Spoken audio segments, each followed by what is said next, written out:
comedian. I would love to be able to write a funny song on guitar. He was a genius. That's the point. And, even you're a director. Howard, you're biased. You're a director. You're biased. You're an entertainer. No, well, listen, that's why you're in think show it's business. You're a director. If you understood music and music theory, when we have musicians in here, you'd be able to have a certain understanding of what you should be even filming. I agree. I agree for that one little part. Yeah. It's a very important part of life. You know what? I'll use, DePace's argument against him. Why did you invent the video caddy? Do you think the world was really waiting for another piece of useless junk? Yeah, that's a good point. See, that's just it. There's a perfect example that you don't play golf, so you don't understand how important a device like that I can go down to the be. U.S. Patent Office. I can find thousands, millions of patents of useless inventions. So were those people stupid, too, to try and follow a dream? They wasted their time. No, that's ridiculous. I'm using your argument with why you're against music. No, it's not a good point. You guys are all biased because you guys are entertainers. Of course, you like to play music. But you're not an inventor, so why invent? But I haven't put my life savings or my every minute Was your of my brother in a day. band? Is this what this is about? There's part of that. Did your brother have a band? And did it fail? Oh, was he jealous? But it was just what? No, nothing to do with jealousy. Was he jealous? Yeah. I have a sister and a brother, very musically talented. It got them both nowhere. I know that for a fact. What about the satisfaction of knowing how to play? Well, what about the satisfaction of knowing how to, I don't know, build a house out of cards? That's What's important the too. difference? I got there's a huge difference between a house of cards and learning to play music. It's a language. That statement makes you sound dumb. All right, I can hit a golf ball straight. What about that? You think playing a house of cards is as important as music? No, Howard. Listen, you know what? I told you I'm a genius. I can't waste my time with you. You should learn how to play golf because you don't understand. Robin's right. Why is this continuing? Even Robin is saying. Shake your head, Robin. Go ahead. I didn't. Robin, who learns a useless thing every other day. Horseback riding, then car racing. What else you got? Say a word during this entire. No, she didn't. Stupid So why attack her? conversation. Why are you attacking Robin? Because I look at her with that face, and she's just back and forth with her head. You don't know what my face meant. Why are you interpreting I can read it. All right, listen. That was his face reading course that he never took. You have stolen 10 minutes of our life. Yes. Oh, wait. This is Cookie on the phone. This is Scott's dog. Cookie, go ahead. Finally, an intelligent conversation. See? Are you mad? Are you mad at Scott? Don't bark, Cookie. Shh. Shut up. No. Dog's saying it hates you. Actually, Say like Scott this, is probably Scott, a go. math. Let me talk to Cookie. Cookie. No. See, she shut right up. Scott is actually a math genius. You ran a cocaine ring, I think, for a while, right? Yeah, a cocaine ring, Artie. Yeah, that's what it was. Oh, that's right. He isn't more intelligent than Cookie. I couldn't do that. Cookie, bark twice if you want me to rescue you and send you to Sam Simons. I've seen Sam's place in Malibu that he built for dogs. Can I have one? A lot of humans would love it. Go ahead, Fred. Talk to Cookie. Cookie, bark twice if you think the video caddy is the most useless invention you've ever seen. Cookie, bark twice if you think a career in music is horrible. Oh, that dog hates you. I told you the dog was smart. Cookie, are you embarrassed that your name is Cookie? Bark twice if you are. Yes. Wouldn't you like a more masculine name? Bark twice if you say yes. Yeah. My son named her. Hey, Cookie, when I say the name Scott, what do you think? There you go. All right. All I can say is thank God Scott wasn't Sebastian Bach's father. Hey, Cookie, bark twice if you want me to hit Scott with a newspaper every time he does something wrong. All right. Very good, Cookie. Thank you. I'll see you later. That's Cookie the dog. All right. We'll be back right after these words. Thank you, Scott. Yeah. I am not going to be the one going, hey, you have to take this music class. That's all I'm saying. If he says, Dad, I want to take a music class, Dad, I want to learn guitar, I said, great. But where do we sign you up? Let's go figure it out. And I would do that. What if you want to play the flute? What if he came to you and said, That would be Dad, I want to play the flute? That would be something you're... I'm just asking a question. That's what brass instrument they offer usually in 3rd or 4th grade. It's fine. Okay, It's just fine. checking. Yeah. Okay, that's not so bad. It's all my point is if my son says, I want to go to college to learn music, I'm going to say, you know what? You're going to have to find out how to pay for that one yourself. Thank you. But you'll pay for college if you want to go for, say, politics or history. Any of the business, history, no. That's another no-no. What else is useless? English, Probably not, because the only thing you're going to get there is probably English maybe, but most of English jobs, I guess you would end up being like a teacher or something. Generic art, liberal arts degree? You can use English for anything. I wouldn't pay a lot of You can money. use history for anything. You can use anything for anything. No, In fact, the facts most people are- who go to law school are political science majors, English majors, history majors. Exactly. Right. I wouldn't pay for law school. because that's a whole nother.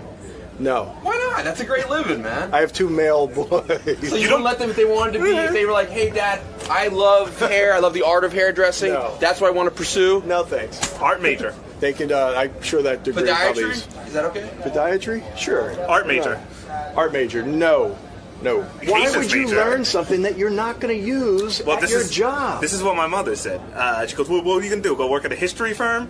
What are you going to do when you get out of college? You're going to go get a big job at the history? Let me tell you something. There are With the some jobs with history, but not many. No, but you're thinking too. See, this is you thinking too literally. You don't necessarily take your history degree and go become a curator at a museum. You use your intelligence and you can take it further. You can do anything you want with it. So you're saying in this job, which is a communications job, you don't use any of your communication skills you used at college? No, what if you had only taken history and then ended up in this job? Wouldn't you then be worse off at this job? Well, I can't possibly answer that. Well, I think I can. Yeah, of course. Of course you would. And if not, then your communication degree is worthless. It's not just history. You learn analytical thinking. You learn how to interpret facts, how to research, how to read. That's like me learning the golf program and deciding to be a musician. No! No! I'm sorry. You said building a house of cards. It's just, but I obviously was trying to. Right. Okay. Well, that's what I said. It's a bad example. But the point is, Horrible example.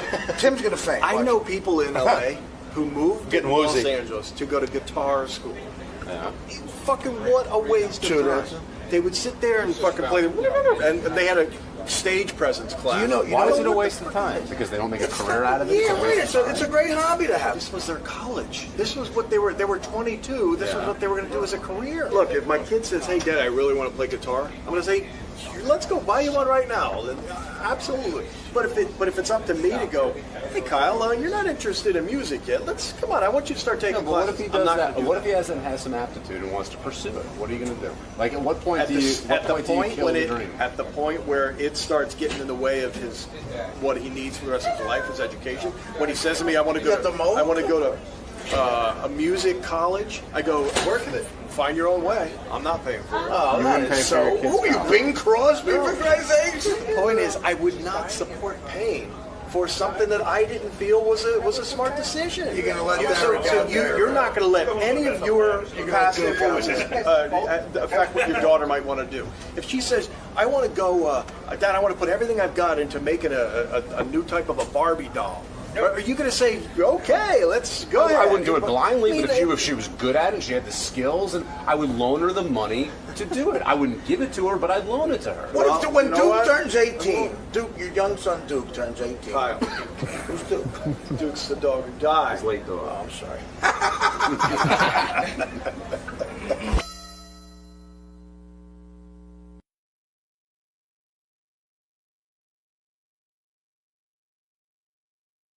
My tea. I'm here for a Howard Stern show on Sirius. It's my first visit. I wanted to wait a few years, make sure that it worked out. So far, after they filed for bankruptcy, I figured, well, I better go just in case they shut down tomorrow. I'm going to get Rob Schneider right in here. Rob used to be on Saturday Night Live, went on to movie fame, just released a movie on video. I don't know why... excuse me. I don't know why they didn't put this in the theaters, Robin, because I think it's real funny. Big Stan. There's the star of Big Stan. There he is. Hey, Rob. That's a great movie, man. Thank you. You see it? Fuck yeah. It's funny as hell. Oh, thank you. You see, this movie, Big Stan, that Rob just put out, he directed it. And why didn't it come out in the theater? Would have done well. It's just, you know what, it would have done well. It was a little movie, and it just kind of got lost. The company that had it went bankrupt. But why is it a little movie? What do you mean little movie? Because it didn't get to be, like, we made it for not a lot of money. How much did it cost to make a movie? Like you directed it, like right? $6 million. Which in today's world of movies is like almost nothing. Yeah, that's like usually what my salary used to be. So Right, that was your quote. This movie, it's very simple. Rob's character is afraid of getting ass raped in prison. How do you come up with these ideas? I don't know how you come up with it, but it's really funny. This guy's afraid of being ass raped in prison. yeah. So he's got a really hot wife. Did you bang that chick who plays your hot wife? No, but you know what? Right after the movie, she became single. It was just one of the things. She was engaged during the whole movie, and then after. She looks great, huh? She's from a house. She's way cute, Jennifer that Morrison. chick. Yeah, she's a doll. Oh, I thought for sure you were banging her. Isn't he a married man? Wasn't he a married man? I'm divorced, man. Oh, now you're a divorced man. Weren't you married? Were you married to a Playboy chick or something? No, that's David Spade. No. Who were you married to? You were married to Just a nice girl. I don't like famous girls. I like ordinary girls. I always fall for the waitress. You know what I mean? But I saw Normal a girl. picture. That's bullshit because there's Artie. Hey, Artie. I saw a picture of a chick that you she was hot. Though. dated, Nicoletta or Nicolette or something. Something like that. Sounds Oh about my right. God! Yeah, she was good looking. That was no regular chick. Yeah, you're right. No, she was a hot regular. What was she, a model? No. She's a graphic. She is a graphic artist. She was perfect. No, What yeah. happened? What went wrong there? Did you move her in with you? I guess she just realized, what show business life's not that healthiest. Why is it? Oh, you were cheating? No, I wish I was. I wish I had an excuse for why she didn't want to be married anymore, but she just didn't. Wait, the chick you were married to? That's the one. No. Oh, that's Nicolette? No. It's something like that. I'm not allowed to talk about her, but yeah, it's something You're not like allowed to that. talk about your ex-wife? In the divorce, She's you Brazilian. can't even mention her? No, that was part of the divorce thing. Wait a second, I'm confused. She got all the cash, I got the dog, and then I'm not allowed to say anything about her. But no, she's a good girl. Wait, But can I just basically, understand she's your too young. chronology here? She's too young. You got married, what, like 2 years ago? 6. 6 years ago. Okay, you got married, and then you got divorced. Yes. Okay. And then we still went out for like a couple of years after. Oh, you did? I couldn't let go. Okay, because she was that hot.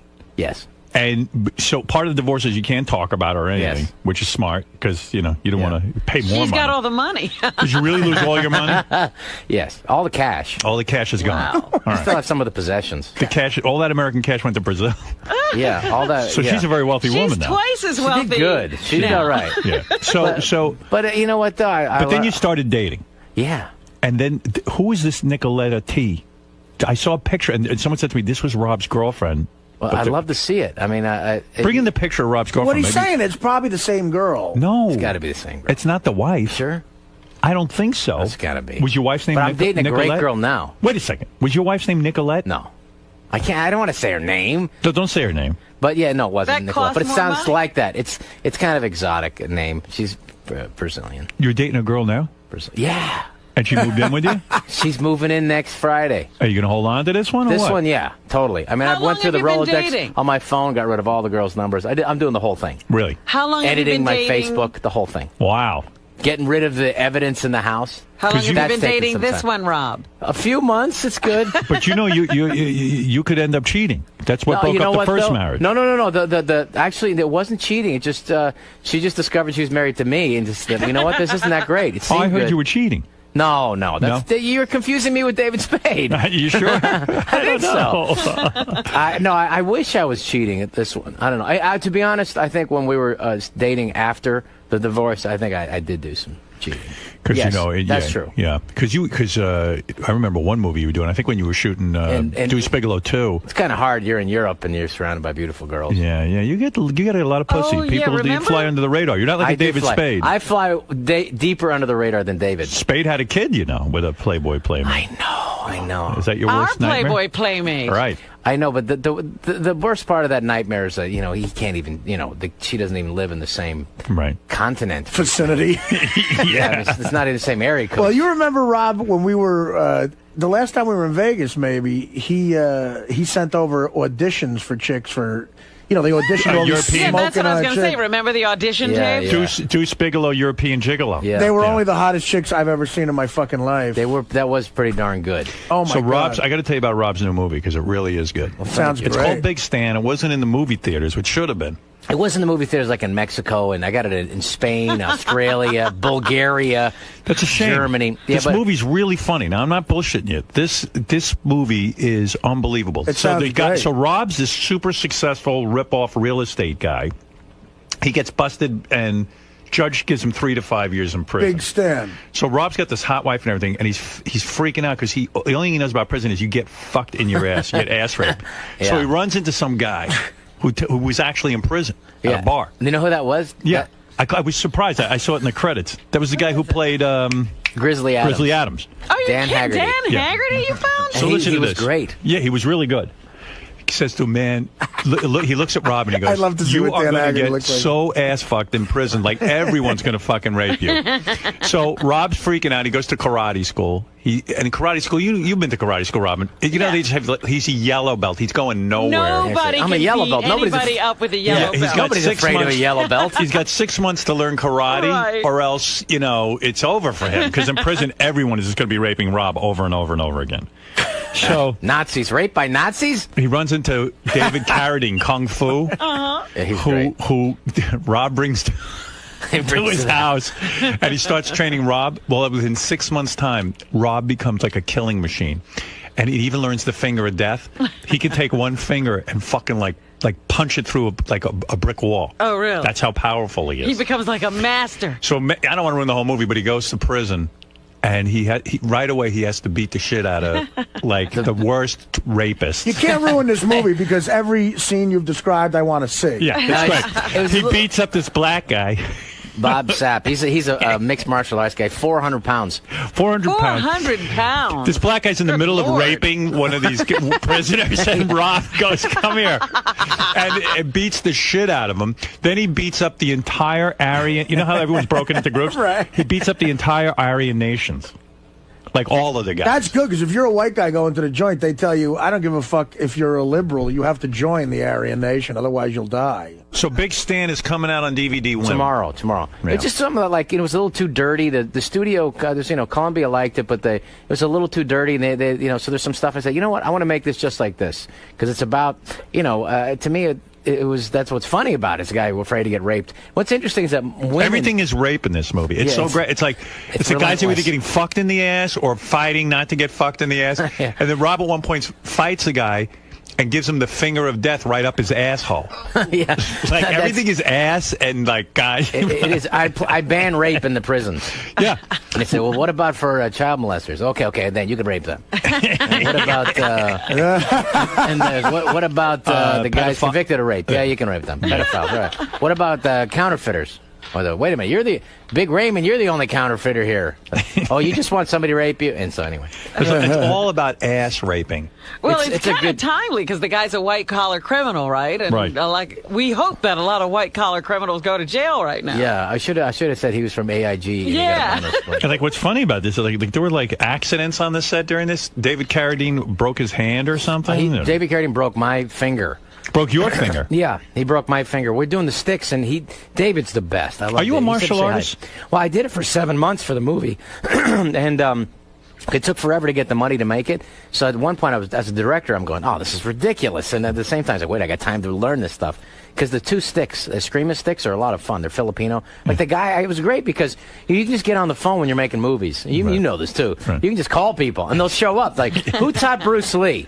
Get that fucker. Right. And then the next thing you go, we got the guy who introduced Bruce Lee to the nunchucks. This guy, Guro Dan Inosanto. Right. He taught me to do the nunchucks. Well, yeah, you look pretty authentic doing it. It was good. I got ripped, and then I think I got out of shape in about a week. Yeah, after the movie. but you did real well. And then also you collapsed on set from exhaustion. Well, what's that all what is about? going on there? I was starting to get a little cocky. First of all, I practiced the heat because we shot it in. Up in Stockton in a prison with real prisoners. We had 90% because they're cheaper. Right. They work for $14 a day. So we said, okay, we can afford those guys. But then the caterers, they had the refrigerators out there and plugged in, and it was 114 degrees in the day. And then eventually, the 5 eggs I had, every morning, I'm eating the eggs and. What did Bruce Lee eat? 5 eggs? I'll eat that. So then, anyway, I ate 5 poison eggs. Next thing you know, I'm puking my guts out. It's the last scene in the movie that there's where you see me like walking out of the prison. I'm as sick as a dog. I am so sick. And finally, the next day I missed 1 day on the set. How long does it take to shoot a movie like this? This was pretty quick, like 2 months. Usually 3 months. Yeah. But this was like we were kind of relentless. I try not to work the crew on weekends because imagine getting your guys to work on Saturday. They just can't do it. I can't even get them work on Friday. What are you talking about? After 25 years. Right. But, so it ended up being okay, though. But 5 days, and then... but yeah, I got sick as a dog, and then they still shot some stuff one day that I was sick. But everybody was happy to be there. You know what was messed up was, I hired these great Mexican actors, former gangbangers, to be in the movie. I said, they look authentic, they got tattoos, we can have to waste time painting tattoos on these guys. They got the hateful tattoos on them, great. And so we brought them up, and they said, Rob, we can't go up to Northern California. It's the middle of a gang war, man. What do you mean? And so I said, we'll work out something. So there was a truce on the prison grounds while we're making the movie, but outside at the hotels or whatever, if they saw each other, they'd have to fight each other. Wow. But on the prison grounds. Wow. And so I was like, wow, can I avoid that somehow? Yeah, Rob trains all the prisoners in the movie to dance instead of fight, and they do big dance numbers. Big line dances. Got all the Aryans dancing with the black guys. It was great. So what happened, Rob? Did they ever see each other at the hotel? Did you work it out to where there was no stabbings? There was some mean looks at her. Right. But actually, everyone had a good time on the movie. You had to negotiate a truce between the gangs. Yeah, there was. But hey, Rob did something cool. What? You know when Mel Gibson, turned out he hates Jews? Mm-hmm. He made, surprise. Yeah. Rob took out a 2-page ad saying he was the first actor to say he would never work with Mel Gibson. I mean, not that you were going to work with Mel Mel Gibson, wasn't calling. But it was kind of cool. You took out an ad in Variety. But the ad was like because CNN wanted to talk to me. It's like, did you read the thing? No, most of the guys, the reporters, it makes you realize the journalists are such idiots because nobody read the whole thing. Right. Because it was a comment on Mel Gibson, what he said was bad, but it was also a comment on Hollywood being out, upset. They're upset unless they can make a nickel off them. Right. Suddenly it's not so bad. But the thing was pretty funny in there. There's some funny lines. I like that. So now, where are we at with everything? What are we doing now? What's the game plan? No, the game plan is just to, release the video. How do you get the DVD? You got to go on the You got to get it. It's on iTunes, it's on DVD, and then it's going to be on pay-per-view. It's called Big Stand. Big Stand, but it's my favorite movie because I got tired of doing the studio system because it was like a little too. Yes, I could pay for my house and my beach house and my parents, my mom's place. But at a certain point, it just I couldn't do exactly what I wanted to do. So this was a movie. I said, you know what? I'm going to do exactly what I want to do. Because I could have cut 5 minutes here or there or whatever. But, I got great actors, Henry Gibson, David Carradine, Emmett Walsh. Yeah, it looked like you were having fun. And everyone was happy to be there. That's good. You guys, how come Adam Sandler's not involved in this? I thought you guys do everything together. I wanted him to come and do a small part in the prison, but I thought, let's just let this one be separate. Yeah, you didn't even bother him on this one. I didn't. You're right. Right. You're never going to sell You know what that's like? Like you ask favors from people. It's enough. You go, you know what? You didn't need him enough. for this one. That's what I figured. You know? Are you never going to sell out and do a children's film and that whole thing? Yeah, if I have to, absolutely. Of course he'd sell out. Of course. That's what this is about. He's got a hot chick moving in with him. Yeah, I know, I do. But the thing is, there's nobody, what I take pride in, Artie, you back me up on this. Go ahead. There's no company, there's no place, there is no agency that's keeping track of everybody's personal integrity. Right. You got to pay the bills. Yeah. You know what? I got to do that commercial in Japan if I have to. That's right. Certainly back you up on that. And why were you in Israel? You know what? I've never been. And my dad was his dream to always go. He passed away. Are you Jewish? My dad was Jewish. My mom was a Catholic. So when I go to confession, I bring my attorney. Right. But no, so my dad never went. And then I got invited. I met all these great Jews on Zohan. Oh, that's right. You were in Zohan. Yeah, I played the Palestinian guy, and so I figured between wars, go check it out. Weren't you afraid to go to Israel? I mean, not really. Maybe I'm stupid or something. You didn't think you were going to get blown up or something? No, I was in Tel Aviv. Tel Aviv was like Miami. You meet any hot chicks there? Honestly, some of the hottest women I've ever seen in my life. No kidding. Well, because were you able to bang there, or is there a language problem? Well, you know what? Jewish girls and banging them, they got to do the whole third date thing, and I wasn't there that long. But there was these great-looking French Jews that I'd never. First of all, I thought the French gave up their whole Jews. That was the whole thing about the French. Right. But they apparently a couple of them survived, and some hot ones because there's loaded with them. What happens is because there's anti-Semitism that's coming back in Europe and stuff. So a lot of the safe, good place to go is where there's other Jews. Right. Where we outnumber the rest. And so it was just incredible. Summertime there, you got to go. No kidding. It was fantastic. But you didn't get laid.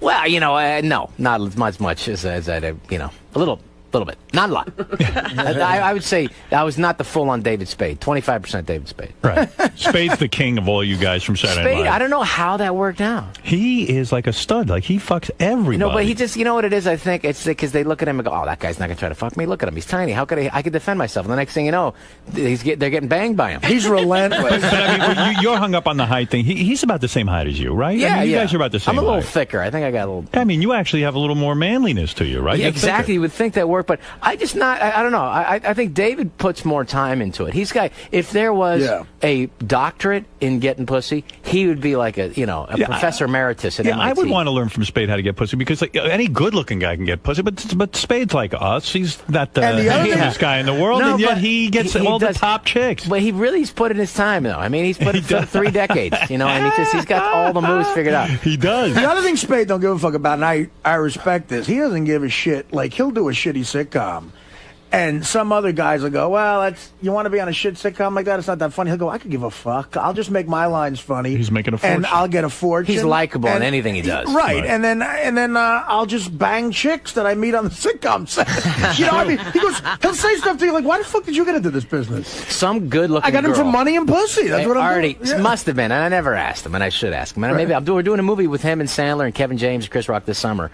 It's about some guys. It's like Adam Sandler's Big Chill, and it's all of us getting back together. Right. And because our basketball coach died, and he's David Spade. The whole role is written for him. It's the guy who's dating 20-year-olds, and I got a 20-year-old daughter. I have a 19-year-old actually in real life, and he tries to bang my daughters in the movie. But he's so really Sandler's funny putting you in his next movie. I mean, this is like working into a full-time job. It's He's like working for Sandler. It's going to be like our 18th movie we work together. Does he pay decently? I mean, is he cheap with his friends? Because No, he's just, honestly, I think he's the nicest guy in the history of show business. Right. And I ask him, sometimes I'll just tell him, say, Adam, you can get anybody you want. Right. I said, why don't you hire Nick Nolte or this or this? I said, because I know you'll do whatever the hell I tell you to do.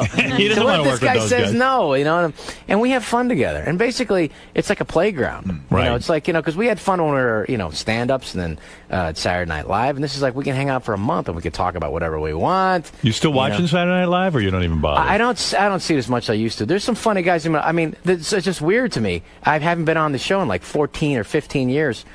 15 years, and then Will Ferrell, he hasn't been on in years. Right. So it's just the time just goes by. Are you hurt by that? I mean, would you like Lorne Michaels to pick up the phone and say, "Hey, Rob, come on, you're doing pretty well. Why don't you come on and you know help what? us out?" I would have really liked that phone call 12 years ago when I was doing a sitcom and use a help. But Right. I get it. It's like it's always been that. Well, who's hot right now? Who can help the show now?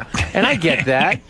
So it's like unless you are, it's like it's not a big deal. If I get nominated for an Academy Award for Big Stan, the DVD, I'll get a phone call. But you can't take things that you know what that's like. You can't take things personally. So you're not hung up on this kind of No, thing. You're not caught up in the show business world. I got over it a few weeks ago. You did. No, but honestly though, I mean, you have to let things. You just gotta let it go. It's gonna eat you up or kill you. It's like, why can't I get this movie? Why doesn't Ridley Scott call me? How come? Because he doesn't want to call you. He's working with Leonardo, and so you just can't. What you try to do, it's like you forge your little niche out and just keep working. Because the next thing you know, I've been doing this for 25 years. You know, I'm my still favorite working. story that you told, it still is, out of everything that we've ever heard on this show. You know what I'm going to say? Which one's that? When Rob was the one, I believe, maybe I got it wrong, you were the one who told me the Steven Seagal story. I got a new one for you. You got a new one? That he wrote the greatest screenplay. Wait, but tell that. Wait. Just for anyone who's never heard that, tell the first story. Okay, there's a writer that I know, and I won't mention his name, but he was meeting Steven Seagal for the rewrite, for the writing, potentially, for Under Siege 2. Right. And that was the one that broke him when it made $57 million, when that was $57 million in the early 90s. And so he goes into one of those trailers, to meet with Steven Seagal, and he's on the set, and it's one of those big triple bangers where you go into this trailer and it's like you can get lost in there. It's a maze of pop-outs, It's like, which pop-out is Steven Seagal? And he's in the third bedroom to the left and the end of the hall. Big star. And he's waiting in there for 45 minutes. He's making him wait, sitting there by himself. Finally, Steven Seagal emerges from one of the other anterooms in the mobile home. And he comes out and he said, I just read the greatest script I've ever read in my life. He goes, really? Who wrote it? I did. But I will tell you, there's a newer one, and I think it's even superior. It's this has happened. I just heard that because I collect those stories like jewels. Anytime there's a Steven Seagal story, like I love the Jamie Presley one. Was I'm an expert in shiatsu massage. Please let me massage you. You know, you told me that one. And next thing you know, she's having her boobs grabbed on by him. I'm an expert in shiatsu. Let me give me those titties, baby. So anyway, he's doing a movie. He's doing a movie with Keenan Ivory Wayans. Right. And I did one, and that's where I heard Keenan tell me the story. I hope he doesn't mind me telling this story. But Steven Seagal had just met with the Dalai Lama. And apparently, if you give enough money to the Dalai Lama's charities, eventually you get something out of it. Right. And so the Dalai Lama made him a deity. Wow. A god. Some Tibetan Buddhist. That must have really appealed to his ego. Oh, yeah, no, it must have. No, so anyway, he comes to the set after he makes you the Dalai Lama, and he comes, now he's a god. He comes to the set, now he was Steven Seagal, now Steven Seagal. Now he's Steven Seagal, the god, the deity from the Dalai Lama. Wow. And he comes to the set, and he's there, and Keenan says, so what? I just met with the Dalai Lama, and he, in his wisdom, decided to make me a deity. And he gives the quang karang the ding da dong whatever. And then I feel a difference. I feel like an enlightenment, the sense of that I can do something now, and everything just seems to come into place for me spiritually and in my career. And I feel like it's certain things now that never made sense to me make sense to me on a universal level. And his assistant comes up to him and says, hey, Steven, your ex-wife called. She can't bring the kids over this weekend. You tell that fucking cunt. If she doesn't get those kids over here, I'll break her fucking neck. Deity. Yes, I feel. I had no idea he was made a god by the Dalai Lama. No wonder he doesn't do movies anymore. I like He's that. a god. He was made all a god. his wisdom. He was made a god. Well, he's got to shoot from the waist up, from the chest up now. Yeah, well, it's funny. Now you're an action hero with this new movie, Big Stan, and now you join the ranks of a guy like Steven Seagal. Well, now that I tell Steven Seagal stories, at least now I can defend myself if I have to. Maybe you should have put Steven Seagal in this movie. There might have been a part for him. I would have. It just, I just think he's getting crazier and crazier as the years go on, as I guess we all are. Not like that. Not like that. We're crazy. You tell that fucking cunt, I'll break the goddamn neck. You can't bring those fucking kids. That's fantastic. So isn't that the greatest? Yeah. So now you're in a good relationship. You should do a DVD of all Steven. You should do a DVD of all Steven Seagal movies. Because I'm ready. Stories. Yeah. I want to recreate them and play him. That's a good idea. Your next film. I've got actually, I did a comedy CD because I got to do exactly what I wanted to do, and it's absolutely filthy. I think you guys will like it, but we did a video of it. I think it's going to be on howardstern.com if you guys want to check it out. Okay. And it's Iraq Love, about a guy going to Iraq, and he's talking to his girlfriend. He said, hey, listen, if anything happens to me over there, just want you to know I love you. I'll be thinking about you. If I get if they blow off my legs, I'll be thinking about the time I went skiing with you. And, and we skied, and I beat you all the way to the bottom, and then I stuck my hand down your ski pants. There's just so much I want to do with you. And he's trying to talk her into, some disgusting sex. I like that. But anyway, so it's, and I don't know what the hell the album, I can't get that released either. You will.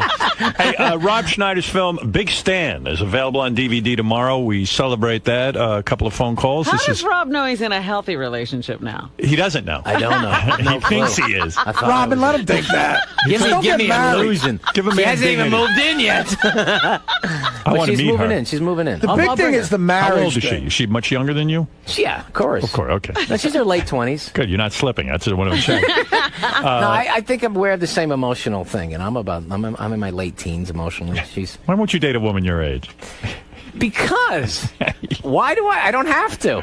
No, because I actually, I still want to have kids, and it's like, I'm in my 40s, dating my age. You have to have kids. I want to have some kids. Now, I haven't had I got kids? baby envy. I got one kid. She's 19, and she's great. She's a musician. She's at a university. You want to go through that all over again? That's what my friends say to me. You want to change diapers? Are you an idiot? And I said, yeah. I'm an idiot. Yeah, I'm an idiot. Lee, go ahead. You're on the air. Thank you, Howard. Hey, Rob, a quick two-parter. I love the stories about the bad host on Saturday Night Live. If you could go tell some more about that. And also, I'd like to know your thoughts about Jay Moore's Saturday Night Live book. Well, that was. By the way, you know what? I'll talk about the Jay Moore thing first. You know what? He described me as a very interesting asshole. I think that was a good description. That sounds like an insult to me. No, you know what though? But I guess at the time, he's a guy who's struggling to get on. I wrote his first bit to get him on. Right. The first thing he ever did on the show, so for him to call me an asshole. But no, I find it to be, pretty accurate, and it's okay, because it's like, at a certain point, that show turns you into an animal. It just does, to survive. Why did he call you an asshole? But what about you? I just think, just because, there was a certain aggressive quality you have to do to survive there. But you were generous enough to write his first bit. I know, I know. But again, I kind of got, you develop a thicker skin. You have to. What did he say you did that made you into an asshole? What were examples given? He would eat sushi with a jeweler's loop to look for parasites. Really? That's a great story. I will tell you this. I will say that was a joke. It's getting me thinking. Maybe I should do that. No, but you know what happened was I was, a friend of mine had sent me some jewelry, and I'm looking at it, and he sent me a scope to look at it. So when he came in, what I did is to play a joke on the new kid. He's just for him. I just took the sushi that I had. I started looking at this. I'm looking at parasites. You don't do that? And I never told him it was a joke. Oh, that's funny. Yeah, I just play jokes on people, and I guess around the writer's room, if somebody said something or showed weakness, I would attack them. And, right. So you were aggressive back then. Yeah, and it was, you know what, though, at a certain point where you realize, because at a certain point you say, God, this guy's an asshole, and the next point, you know what, I'm the asshole now, so you can only do this so many years. It seems like there's, anyone who's been on Saturday Night Live writes a book about what it's like to be on Saturday Night Live. I just saw that Franken and Davis. Yeah. Davis has written a book. He just wrote a Saturday Night Live book. I actually been timely, reading it. 30 years after he's been there. I know, but I've been reading it, and it's like, you pick up odds and ends. I'm always fascinated for some reason about Saturday Night Live. It wasn't. It's an institution, but I never spoke about it because I never talked about it in the books. People asked me about it. You know what? Because, hey, that was my break. Well, why would I step on that? I remember when I first got there, it was like, this is the greatest show ever. What were you doing before you got? What were you doing? I was a stand-up. You were a stand-up. I was barely even in show business. How did you even get discovered by you? I got on the HBO Young Comedian special, which is like, basic. And I was on David Letterman a couple times, which means you're in show business, right? Technically, right. But you're working comedy clubs. But you're working comedy clubs, trying to get acting work or whatever. And then, there's not a lot of really funny people out there. So if you're funny, I always figured, no, I'll get my break sometime. And then I was writing for Roseanne. Like I wrote one of her HBO specials, and then the next thing I know, she offered me something on there to play a gay guy on her sitcom back in the day. And then at the same time, I got offered Saturday Night Live. I said, you know what, Rosie, I got to take this. Right.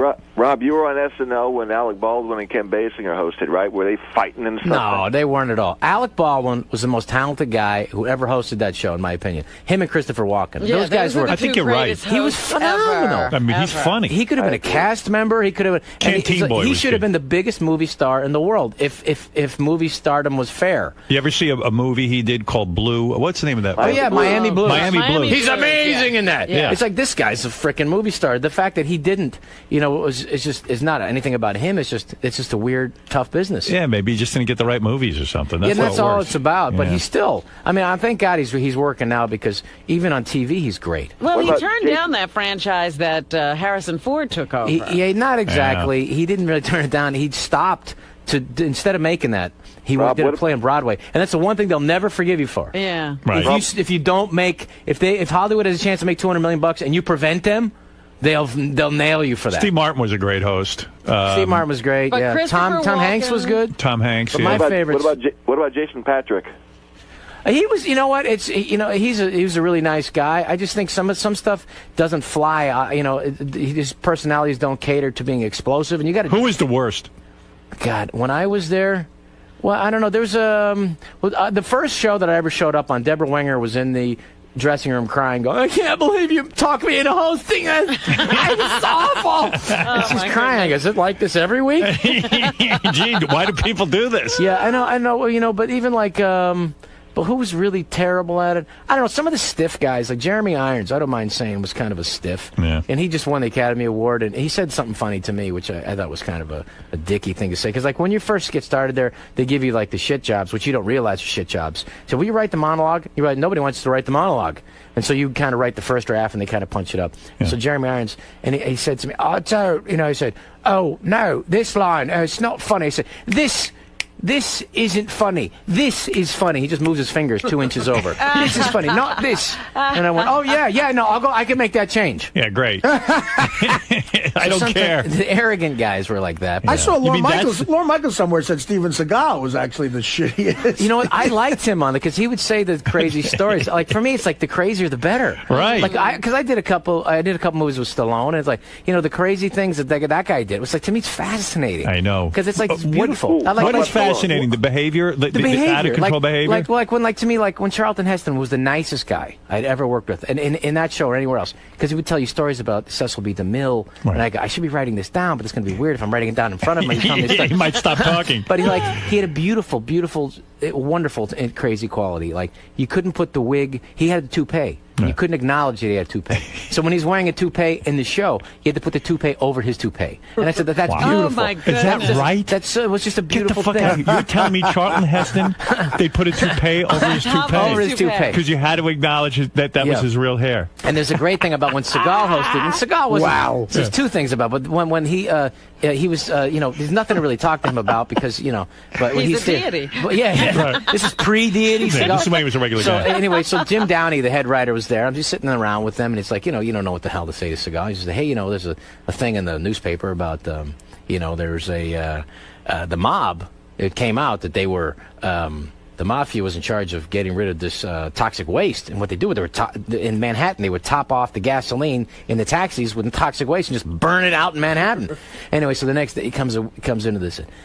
He comes to SNL and he goes, I have proof that the mafia is taking toxic waste and topping it off in the gasoline of the taxi cabs. We just told you that yesterday. You can't yell that at the guy. So yeah. Well, that's interesting. You must get the inside scoop. What is that? You know what I'm thinking of? And I thought about it later, but he must have told that story 12, 15 times. He forgets where he heard the story. It's just that's a wonderful lunacy. It's a beautiful quality. Wow. I wish, God, it's just those things that you collect like diamonds. Is this what goes on the set of the Adam Sandler movies? You guys sit around and tell old stories and crack each other up? It's fun. I mean, we're literally, it's that kind of fun. But we work hard too. But Seagal, that's the greatest. You can hang around with him all the time. I gotta get unbelievable proof. Just follow him. You should ask him for the proof. I have proof that's unimpingible. That's such a word. Mafia. Is that he must have told that 25 times. God. Rob, how about Stallone? How about some wacky Stallone stories? Well, first of all, you can't. You worked with him on Judge Dredd, I did right? 2 movies with him, one good one and one mediocre one. But it's like he hired me. So how do you say no? So how do you say you don't like a guy who wants to hire you? I want you to come to New England for 6 months and bang college girls and make this movie. Oh, yeah? I'm there. Yeah. I'll send you the script. You don't need to send me the script. Send me the ticket. But he was kind of, he had gone through, I guess it was just after his relationship with, where that gigantic blonde, the 7-foot blonde. Yeah. So he was in a, not particularly positive mood towards women. So he was on a tear. Yeah. So banging everything on them. we were at Thanksgiving, and by that time I'd known, 3 months working together. I said, he can't fire me now. Right. So I'd say, it's Thanksgiving. They got enough film on me where it would cost them way too much money. Right. So I could I can say, I want to do it, let's try it this way or whatever. What do you mean? You do it this way. But and then it was Thanksgiving. I said, hey, it's Thanksgiving. He said, yeah, so what? I go, we're going to take all the Americans out to dinner, right? Americans being me, the only other American there. And the only way I can get into clubs, because nobody knew who the hell I was on Saturday Night Live, I can get in places for the first time in my life, but I'm in England. I can't get in anywhere unless I'm with Stallone. Stallone takes so I can get in a club. And so he said, okay, we'll go out to dinner, of course. He said, you're going to get a big dinner and you're going to pay for everything. I go, why not? I'll charge you to the movie. I said, you're going to bring some girls, right? And he said, they'll be there. So anyway, so we go to this place. And it's a fancy club. It's like a Lanesboro, whatever. The Lanesboro, whatever. It's this beautiful restaurant, and it's packed. It's just packed. It's American. And then and there's a table that's his 2 Goombas, his assistant and his bodyguard, slash pimp or whatever he's got. And anyway, and then I said, where are the girls? He said, they'll be here. So we're cutting the turkey, and I look over, and oh my God. And he's like, literally 10 girls. Good-looking girls, but there's something off about them because they're wearing the shortest skirts you've ever seen. Their asses are hanging out. Their boobs are hanging out. You've never seen like this but they're pieces of ass. Just like, they're not supermodels, but they're good-looking girls. I'm trying to figure out, but anyway, the restaurant clears out in 30 seconds. You never seen people get the check and everything. These old people get the hell out of there. The next thing you know, it's just this huge table with all these girls, and they're all looking at Stallone, and I'm trying to say, well, there's 10. There's got to be one. He's only going to be able to bang 4, maybe 6. Which leaves some residuals for his Goombas. I get 1, right? Right. So I'm talking to the girls, and then finally the girls all at his end of the table are all talking about him. So I go, okay, so I make some jokes about myself. He laughs. So, what an idiot this guy is. So he tells some stories about Rocky or whatever. And finally I said, it's not working at this end of the table because they're all just staring at him. I can't get any attention. So I said, there's this Swedish girl down at the end of the table, and sort of, I go sit down, I start trying to get her attention and talking to her a little bit, and I go, and I go, well, what are you? And I'm trying to figure out who these girls are. Are you models? Or what? I said, too good looking for hookers, but there's something going on. Right. And I said, once, yeah, we are models, so I do some modeling. Yeah, I'm on the Pit magazine now. And so she pulls out of her bag a magazine, and the magazine is Swank. And she's like one of the swank models, and she's grabbing one boob, she's got one leg behind her head and whatever. And I go, wow, this is a great shot. I mean, you got your 8x10 right here. Right. And so anyway, so I'm talking to the girl at the end of the table, and I'm trying to talk to her and say, hey, what are you doing? You want to go to a drink later? Whatever. Anyway, so about 15 minutes later, she just gets up and she just leaves. And I go, okay, whatever. So I go back and I sit down, and the only thing for me to do at this point is to see who he's going to end up banging. Right. This is the end of the night. I said, yeah, that's my dessert. Okay, who he's going to bang? I'll be able to think about that later when I'm alone. Right. And so, okay, it's at the end of the night, he gets the check. Thank you, lady, about a great time. And then he takes the ladies over to the elevator, and I'm thinking, which one's going up? Which one? They're all looking, which one's going to be picked, whatever. And he said, ladies, I must bid you adieu. He actually said adieu. I said, hey, good, he speaks French. And then he leaves. The girls get ushered away, and then I said, I got to get in the elevator with him. He goes up, riding up to the top, and I said, I can't believe this. It's 10 girls. You're not 3, 2, 1. Which one is it? I'm tired. I got to work in the morning. What am I going to do? It's Sunday night. And so, what a waste of time. It's Thursday night. I'm not gonna do. And he said, who was hot? Was that Swedish girl I was talking to at the end of the table? And he takes his cigar out and goes, she's in my room. Oh, my God. What are you, idiot? Didn't you see? I have my Goomba, bring her the key. You're an idiot. Working with guys like that, though, isn't it sort of weird? Their lives, does it make you feel inconsequential when you're hanging out with a guy like that? Because I've never been in a place, I've been, around people who, people would stop them and shake their hands, whatever. I've never been walking down the street with somebody in traffic stops. Right. So now he was still a gigantic star at that. Yeah, Stallone's another level, and you realize how easily that he could bang 2,000 women in his life. No, do you think he has problem being married now? I mean, the guy had so much in terms of women, it might be hard for him to just focus on one. I don't know. I think he's got younger kids, and he's just. Do you still see him? I don't hang out. I'd like to, because I had a. I mean, the guy obviously liked you, right? I mean, I should have hanging out with him. I don't know. I'd like to. You know what? I will. I'll try to get a hold of him, because I had a great time on it. Judge Dredd you did with him, and what was the other one? Demolition Man. Demolition Man, right. Which one was the good one? I like Demolition Man. Judge Dredd just didn't work. You know what happens sometimes? It's like you can be too close to the cartoon, the comic book. Yeah. Like I woke the first day of the set, somebody took a picture of me. I have it in my house, and it's just me seeing. It's like him in this super tight jumpsuit with bodyguard and a big codpiece, and when he looks like Jad, he looks like Jack LaLanne with a gigantic cock. And I went this movie's not going to work. And this is the first shot, first day. You knew the first day when you saw the costume. I saw the cock piece, and I went we're done. You're so done. right. I said I got 6 months on this, and I know this is not going to work. You are so right. You could tell because the costume. I remember Judge Dredd. It was like a kind of an effeminate. You could have too much power where people just won't say, you know what, that's a bad choice. Yeah. Do that.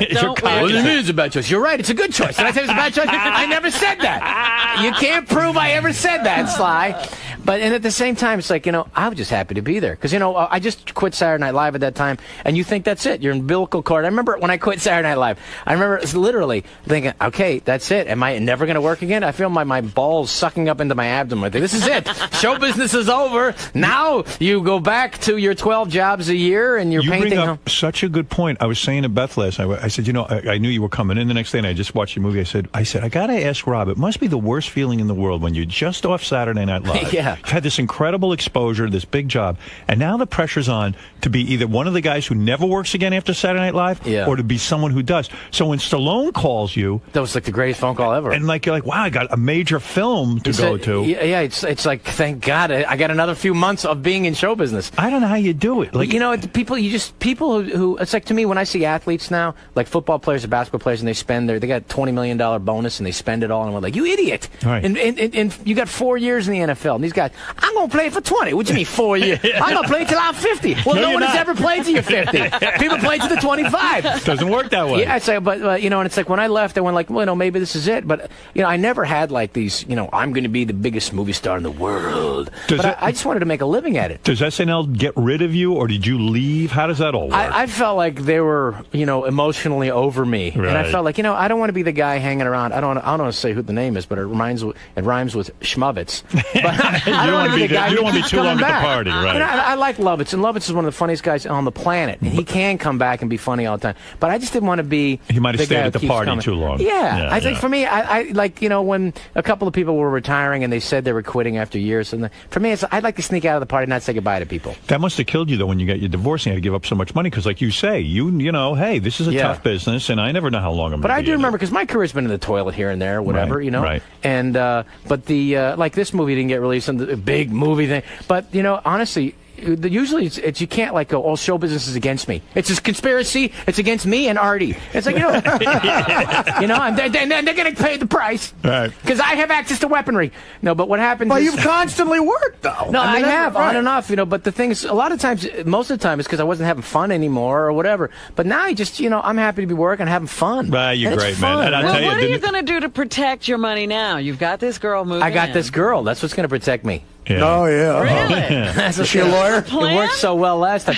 No, but I'm not worried about it. I got to tell you, I do recommend that everybody get the new movie Big Stand. I'm not kidding you. It's funny. You. It's funny as hell. It really is good. So I knew you'd like this one. The whole time I was making it, I said, this one Howard's going to love. No, I love this movie. It's funny. What went wrong with the sequel to Ace Bigelow? Well, first of all, Deuce Bigelow. You weren't exactly the target audience for that. I'm sorry, Robin. But...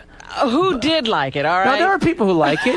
I got a decent a mention the other day in a magazine. I love Deuce Bigelow. I know, but the second one sucked. But the second one wasn't, it's tough to top the first one. There's some really funny individual pieces, but as a movie, it didn't have the same, it didn't have any heart. You take risks, you try. Tim, go ahead. You're on the air. Hey, Tim, Canton, Ohio. Go ahead. Oh, hey, Howard. Hey, now. Hey, now. Hey, I'll tell you what. This guy has topped all the interviews in the last year. I mean, his impressions of Stallone and Steven Seagal. Rob is one funny. Thank you, buddy. Tim, I agree with you. Rob is one of the funniest motherfuckers out there. Oh, thank you, buddy. One question for Rob. During his Saturday Night Live stand, what was one of his favorite skits he did? Well, there was a really funny one that I did that I just, sleep deprivation is a big deal because you put in 100 hours, and most of the guys sitting around who did a lot of the work was like, it was Rob Smigel, Adam Sandler, this guy Jim Downey, and I was I'd like to say one of the guys. And one of the things we had in common, none of us wanted to go home. We're all avoiding something about our relationship we weren't happy with. Did you literally set up at Saturday Night Live at the Rockefeller Center studios and stay? We just want to stay till 3, 4 in the morning. Wait till the girlfriend's asleep. Wait till she's asleep. But maybe then, it's also you because don't want to leave. But it's also it's fun. It's like we're finally here. Right. Let's make something funny. Right. And then sometimes at 4 o'clock in the morning, the idea would come because you'd be so exhausted. And so sometime I remember I was flying back from some place because at that time you get offered to do things. It's a charity. They want me for what? Charity? I'll go. What is it? Sure. Because you don't know. You're supposed to say no, or you can say no. Right. And then you get offered. So anyway, I'm doing this thing. It was a nice charity in New Orleans, and I'm flying back, and I hadn't slept in 2 days. And I'm thinking, what if I'm just naked right now? I was completely nude and naked. And I said, and other people had a problem with it, not me. And I thought, so it's a sensitive naked guy. And I was just, it's so I did hey, Kathy, what's the problem? Nothing. I don't want to talk. Come on, Kathy, please. We're not going to find out what's bothering you unless you're really telling me what's bothering you. Well, it's just that you're naked and it's really uncomfortable. You're sitting on my couch. You're not sitting on a towel. Come on, Kathy, what's really bothering you? And anyway, so it was just a stupid kind of thing. And the next thing I know, I'm naked on Saturday Night Live doing the bit. I love to hear the origins of these bits because remember we were talking about Goat Boy and how that whole thing got started, and that was just the greatest story. And that's the amazing thing about that show because if it does catch on, you know everyone's talking about it the next day. You just never know what's. So it was. That's why you stayed there till 2 or 3 in the morning. Yeah. You knew that the next Saturday night you could get something on live and you could get a sketch on, and you didn't have to wait 7 years to produce it. And you know, I mean, it's like it took 2 years from writing the movie to Josh Lee wrote the original draft. He did a great job to finally making Big Stand. There, if I had a day of Tuesday, I found out Saturday if it's funny. It's like I had such a tiny little hole in the wall room. They had so many writers there. I used to joke about it. The cast was so big that it took till midnight before the scroll was like, and feature player David Spade, and feature player guest feature player Adam Sandler, associate guest feature player Rob Schneider, and it's like and Al Franken, who will never leave. In a way, movies are too big in a sense that there's so much pressure to make a movie. With a sketch, it's so much better. You get an idea and you throw it on. And it's 3 minutes later, they offer me, do you want to do the Copy Machine Guy movie? It's like, no, I can't even come up with a 3-minute bit. How am I going to do a 9? People are going to be pulling their eyeballs. Well, 90 minutes of Copy Guy. You know that bit he's talking about where he would go, the Jakester, Jake Rooney, stuff like that. Yeah. Norm told me a hilarious story about Rob, where I guess this was you were at SNL. Do you guys know the name Football Williams? Remember who that guy is? Yeah. No. Yeah. Football Williams is the guy. I can't believe you remember this. Well, Norm told me this. Okay. It's hilarious. Football Williams is the guy from the video with the LA riots. Right. He's the black kid who hit. Right. What's his face with Reginald Denny, the white truck driver. They pulled out of it. He's the black kid who hit him with a brick right in the face. And he just starts dancing. And they call him Football Williams. Yeah, Football Williams is his name. Right. So Norm tells me this story about Rob. Football Williams became a big celebrity from that. He was on Donahue or something. Right. So he's in the NBC in the same building. studio as us as Donahue. And the guy who killed somebody, who threw a brick, he was getting the shit beat out of him, and that wasn't enough. This monster, this non-human being comes up with a brick and hits him on top of the head. Absolutely the most inhumane thing. So you're bitter that this guy is so famous, and he tells her, Rob, supposedly you were taking a leak next to him in the NBC. I look over and I go, hi. Football Williams, it's you. And Rob has this idea look, I'm talented, I'm doing characters, I'm trying to get famous. This guy's fucking famous. And he really was pissed off at the guy, Football Williams. And then what happened? I've never been on Donahue, he's on Donahue. Right. I don't get asked. Phil hasn't asked me, said, So then do you remember what happened? Because Norm told me the whole thing. What happened? Rob said he was so pissed off at this guy, and then Football Williams, because that character he did was an enormous character. Right. He said he finishes taking a leak, and he comes over and he goes, yeah, man, you the copy guy from Saturday Night Live. And now Rob, someone recognized him, so he likes him. Yeah, man, how you doing? The other guy goes, do my name. He goes, I don't want to. He goes, do my name. He said, Rob had to sit there and go, Footballer Rooney. Yeah. Please don't kill me. Don't throw a brick at my head. Yeah. I said, don't throw a brick at my face. You're out of the air. Sneaking out. Not staying any longer in the bathroom. This guy's a killer-rama. And he didn't get that. Of course, he's like, damn, it's doing my name. Kurt, go ahead. You're on the air in Stony Brook. Hey now. Yeah, Rob, I have a question for you. This is a great interview. I want to know what happened after the Leno show after you went on dressed up as Lindsay Lohan. Yeah, that's right. You went on as... Yeah, well, they just asked me to do that, and I said, because Martin Sheen didn't show up 10 years. Said, can you just fill in? I got nothing to say or promote. I said, and they said, well, just can you come in? I mean, literally, we'd have got nobody. And I said, well, just ask me his questions and just say that I'm him. And so then it worked. It worked as a bit because he'd ask me questions about stuff, and I just look and go, and then I just make up something. And so then they asked, then I'd filled in for what's his face didn't show up, and I got a couple hours, so I dressed up like him, Richard Gere. And they said, well, if a woman doesn't show up, that's the only way to do something. Because you don't want to just show up and not do something funny. Right. And so I said, well, someday if a woman... So anyway, they gave me a call because Lindsay Lohan's in rehab or something. And I said, well, that could be funny. Just ask me Lindsay Lohan questions, and I'll be Lindsay Lohan. But I had to be a little careful because I wanted to snort cocaine. I wanted to call people on the phone and yell at people. So but Howard, but Jay's didn't want to kill her. Right. And I don't blame him. He's on and he's got his thing. So we just did that, but it wasn't too bad. I mean, Lindsay, I guess her mom got angry. Dina Lohan. Didn't she yell at you or She something? got mad. She said that was disrespectful. This is a family issue. Well, it's not really a family issue because your daughter's famous. This is a celebrity issue. You're living your life out in public. I know, but she's part of it. And I said a quote at some Dave Matthews concert. Somebody got me, and I guess I was a little stoned. And I haven't been stoned since, by the way. But you got it spoke for Dave Matthews. So I'm a little high, and somebody comes up to me and said, "So this Lindsay Lohan said this about you." And I said, maybe when she stops partying with her daughter, maybe I'll have some respect for her. Right. The next thing I know, it's in People magazine. I said, "What? I said that? Yeah. I did say that. I didn't know I said that to somebody with a tape recorder." They should have realized you were at a Dave Matthews concert. Yeah. It's also a good point. Yeah. Hey, anyway, Rob, it's so great when you come in, man. Thank you, I love man. it. And I'm Great to really be back. excited for your movie. Had a great time watching it. I recommend it to my audience. If you want to know what a guy does when he's about to be ass raped, Yeah. this is the movie for you. The feel-good ass-raping movie of the spring. It's available on We should DVD send it tomorrow. to Bernie Madoff. Yeah. You give it to Bernie. Yeah. That was a good idea. I'll He just could drop be it the off. sequel. Rob Schneider's film Big Stan. You got to check it out. Rob, thanks for coming Great in, being man. here. Rob, how'd it go, man? It's fun.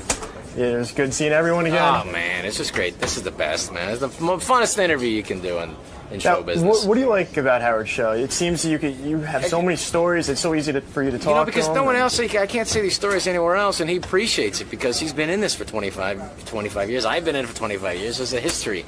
So it's just kind of fun because at the end of the day, you can have your money, you can have your relationships, but what you collect after a while, stories. And so it's fun to for me, it's just getting laughs, He's got a great laugh. And if you make Howard laugh, you feel like, it's a great feeling. Cool. So it's fun to be out, To me, it's doing Howard is always like, yeah, I gotta do Howard, Awesome. I don't have to hide anything. So you had a good time today, Because right? he'll attack me if I do try to hide something. It was fun. It was a pleasure, man. Awesome. All right, man. Thanks for Now I stopping. got to deal with the carnage of all the stuff I said. You think you're in trouble with anything Hey, you no, said? I'm not worried about it, man. I didn't say nothing. I don't think. Nah, nothing that bad. Nothing too bad. I'm going to lecture Benji right now. I do actually love Benji, and I'm going to lecture him right now because I'm reading about this radio reporter who got killed in the sex slave ring. Yeah. And I'm going to... By the way, if I sound a little dopey and tired, I stayed up for the entire American Idol last night till 10 o'clock, which I never do. Was that important to you? It is. You know what? I'm not going to lie to you. I'm not going to bullshit you. I'm not going to sit here and tell you it is. It's that important to me.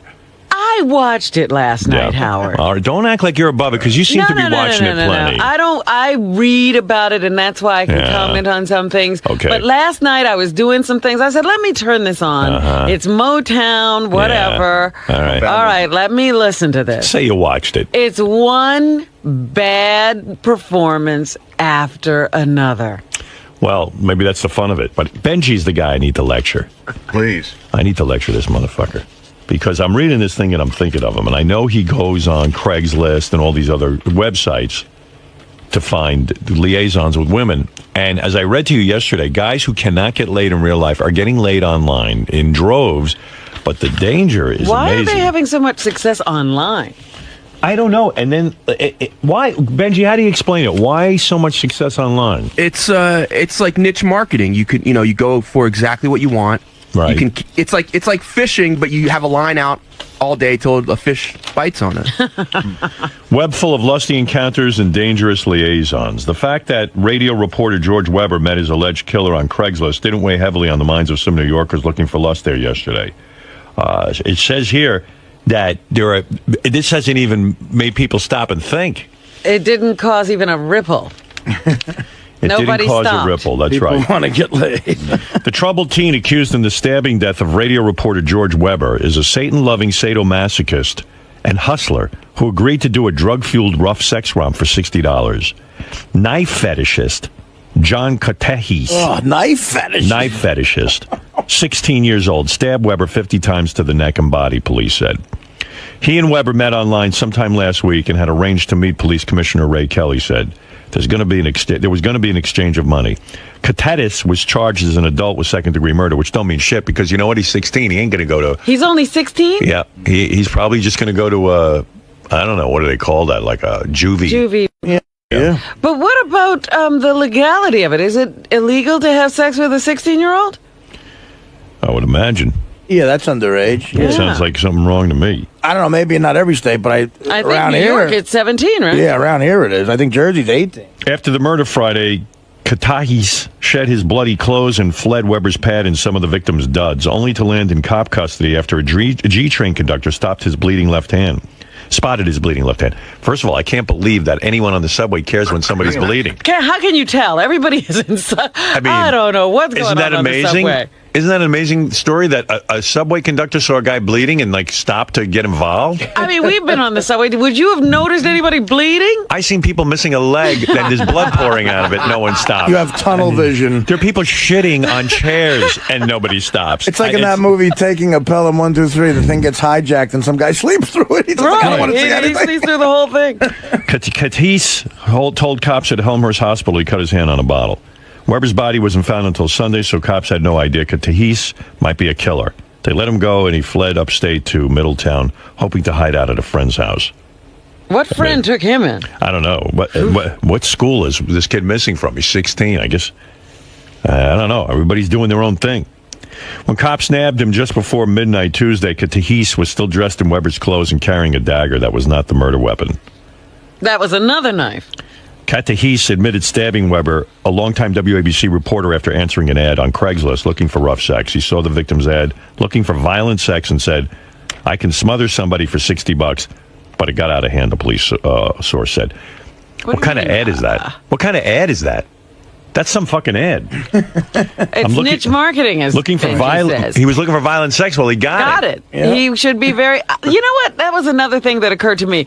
He was just delivering what the guy wanted. Niche marketing. They say that the reporter should have checked MySpace, because if you looked on MySpace, this kid had a page.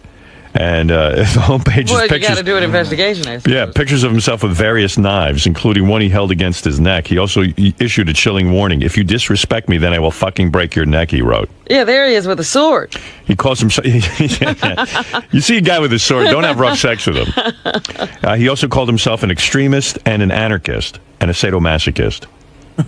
And he enjoyed long conversations, drinking, bike riding, and hanging out. This is the kind of guy you want to hook up with. Well, he's all right, except for the killing part. How exciting. He also listed more reckless hobbies, such as roof hopping. That's where you jump off a roof and see if you live. Actually, it's jumping from roof to roof to see if you can make it, isn't it? Like Spider-Man, except without the spider powers. You know what it's like? It's like this old joke where a guy goes to another guy, hey, man, you want to come to a big party I'm having out by the campgrounds tonight? And the guy's like, what's it going to be? He goes, it's going to be a little drinking, a little fighting, a little fucking, Yeah. The guy's like, great, what time should I be there? And he goes, well, it's just going to be me and you, so whatever time you want. Whatever time you show up. Turns out all the people in the neighborhood knew this kid, and they said he was one of those weird loners and quiet and creepy, and they're not surprised. They said, well, we all stayed away from him. Yeah, they're not surprised that he killed somebody. Finally, a guy seemed like... usually it's the guy, I don't know, he was a nice guy. People pretty much had this guy pegged as a killer. We stayed away from him, said a 21-year-old who gave his name as Chino. If Chino's staying away from you, you got a problem. Meanwhile, the radio reporter was laid off from WABC. Meanwhile, he spent $60 on a kid to come over and tie him up. Well, he was still working at one of the networks. He was laid off from the local. A lot of his friends said, gee, I wish people knew George the newsman the way we knew George. Yeah, but George had another side. All right. Well, listen, he wasn't a bad guy just because he liked young boys to tie him up. Well, 16 is illegal. That is true. Pointing that out, that's not a good thing. That is a negative mark against him. I don't necessarily want to know George's other side. But Benji, my point of view is, man, I mean, I could see somebody being really annoyed by you and chopping you up in a little baggie. In a bag. In a big baggie. Several baggies. Big garbage baggie. Yeah, like, we're talking hefty bag. Like, I could see somebody taking Benji in, duct taping him, right, putting him in a bathtub like in Scarface, right, getting out a chainsaw, cutting him up into pieces, sticking him in about 5 different garbage bags, and burying him all over Manhattan. Right. That's what I could see happening very easily. I could see me doing that to Benji. I mean, Benji, you don't ever think of that? Yeah, but listen. I'll be totally straight with you. Be straight. I'm being serious. Listen.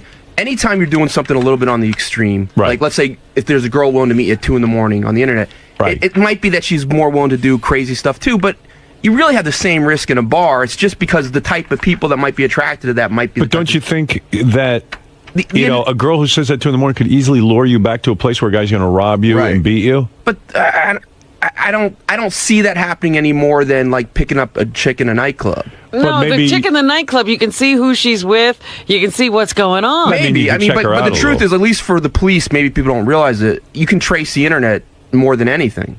Yeah, so they'll be able to find your killer. Yeah, that's what you want. So after you're dead, we'll be able to find the guy. Okay, that's a good point of view. I didn't realize you were that well thought out. Go to www.imgonatokillbenji.com. Because as Benji points out, he got laid Saturday. And what he says was like a model who was... No. She was very attractive. I said there have been model... To me, girls as hot as models. Wow. She was a very attractive girl. Like, I think if she walked in here, you'd be like, wow, that girl's hot. And not just you met her what time of night? I'll have to go back. I think it was like 9:30 or 10:30. And you never say to yourself, there's got to be something wrong with this chick, because, I mean, she can't get a guy. She has to go on the internet. Well, no, she can get a guy. She knows that. She knows she can go out to a bar and get a guy in 2 seconds. Right. You can't get a Benji, though.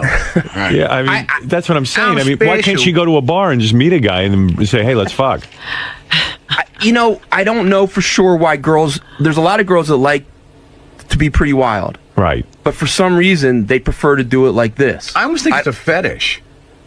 I don't think it's a fetish. What he's claiming is, if you go to a bar, it's awkward. If you put the thing on, look, I just want to fuck. Right. I don't want to get to know you. But I can't imagine there's that many girls who are hot that really just don't just want to fuck. There's probably not. I think it's a different world now. I think he's right. There's probably not that many. But again, we're in a big city, like 18 million people. If you have a few percent that are into that, you have a lot to choose from. Yeah, but there's like no way, maybe at least hot chicks have the same sex drive as a guy. Because whenever I meet a smoking hot chick, when I become friendly with them, I'm like, what is it like to know you can have sex anytime you want? Like a hot chick can fuck anytime she wants, pretty much. The only time what time of night was this? 2 in? No, it ended around. I'd have to look up on my 9:30. Yeah. All right, so you get 9:30. She contacts you on this website, or you contact her on the website. I don't know which it is. Right. And which is it? You contacted her? I like, yeah. Okay. You like to be the guy who contacts? No. I do both ways. Okay, so this one you contacted. You saw her picture. You liked the way she looked. Okay. And then you... No, I didn't see her picture. I mean, once we talked to each other, she sent a picture. Okay. So you see the picture, and then you got to question if it's really her or not. But okay. We talked on the phone. Right? Okay. So then she goes, okay, I'm going to meet you. Right. Or come over to my apartment. Right. And then you go right over to her apartment. Well, she came to my place. She came to your place. She said, and so the doorbell rings and she's there. No. I went out to the street to meet her. I don't tell her my address. Oh, right. That's right. Okay. That's right. You said, and you stand under a lamppost. Right. I tell her somewhere about a block 2 away. I see. And meet her. and the only time I've been rejected has been when it's an ugly chick. Ugly chicks have rejected you. Right. Yeah. It seems like with the hotter the chick is, it's less like they seem to be less concerned, at least at the point you meet them. Wow. Because seriously, I don't mean this as a put down. I mean, you are a chubby guy and balding and, and Do you wear that skull cap when you go? I mean, I can't even, I just find it hard to believe. He looks like a bloated Bruce Willis. Listen, I think, I don't know, maybe I have just some sort of incredible self-esteem, but I think I'm pretty good looking. Dude. Like, I know I'm not a Stamos, but I think I'm... you're not a Stamos? You're not hideous. Like even Beth has said to me, I think Benji, if he lost some weight, might be a nice looking guy. He's but not a bad... I mean, it's nice of you to admit you're not Stamos. But that's also but why... Benji, you're like the chicks who come in here who think they're like Playboy material, and they're clearly not. I don't know. It doesn't... I don't think looks are as important to a lot of chicks as they are to guys. I guess not. And also, I think that's, you're saying, why is the computer? The computer, you can use words. And on the phone, you can use words. And you can show them your personality. Yes. So you're a wordsmith, is what Robin. But if I'm a girl who's looking to get laid, I want the best looking guy I can get. Some girls are. Yeah. Some girls are, and sometimes I won't get that. Yeah. But some girls, that's not what they're looking for. So she came over. Or at least not their top priority. Do you send them a picture? You said she sent you a picture. Yeah, usually. You know what? I didn't send her a picture. I didn't send her a picture. Wow. She didn't care. I guess not. Wow. So then you go and you meet. I avoid sending a picture. You bring her up to your apartment. Within 20 minutes, she said, you're banging her. Yeah. Wow. Like the clothes come off and let's do it. I had some wine. We had some drinks. And this is the one you ate out for 4 hours? Yeah, and I've gotten people say, well, you can't. It's not like I'm sitting there just lick for 4 hours straight. Yeah. We're playing. I'm licking. I'm fingering, and sometimes we cuddle and kiss, and it's going back and forth to that. I want to throw up. That's what she said too. Cuddling Benji, kissing Benji, and him licking you for 4 if you're hours going out like a cat. for Or even me. Anonymous sex. Don't you want to just have the sex and go? Even like my dog who craves human attention can't stand to be next to someone for 4 hours. I mean, that's a lot of attention. Even when dogs lick you, after a while they stop. They stop. They go get a drink of water. If I'm turned on by a chick, I could give her oral for a while, but 4 hours. You could take the fucking SATs. It wasn't 4 hours straight. Right, I understand. Like, you know. But that's without screwing, because you said you like to wait for the big moment. Well, I like to screw over and over and over again, but I know, like I said, I want to shower because I want to wash, anything off between the condom and my penis. Right. All right. Well, maybe I've heard enough. Oh, it's just creepy. I'm just telling you how dangerous this is. Yeah, look at this. We were just talking about this. A guy with a knife on the front page of the fucking paper. Just because like I said before, a lot of girls do not find this hot to do this, so I'm not doing this anymore. I'm just dating. Liar. You keep saying that. Well, I'm not. You are doing it. You just did it on Saturday. Don't lie to the women that you date either. They got to know that this is what you're into. I'm not. I'm into sex. Benji, you do this tons of times in a week. What are you talking about? You're not into it. You are. Why are you denying that you're into it? Because girls, I'm looking to date regular girls. So you're gonna have to find a girl who accepts this. But you better tell them your truth too, because once they find out about this, people are more accepting once they know you for a couple weeks. Yeah. I like how we go. So I'm really not into this. You do it every week for the last God knows how many years. He's forcing himself. Wow. If I looked like Benji, I would be so nervous that when the girl saw me, she'd be disappointed. That I would never do this. The only reason. But what choice do you have if you look you like guys him? ask, this is why, again, I'm hesitant to talk about it also, because the fun part about it is, let's say you do get rejected. Big deal. Fuck. I do. But what does that mean? I would feel bad about myself. But let's say no one knew about it. I know about it. It does hurt. It hurts when you get rejected by a chick. I know what Howard's saying. It gets to you. You're like, well, shit. But maybe I am really an ugly fat slob. But Benji actually might have a healthier attitude. He knows he's hideous, but he goes forth anyways. That's why, again, I never say. He doesn't know he's hideous. He knows he's not as good as Stamos, but he's somewhere you actually think on some level he really thinks he's attractive? He said, in other words, he tells you all the time. He tells me all the time how attractive. Well, Fred, listen. You said he's hideous. You said he's hideous. Listen to the gap here. You said he's hideous. Benji feels it's necessary to say out loud he's no Stamos. So Benji feels it's Benji feels it's necessary to get that information out verbally. So Stamos was on Full House. Benji's as big as a Full House. The best week that you ever had doing this, could you bang 5 different girls in a week? That's the appeal of it. If you want to get laid, you can get laid. If you you still have to put time into it. That's what this guy said in his letter. He says he can't get laid in his regular life, but when he goes online, he gets laid like crazy. So that's why people are taking these big risks, but you can end up chopped up in a bag. Right. I mean, where do you think your looks fall in our staff? I'm being serious. Okay, do you think you're better looking than Fred? Be honest. It's so hard for me to judge that. He thinks yes. I can answer that. Be honest, Ben. I think my face is like a prettier face. Right. But I think women would think of him as handsome, more handsome. So you're prettier than Fred. I don't even know what the fuck that means. What did he say? I don't know. Yeah, he looks like Rebecca Romaine Stamos. Like He's Paul prettier. Abdul, you're not answering the question.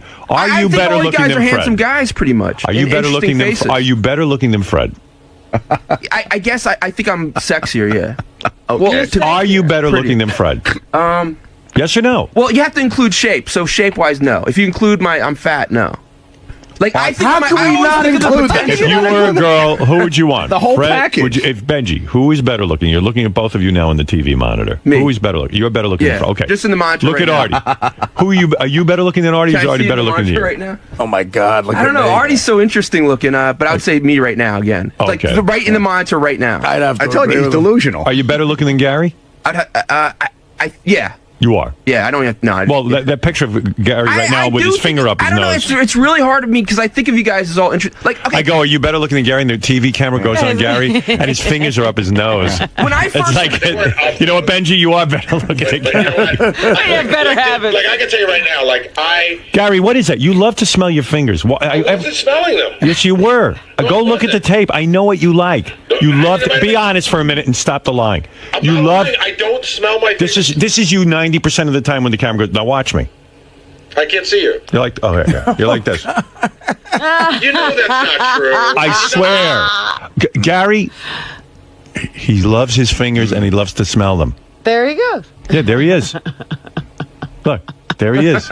I can't hear him. He's talking to me, but I can't hear him. Can you hear me now? Now I can hear you. Yeah. So like I'm like this. It's more like a thinking position than I'm not like. Oh, you're the thinker. I don't know why I do it. I'm not going to sit here and tell you any great explanation, except I'm not smelling anything. You're like that old joke, asshole pussy.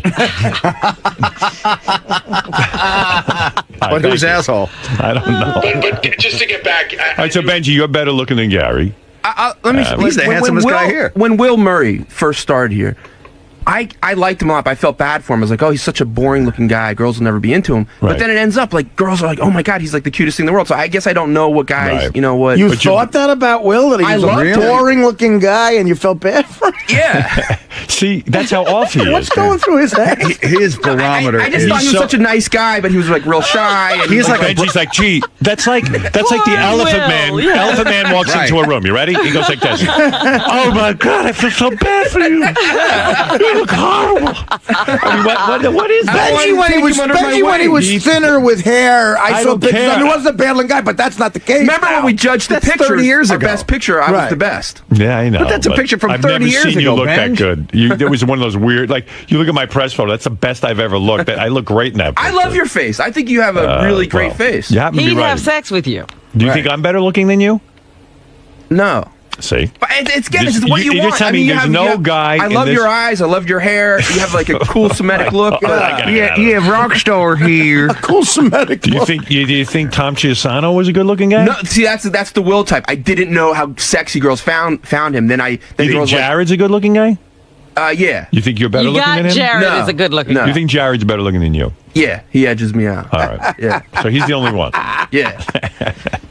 Wow. Wow. If, What if a Jared world. gains 70 So Jared's number one, Benji number two. Jared gained 70 Number pounds 3, Will number 3. We got to get some women in here and for a lost beauty his pageant. hair, I think I'd be better looking than him. If you what? If Jared gained 70 pounds and Right. lost his hair, I think I'd be better looking than him. I don't even know about that. And gouged out one of his eyes and ripped off his nose. Then maybe you'd win. It is clear, though. I get frustrated when I think of Will, because Will could have went on a tear. He got married too quick, I think. Well, he wanted the love of a Did he woman. tear at all? I don't know. I don't know. Well, but he did that he married- threesome, so he must have been that's busy. right. Yeah, with a guy. Yeah, but that was him and a guy. But that's one thing he's That's some spoken tear. about. Some guy came on him. I mean, he's a good-looking guy. I think he probably took advantage of a lot of things. What was that? Some guy blew a load on you or something? What are you talking about? No, that's me. Oh. No, that was Artie. What happened to you in that threesome? Nothing. It was broken up before it finished. There was no loads. You were sharing a Who girl with a broke it guy. up? You're good looking enough. You don't have to be sharing girls with guys, man. You can have your own girl. But I'm curious with Will. Did you, No, in I a went on no clandestine tear. way, ever? You could have banged a lot of broads, but you got a great chick. What are you gonna do? That's the way it goes. He's not all that sexual. That's right. He's a cancer Asexual. He's a cancer survivor too. So there's a whole different true. Yeah, but psychology. That's even more of a reason to fuck. No. I think No, some people he would. must have promised God that he would be good. Or No, I I think didn't he made promise some God weird. shit. But that was a bad deal. He made some weird promises. No. I would promise God. God, God you know was that. so good to me. I would promise God. You know that thing that you made me love doing? Coming. I'm going to do a lot of it. All right. Thank you, Will. Yeah. All right. Mike, you're on the air. Good morning to you. It's a big morning. I finally got the article in the paper I've wanted. And we should be Benji, breaking open the champagne. and Benji, we've learned, is the best looking guy in the show next to Yes. Jared. And we all were wrong here. He's no Stamos. Right. On the bronchometer, he is number one. Bronchometer. Well, how come we didn't ask the one woman in the room here? I mean, Oh, please. I don't want to Why put would Robin you on the want to spot. listen to me? I wouldn't know a thing. Benji is the authority. I mean, Robin, Benji is nowhere near good looking in your eyes, right? I have a question. Benji is not ugly. He's not heinous. He's not I agree. hideous as Fred has said. All right, let me. Okay, since everyone wants the woman's point of view, all right, you have to have sex with one of the two people. It's always going to be Benji or. All right. But what, is she including what she like? Because Robin, I think she likes me, but she is like disgusted by me. So All I'm asking, it's a physical looks thing. A Okay. looks thing. Benji or Fred? Fred. All right. Benji or Artie? Well, you know what? Artie's personality factors in. Artie's got a great personality. No. We're talking about. I got to go strictly on looks. And Artie now. Yes, Artie now. Artie out of shape. Or do you want to go with like Benji? You know? It would almost be necrophilia on your part. All right, we got the answer. Have a good time with Benji. Have fun.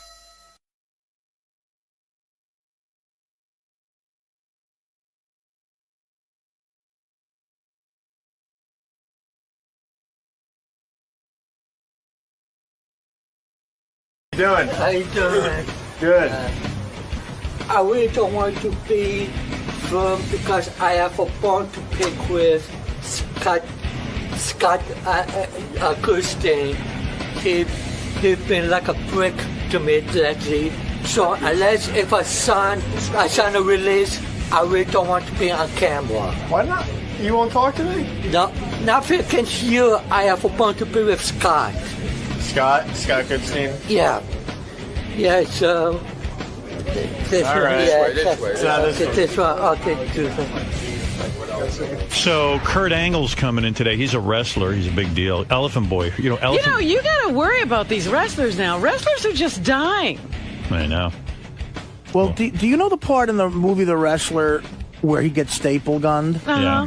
You know the kid who's my bodyguard I showed you a picture of? Yeah. The kid who Yeah, I came know. home when he was 17 and his parents were gone? He does that shit.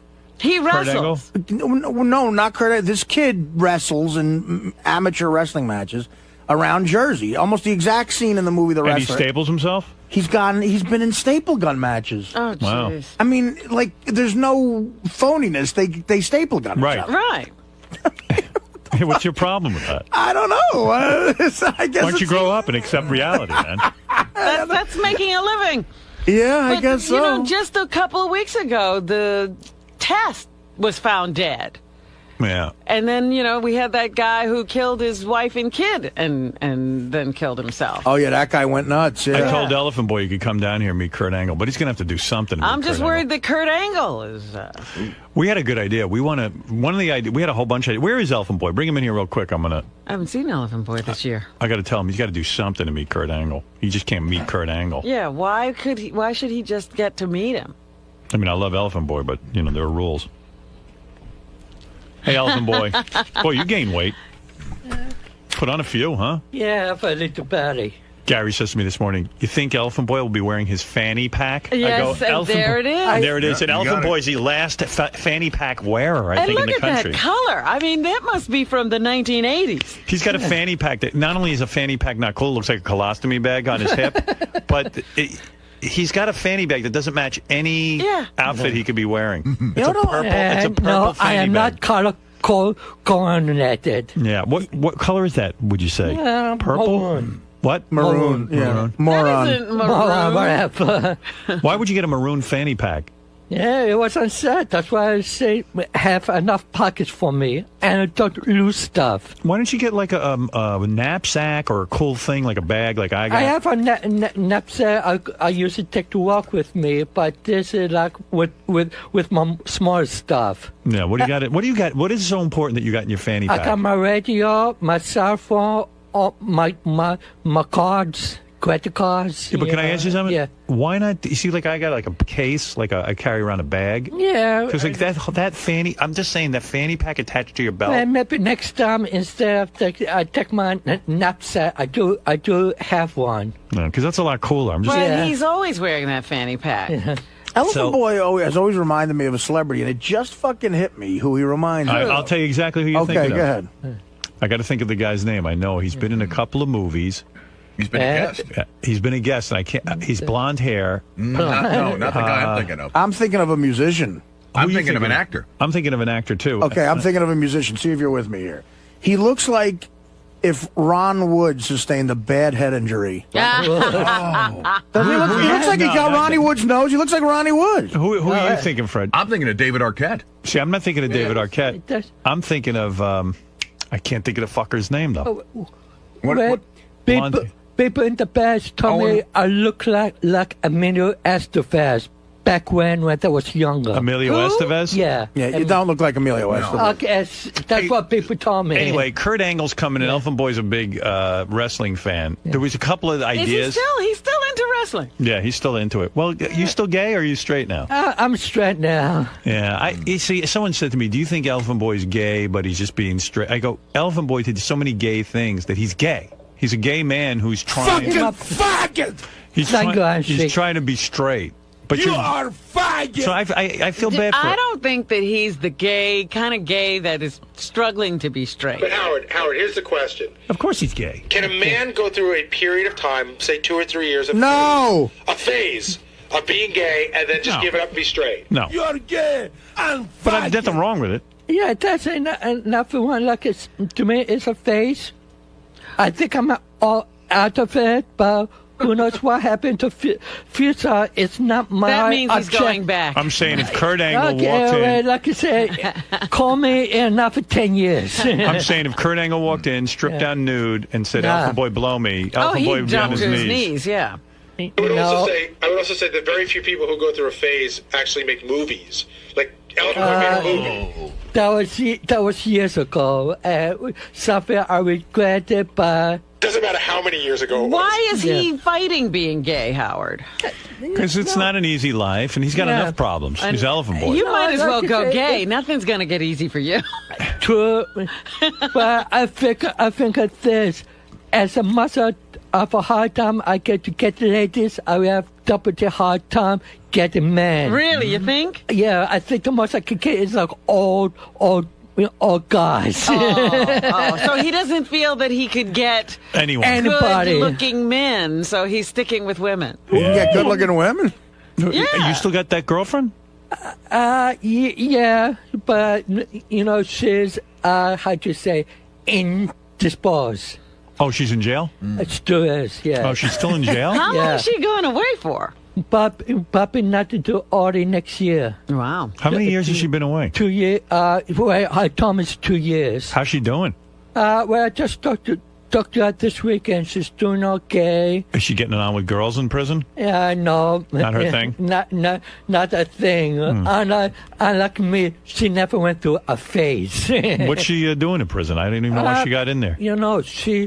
She's illegal use of prescription drugs. Double burning from different doctors for the same prescription, and then give it to other people. So she was selling it. Not started giveaway, and also possession. And wow, you get 3 years for that? And Rush Limbaugh didn't do a day. If it was for the first crime, she would only get possession. But then they discovered she was giving out to her friends and so they threw the book at her. She was distributing them. That's the word. Right, distribution. See, Limbaugh kept it all for himself. Limbaugh wasn't distributing. Yeah. He bought it. And the thing is, she was risen up for Artie DePace, but she had the same judge that configured her, and he was put up with no nonsense. I see. Yeah. Did you get that? Did you? Yeah, I sort of. Did you know she was using? Yeah. You did? Yeah. Why are you mad at Doug Goodstein? What's going on? Doug Goodstein, two things. I missed you.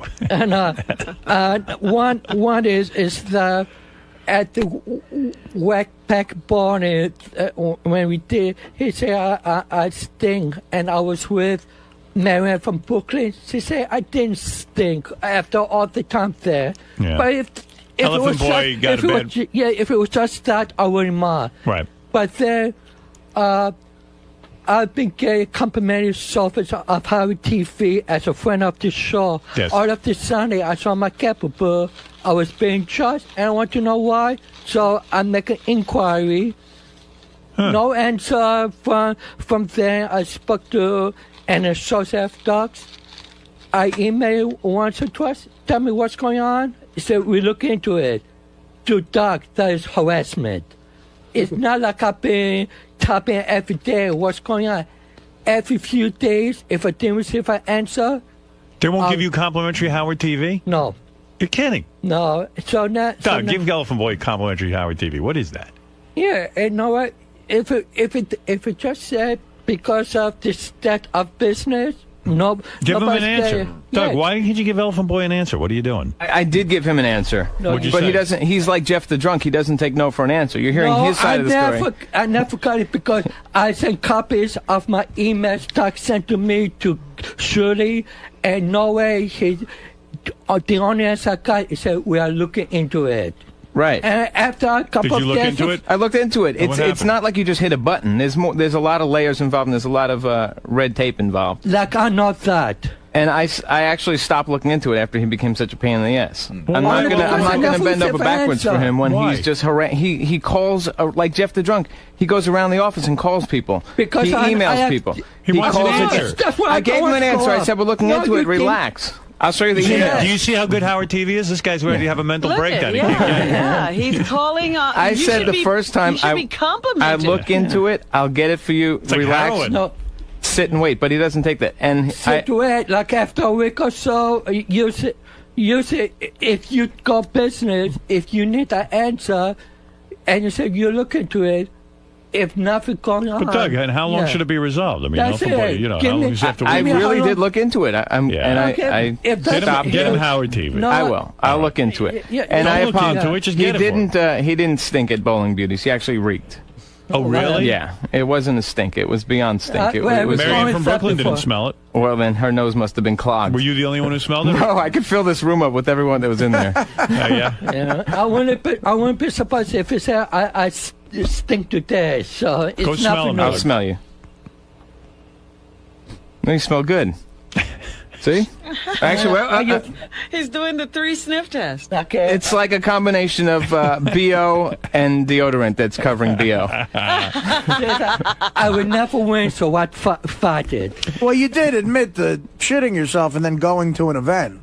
I admit to that. Yeah, that's pretty Okay, gross. but that's Elephant not. Boy, I'll never understand because you seem like, you know, aside from your elephant affliction voice, you seem like a pretty normal guy. And then you go to an appearance with Gary and you got shit running down your legs, and like that took me by surprise. Like that was not in character. It. That took you by surprise. And I got to tell you what else took me by surprise. I was put in a situation I'm on the. No, when in you shit- respect, I when you- should have just went away. But Yeah, when you shit your But pants, you that go says home. something. It Yeah. says something when you just keep going. Yeah, but I You have have to bad say- judgment. At seconds, I At the said. least. No, you really do because you're not retarded or anything. No, People but don't know that. I do make mistakes. You do. Well, you're not in jail at least. Yeah, It says you're grotesque, is what it says. Yeah, I mean, Yeah. he shit his pants on the subway, and then he went to Gary's appearance and Yeah, like no. had shit down. Yeah. He had shorts on, and was like, there was shit running down his Like leg. if I was going to my friend's wedding and I was best man at the wedding, I would have to turn around. I'd make some calls. Go, look, I shit myself, and I got to go home first. You continue Yeah. to go to a Gary appearance. Public appearance. Yeah, you know what? We should say it was Howard. It was outdoors at a car dealership. Like he wasn't missing a lot. Right. And then you wipe. like I say, I haven't seen Gary in a long time, so I thought this Wow. go ahead, but yeah. Maybe there's more to those Gary appearances than I know. They're really great. Well, He's just saying- Gary is a nice guy. He's just saying he hadn't seen Gary in a long time. That's why he continued to go. He missed Gary. And No, like Gary I would think be happy because to see his shit-filled self. That wasn't my train of thought, but And then you wiped your ass on the tarp. Remember? You wiped on my leg. You wiped your. It was all down your leg. You know. And he smelled. I mean, Yeah, you smelled it. Was, Yeah. Do you remember the intern that was there? There's some girl, Ashley. You remember her? How you made her stink? Yeah, I think one of the interns. But listen, plap out to Gary. Elephant Boy, yeah. that isn't even the reason why I Yeah. brought you in here. I know you want to meet Kurt Angle, but you got to do something to meet Kurt Angle. Here's what I'm thinking. The first thought was, and I don't even know that this makes sense, but we were going to sit Elephant Boy in here and tell Kurt Angle that Elephant Boy is a Make-A-Wish kid, and he got mouth-fucked by a gang when he was young. And now that's why he talks like that? Yeah, that's one thing. And then every time. But do you think Kurt Angle will really fall for that? I wonder how much Elephant Boy would actually pay to get mouth fucked. Anyway, okay, so here's the thought. We could ask Elephant Boy Kurt Angle questions, and he's an expert on wrestling and stuff, so he could probably answer everyone anyway. But for every question he gets right, he gets to sit at least 5 minutes with Kurt Angle. Uh-huh. All right, so that could probably be, if he gets a couple right, he could be in here the whole appearance. Right. All right. For every question he gets wrong, he has to get 5 penis slaps to the face by Richard and Sal. Oh, good. Have they agreed to that? Yeah. Oh, I want to put it past those two. All right. Okay. Or for everyone he gets wrong, he has to get teabagged by Richard and Sal. Which is worse? I think... Richard and Sal are having gay sex. Yeah. Either way. But Elephant Boy actually doesn't mind getting a penis to the face. No. All right, I'll tell you what. How about this idea? Elephant Boy can sit in here with Kurt Angle, but every time he asks a question, we turn the Sybian on, and Elephant Boy has to ride the Sybian while he asks his question. that one. You like that? I wouldn't want the Sybian. That's what we want. All right. it would do nothing for me. I don't know. You never know. Just sit on it. See what happens. It's just funny to hear you on the Sybian ask Kurt Angle a question. Oh, on the Sybian. All right, the Sybian it is then. Yeah. Oh, good grief. All right. So while you're in here, you can be in here with Kurt Angle, but when we go to you and you have a question for Kurt Angle, we'll turn the Sybian on. Oh, boy. You have to ask it on the Sybian. Right. I just hope you don't lose control of your bowel. I don't think that would happen. Right. But, this is your show. Right. You don't have to insert or anything. How old is Elephant Boy now? What do you think? I'm going to say 50. What do you think, Robin? Yeah, I was going to say around 45, 50. Yeah, well, my birthday is 1958, so I'm 50 and a quarter. Wow. 50? Yeah. 50's Elephant Boy, but he's always a boy. Elephant Boy. Still a boy. You will never give me the moniker Elephant Man. So. No, that's not you. All right, Elephant Man. Go sit outside and wait for your Sybian ride with God. Kurt Angle. All right. I'm really looking forward to it. Okay, Why do you love Kurt Angle so much, by the way? Why was this so important to you? Well, it's not just Kurt Angle. I was invited like a couple months ago for Ric Flair, but he canceled out. So when I heard that Kurt Angle was going on the show, I asked her if to take up on my rank. Why do you love Kurt Angle? Oh, Kurt Angle is one of the top wrestling stars today. Right. Remember, Elephant Boy used to go to all the wrestling matches, and you were almost like in love with that one wrestler. Yeah, Mick Foley. Mick Foley. What happened to him? Jack. Cactus Jack. Him too. What were you? Yeah. You had a mad crush on him. No, not quite, because he. Oh please! You were hanging around the locker room. He was making business in the New York area, and I know from his reputation of being extreme, hardcore, that whenever you see him, hardcore. It's fake, right? You don't wrestle. Oh yeah, fake. it's good. It is. I'm not giving enough of the business, but whether it's fake or real. No, it's fake. Okay, I agree. Fake or real. I'm agree with you, but Mick Foley, Kurt Angle gives 100% of himself. Right. Yeah, that's why I just like with a good actor, if you give me a good performance, I would be a fan of yours. Who is the most attractive wrestler of all time? The most handsome. Who is the most handsome? As a guy who's dabbled in cock and balls. No, I never look at wrestlers bullshit. because they would beat me up. Who is the prettiest wrestler of all time? The sexiest, the one that you fantasize about? I don't fantasize. You're lying. I don't. Yes, you are. There's maybe a younger Shawn Michaels, but not in a it's this way. What about The Rock? Does The Rock? Does he make you hard? No, but it got good. If The Rock wanted to ass fuck you, would you let him? Nope. You've never been ass fucked? Nope. Liar.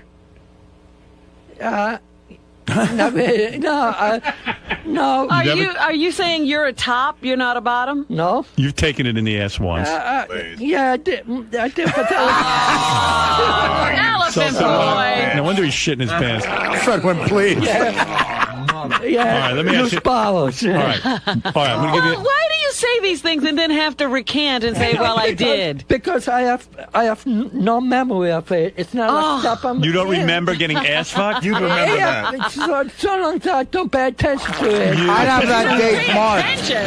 You better stop paying attention. Yeah. I would have that date marked on my calendar. Yeah. Like the Bastille Day. If The Rock said he wanted to ass fuck you, you wouldn't let him? I think so, because I know The Rock is not that top, so I can never. No, let's say The Rock is a top top. We don't know it, but he is one. You may find out, I would be shocked to find out that What about Hulk Hogan? Would you let him skull fuck you? In your mouth? I'll probably be dead. Would you like Hulk Hogan to fuck you in the mouth?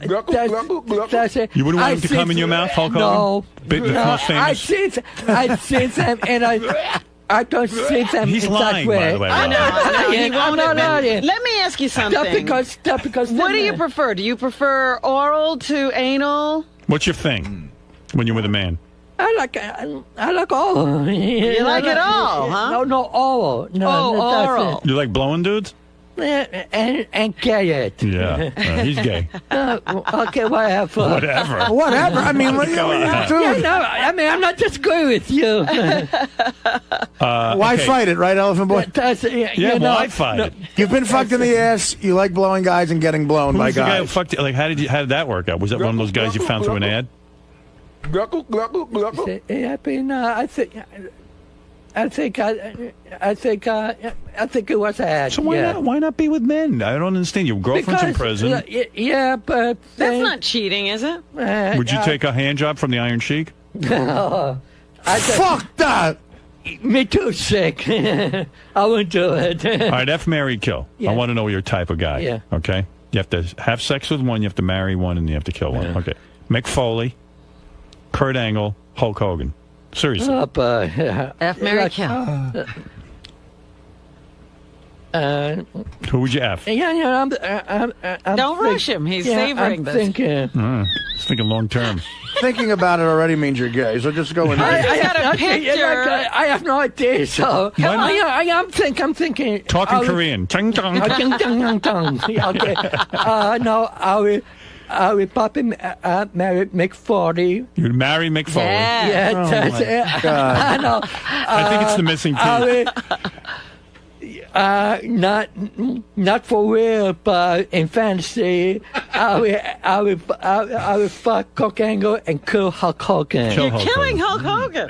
This might be because he's retired, you know. What about Stone Cold like Steve a Austin? young strapping wrestler. Stiff like, you know, it would give me an ass whooping I will never forget. You know what the right answer is in Jersey? Kill all three of them. That's a good answer. Let me ask you something, Elephant Boy. Would you like to wrestle with any of these guys? Like, well, in such a promotion, I did like wrestle, you know, in some of the parts, but in the smaller, in the banter yeah, but if you had your fantasy of who to wrestle with, I would use it. Hey, Elephant Boy, do you know a high-pitched mic? Yeah. You attracted to him at all? No. You don't I like respect him, but not. You know, it's a nice guy, but that's he likes it. wrestlers, Howard. Yeah, you like big. I like nice people. If you're nice So people, why wouldn't you go out I'm with a your high-pitched friend. mic if I set you up?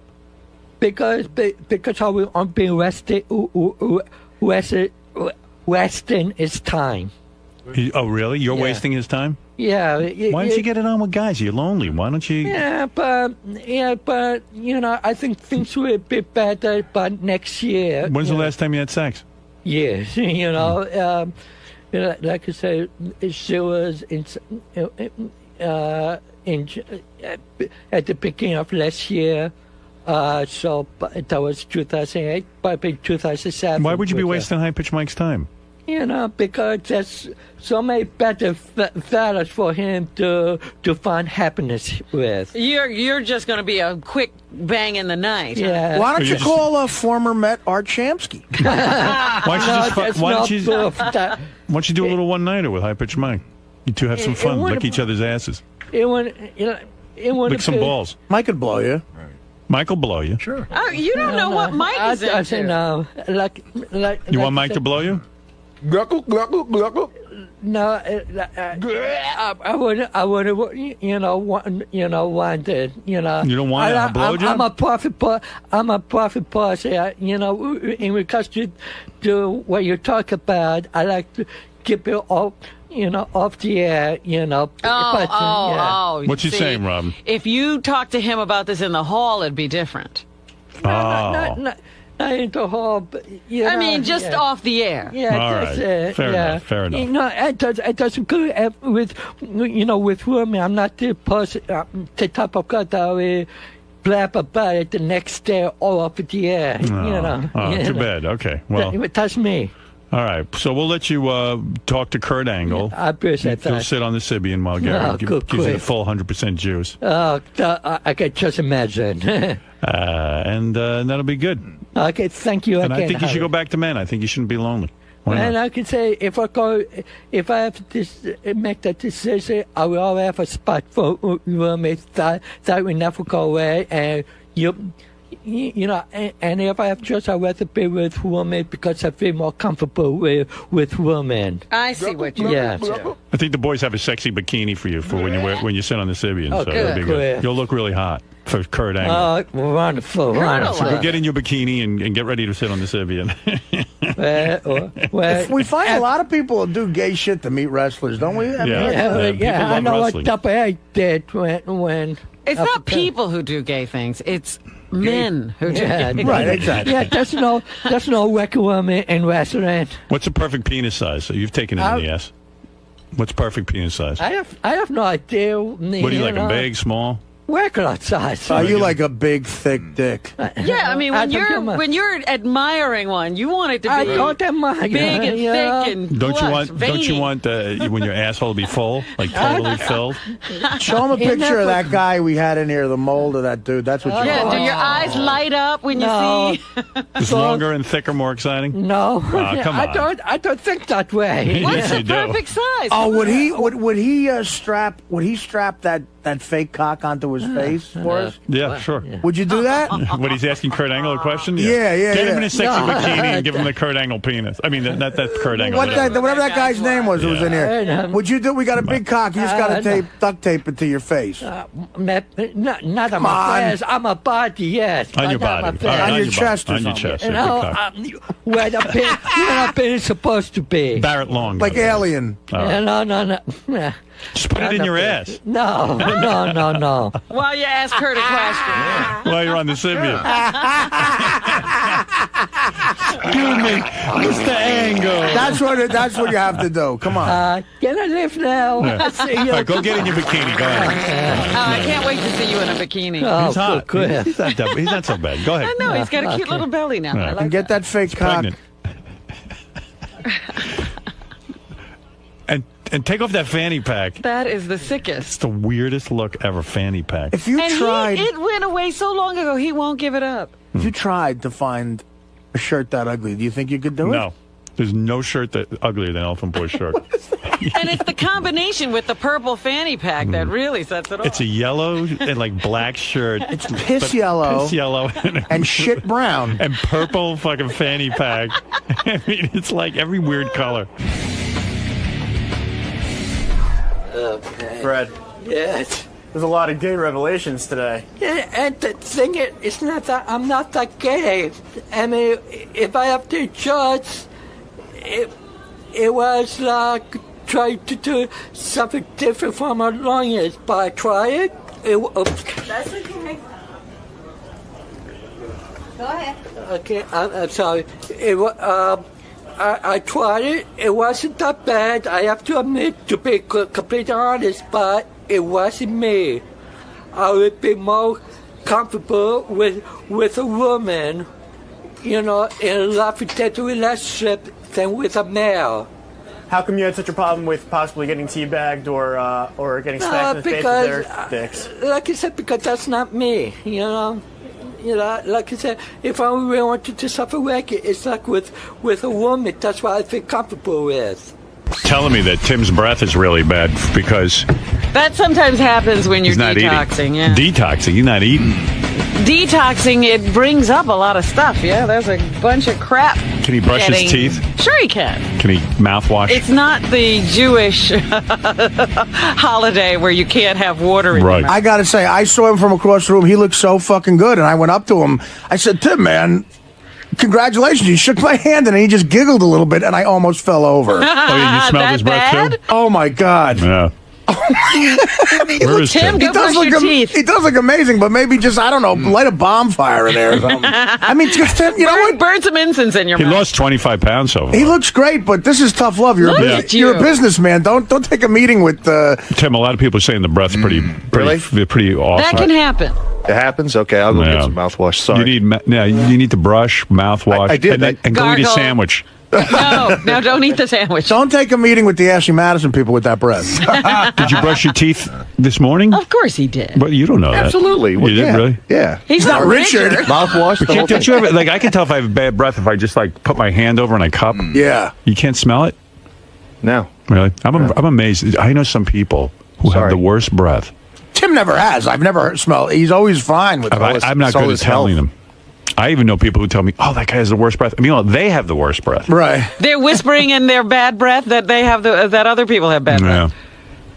Let me ask you something. I was thinking this about Elephant Boy yesterday. I don't think Elephant Boy can smell himself. No. According to some people, he smells bad, but then according to Elephant Boy, he doesn't smell at all. Right. And he gets upset. And Jim McClure was saying on the wrap-up show yesterday, he reached over Elephant Boy the last time he was here, and his hair almost knocked him out. Yeah. And it smelled worse than when he was at the Craptacular. Wow. A lot of the whackpackers reek. Tim, are you wearing smaller clothes now? Like, do you have? Are you fitting into pants that you never could fit into? I have 3 sets of clothes in my closet: low, medium, and oh god. I'm now on the just medium. Medium. Yeah. Yeah. How much Well, more weight? look at him. His stomach's almost Another 50 gone. pounds. Another 50 you want to lose? Yeah, 50 pounds. Yeah. Right. You look great. Thank you. Thank you. Are you dizzy? Because it looks like you can't stand up. No, I just ran in here down the hall. Okay. All right. Somebody said they're talking to us, so go in. All right. Go brush I your gotta teeth. go back to work. Did you smell his breath, Gary? I would actually held my nose just now just in case. All right. I really did. I don't like that stuff. All right. Hey, while you're talking about Richard and gross habits and stuff, some of the guys just told me 2 days ago. Richard told everybody 2 days ago he was here, and he peed in his pants by accident, but didn't go home and change. Wow. And I think he said he was laughing at something so hard that he peed. This is really weird with him. I mean, I don't know any adult that pees on themselves. I mean, this much. It doesn't do anything about it. Yeah, I mean, maybe someone have an accident once in a lifetime. That's a major thing for work. I'm not even trying to be funny right now. He's walking around with piss. There's food out there, man. Yeah, Well, that's what we have to work with. I know, this. yeah. We're working with a homeless person. It's not even funny anymore, dude. Yeah, if you piss your pants, go home. I didn't do it on purpose. Well, we know. Sal made me laugh It so doesn't hard. matter, Rich. It doesn't matter if you did. We don't think you did it on purpose. You got to change your fucking pants. You mean you're sitting there laughing at Sal, and then you pee all over yourself? Yeah. And you can't stop peeing? I drink tons of water now. Right. I'm trying to be healthy and drinking water. And my bladder gets full a lot during the day. And Sal did a radio call that just had me like in tears. Oh, the and new I one? pissed. Boil yourself next time you piss, man. I'm serious. It's just, I don't. It's not. Does it even faze you how disgusted we are with you? No, not really. No, it does not. The call's so funny that you pissed yourself? Well, yeah, it was so What dumb. was he doing? He called up and they answered. They said, "Hello, Cheyo," and he just goes, "Hi, this is Harry Bigcock," and they just hang right up on him. But the way he says it, just I don't know. That made you piss your pants? It was so dumb and funny at the same time. I don't know if I pissed my pants, though. All right, thank you. Well, when you got to hear it. All right. How thank you. Sal says it. All right, yeah, try not to pee your pants. I'll try. I didn't do it on purpose. I Well, we swear. know that. That's not what we're That's arguing, not the Richard. point. I went Once and it I happens, washed you with a leave. napkin. A napkin, but your pants are full of piss. It really didn't leak into my jeans that much. How does that not happen? What do you No, wear, Rich, rubber yes, underwear? it did. Of course Yes, it did. Well, And you walked around all day with wet pants? Well, it was in the late afternoon, so I was here for about another hour and a half or so. Okay, thank you. I don't know what to do with that. Rubbing up against things, sitting on chairs. Yeah. I'll just- Smelling like piss. I'll just wear a diaper to work. Aren't you embarrassed? No, not really. No. I've licked Sal's balls. I've had Sal lick my taint. I don't think there's anything that can embarrass me now. All right. Thanks. I'll go put that call All in right, and, thank and you. let you know. Okay. Thank thanks. you. Yeah, we want to piss. Thank you. This is going to become a health issue. It is. I think it already is. I'm healthy. All right. Yeah, I'm Yeah, healthy. nobody around you is. Yeah, you're immune to it. Dude, what happened with Richard? You made him pee his pants? Yeah, we were doing a Tradio prank call yesterday, and I just called in as Harry Bigcocks, and he just lost it. Just the idea of calling in and saying you're Harry Bigcocks he just started laughing so hard, and all of a sudden he walked over to the front of the door and he grabbed his dick. I go, "What are you doing?" He goes, "I just peed my pants." Like a little kid grabs himself? Yeah, yeah. And he had this big wet stain right over here, and he just grabbed his cock and ran to the bathroom. And did he even bother to? You can't dry that, right? No. He just came back. The wet stain stayed there and stayed for the rest of the day. Like how many hours did he sit in his office? At least 6 hours after that. Oh God. Yeah. But I'm flattered. You must be flattered. I got Richard Christie to pee his pants. I mean, how many people could say that? Exactly. I don't think George Carlin has had somebody sit in their own urine for 6 hours. I remember the last time I peed my pants was in high school. Well, I peed my pants a lot. The last time from laughing was when me and my buddy went trick-or-treating at Miss Mosier's house in high school, one of our teachers.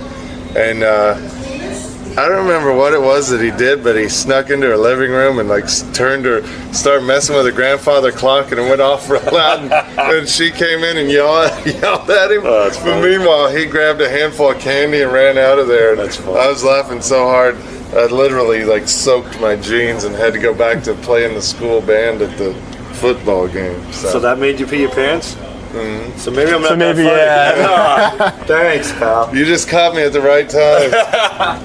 How you doing, kid? How was it? Did you shit? No. Did you squirt? Did you squirt some coffee? That's none of your business. Hi, I'm Eliza Schlesinger, winner of Last Comic Standing. And the show got canceled, I think, so the last Comic Standing. So fun. I'm excited to be here on the Howard Stern Show. Everyone told me to keep my top on. We'll see how many cupcakes they have, and we'll see if we can work out a deal. And I'm very excited to be here. So, Eliza, are you going to keep your top on? I probably will. Just because I'm cold and insecure. So if it was the summer, we'd have a chance? If it was the summer, I would have no bottoms on, because that's where most of the heat comes from. So we should just book you for a couple months from now, then. You should absolutely book for a couple months from now. I'll be tan. It'll be less embarrassing. Everybody's going to win. There's a woman who won Best Comic Standing. Do you know this? Do you ever watch Best Comic Standing, Last Comic Standing, whatever that is? No. Yeah, they find the greatest comedian of all time. I'm not a big reality show person. I am, but for some reason I never watched That one never got you on board? No, I started to watch it the first year, and you know what the problem was? It was I don't know. It was hard. Is it really that funny? It's supposed to be funny. Yeah, but I mean, a comedian can't come on every week and be funny. You know, they have a set act and they do their thing, and I never got caught up in it. But Liza Schlesinger won. I've never met her. I hear she's real funny. Yeah. Yeah, and we invited her in. Do you know Liza Schlesinger? She's Best Comic Standing. Oh, yeah? Yeah. Well, she's very cute. Hi, Liza. Do you say Liza? Hi, Eliza. Eliza. It's I-L. Hi, Eliza. Nice to meet you. Thank you. Nice to meet you. Nice to meet you. Yeah, we just had Porn Central in here. It was pretty I wild. saw. Yeah, man, it was wild. They were in robes. I didn't see anything, unfortunately. Holy shit, that's the hottest comedian I've ever seen. Yeah, she's very hot. Thank you. How come you guys never ran into each other on the so-called circuit? I don't know. Do you do the road a lot? No, I just started. That would be why. Yeah. What did she win? She won Last Comic Standing. That's Oh, a the big deal. television show. Yeah. How did you mean you just started doing stand-up comedy? No, I mean, I've been doing it for almost 4 years, but I was never a road comic just because when you do it in L.A., you can do a lot of the L.A. clubs, your home clubs, and yeah, you can. So in other You don't words, have to go on the road. You don't you have started to. in comedy, and you managed to just spend time in L.A. and work the comedy circuit there. Yeah, it's I had a day job, like a crappy day job. What And did you do? I was an assistant To who? to this dude. To a guy, a rich guy? Not like, it wasn't like an arrangement. He was like in an office, just doing paperwork. I was like a copywriter.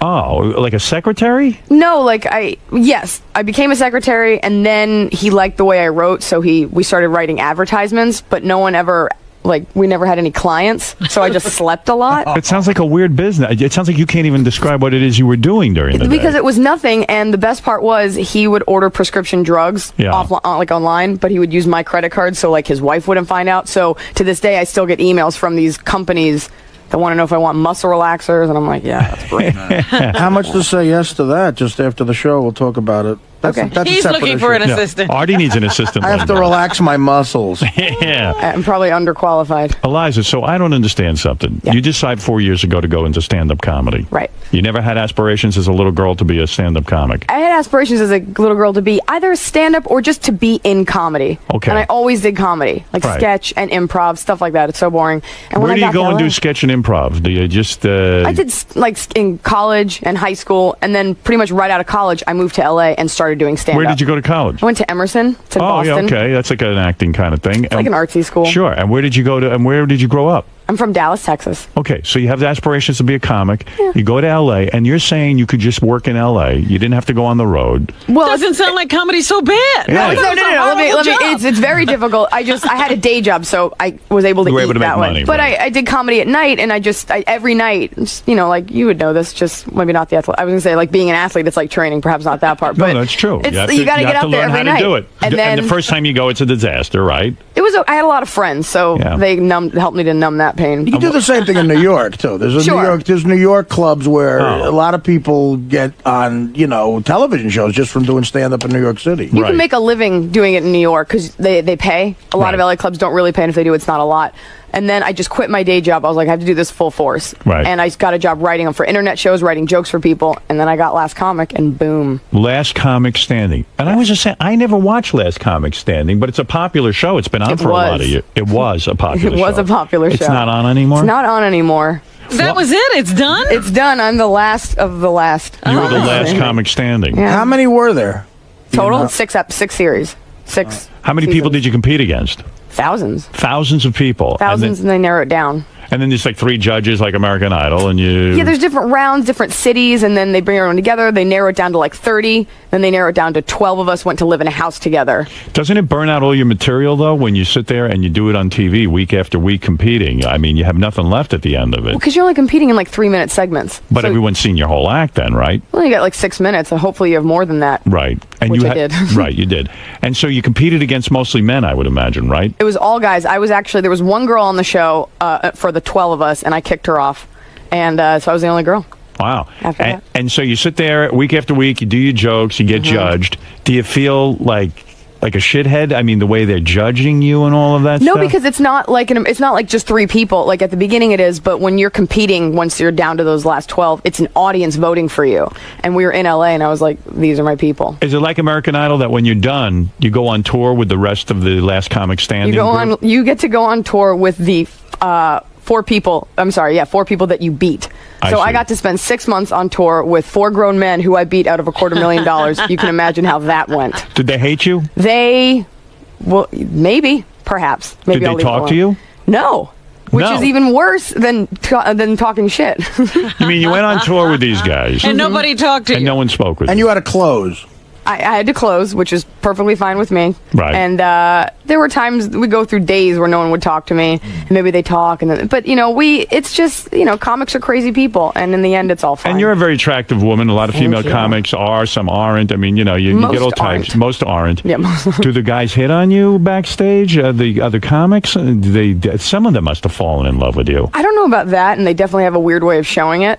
But it's kind of like when you're like a little kid and a boy like pulls your hair. In this Right. case, maybe it was a bit more aggressive. I don't think anyone hits on me now. I think when I first started, if you didn't know as a comic, most people think I'm like the waitress. Right. But now I don't think anyone. I don't think. Who are have the a other boyfriend? guys? Who are the guys? Oh, I'm sorry. I'm sorry. Do you have a boyfriend? I don't have a boyfriend. You don't? I do not have I'm a one. little shocked. You into girls at all? No. That's not your thing? I don't even hug girlfriends. You don't? I'm not. That's always been. My best friend is like a lesbian. Right. Which creeps me out. Right. Because it's like your best friend. Right.